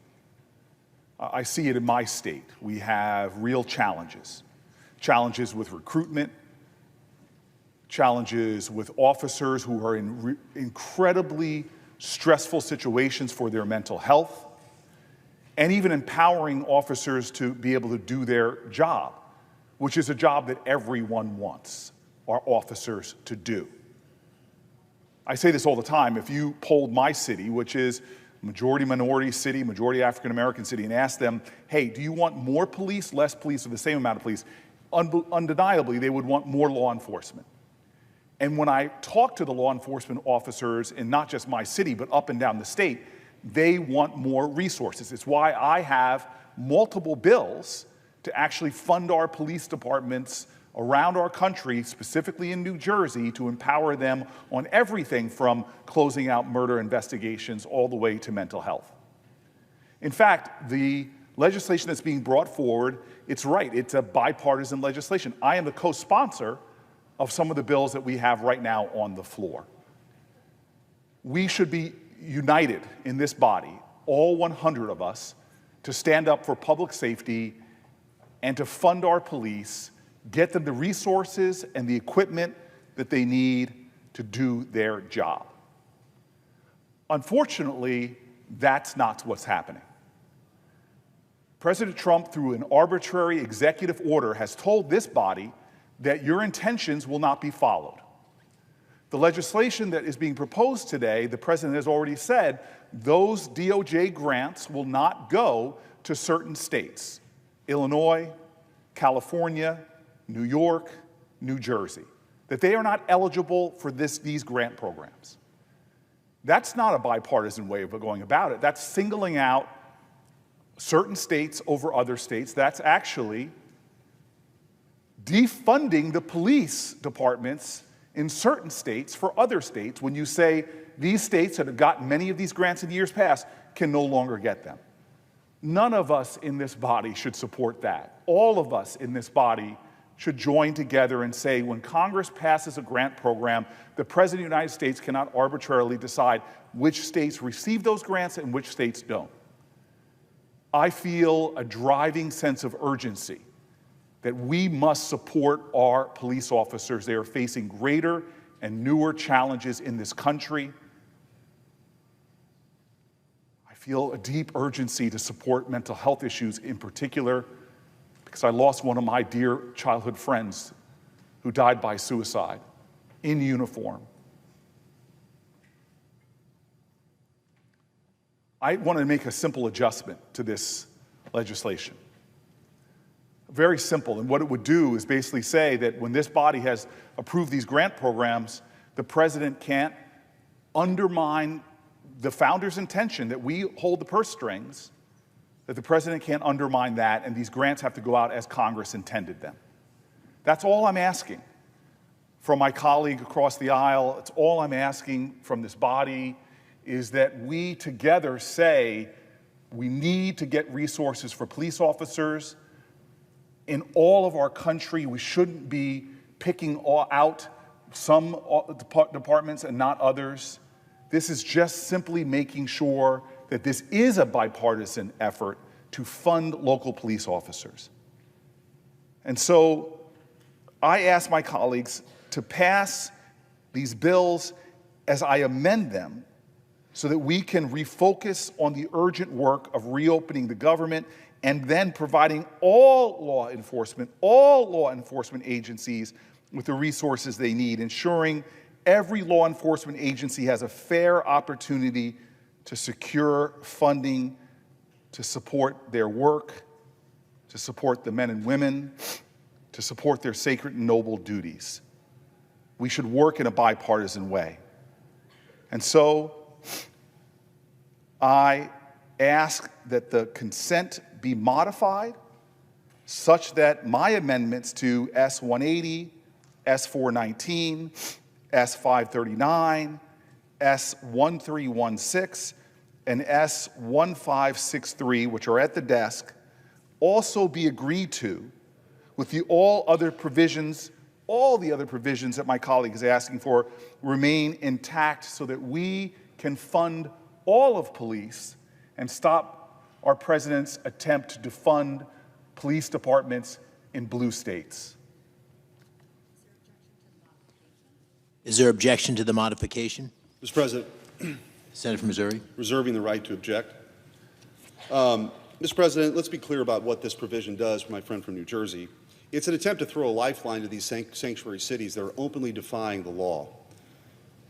In order to receive federal grant dollars, you can't withhold information from federal law enforcement. That's what they're doing. That's what it means to be a sanctuary city. What you're saying is we're not going to work with ICE or any other federal agency because we want to protect illegal immigrants in our cities. That's what's happening. That's deeply unpopular with the American people. And that's why the president has taken his action to try to get these cities to come along and be part of the program with the rest of the country to say, we're all going to work together to keep our communities safe. This provision is a direct attempt to undermine the Trump administration to do that and their renewed enforcement of our immigration laws.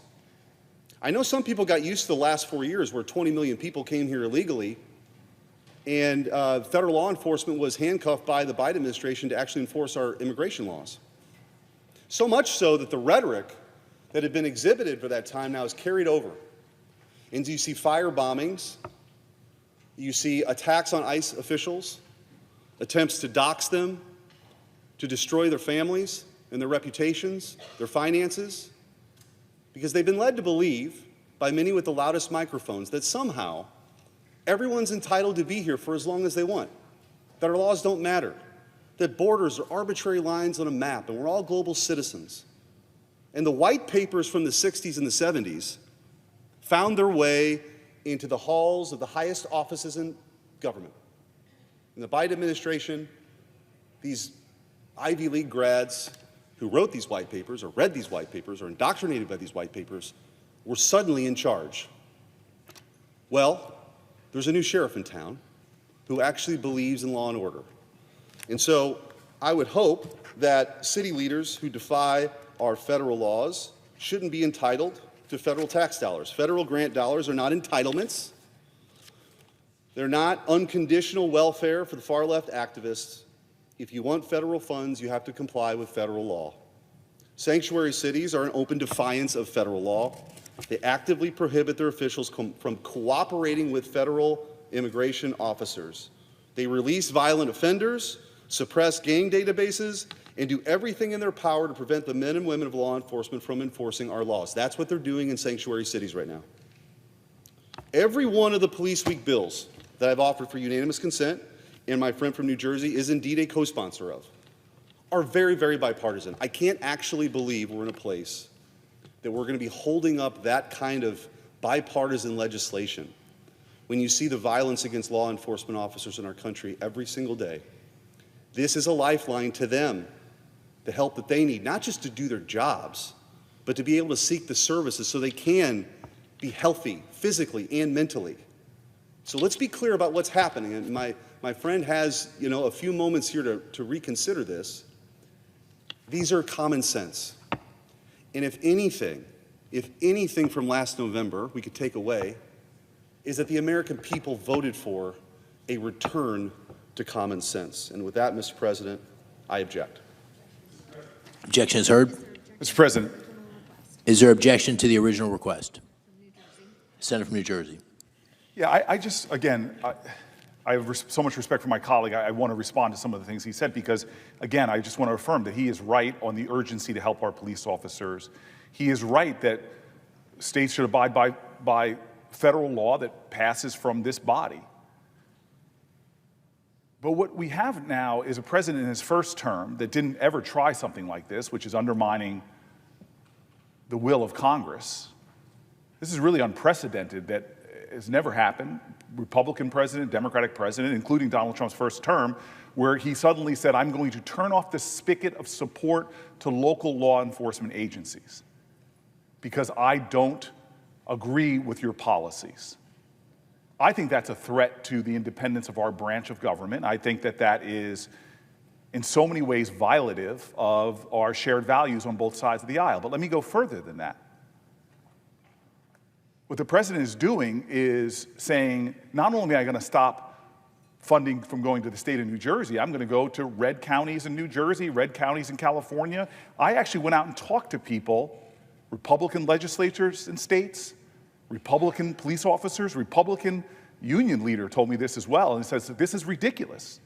So this is insane.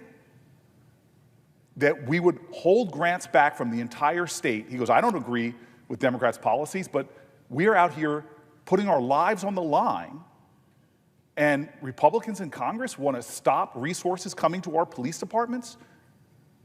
One of the union leaders said to me that my guys are out there sacrificing their lives, and we can't get help that both sides of the aisle agree on? And so, yeah, my colleague and I disagree on domestic immigration policies. But one thing I don't agree on, because I was a mayor of a city that basically said, in order to keep my city safe, we're going to cooperate with the police department, because it was an overbroad generalization that was made on the Senate floor that we're not supporting ICE and immigration activities, because I know this up and down the state of New Jersey. Not only do we support them, but we detail officers with federal immigration enforcement. I did it when I was mayor. You want to talk about cooperation, anybody who knows local government, from the FBI to the ATF to ICE, all over New Jersey, we are cooperating with federal authorities. What we have simply said, if we're responsible for local law enforcement, we're not going to do things that create such fear in our communities that immigrant communities are afraid to come to local police to report crimes. And that somehow, not in the first term, Trump's first term, but somehow in this term of office, that's a bridge too far. Well, let me tell you right now, the way that immigration is being pursued in our neighborhoods, where masked agents are coming out of unmarked cars, are going to court appearances and schools and hospitals, my local police officers are telling me how much more dangerous this administration is making communities, because people who are victims of crime now are afraid to go to local police officers and report those crimes. And again, this is not coming from politicians in New Jersey. This is coming from law enforcement officers that have said that we've created such a climate of fear in our country that just solving crimes is getting harder and harder because people are afraid to come to the police. So yes, we have policies that say there are certain things we won't do to maintain a community of trust within our communities. So I understand there is a lot of rhetoric. I can turn on shock news and all of that. But when you talk to the law enforcement officers in many of the most Republican parts of my community, they're outraged about what's happening right now. So again, we can debate policy on immigration, but to me, for a senator to allow a president to undermine the power of the purse relegated by the Constitution to this body is outrageous. It's never been done before. Not in Trump's first term, not by Bush, not by Reagan, not by Clinton, not by Obama. We are in new territory here in our country where we see a president encroaching upon our powers, and I can't be complicit in that. Everybody in this body, I would never question any of my colleagues on either side of the aisle. We all want our local police departments to not only be able to do their job, we all actually want to have more equipment and more resources. That's why these bills are bipartisan. But how could we allow bipartisan bills passed out of the Senate to then be stopped in a partisan way by a president who is then going to choose red states and hurt blue states, even though my state has millions of Republicans who deserve to have their communities safe as well? I'm standing today just to say, let's use common sense and help our police officers together get this resources desperately needed out to our communities now and not let this fall victim to something that wasn't even an issue in Donald Trump's first term. And so I object. I object. Objection is heard.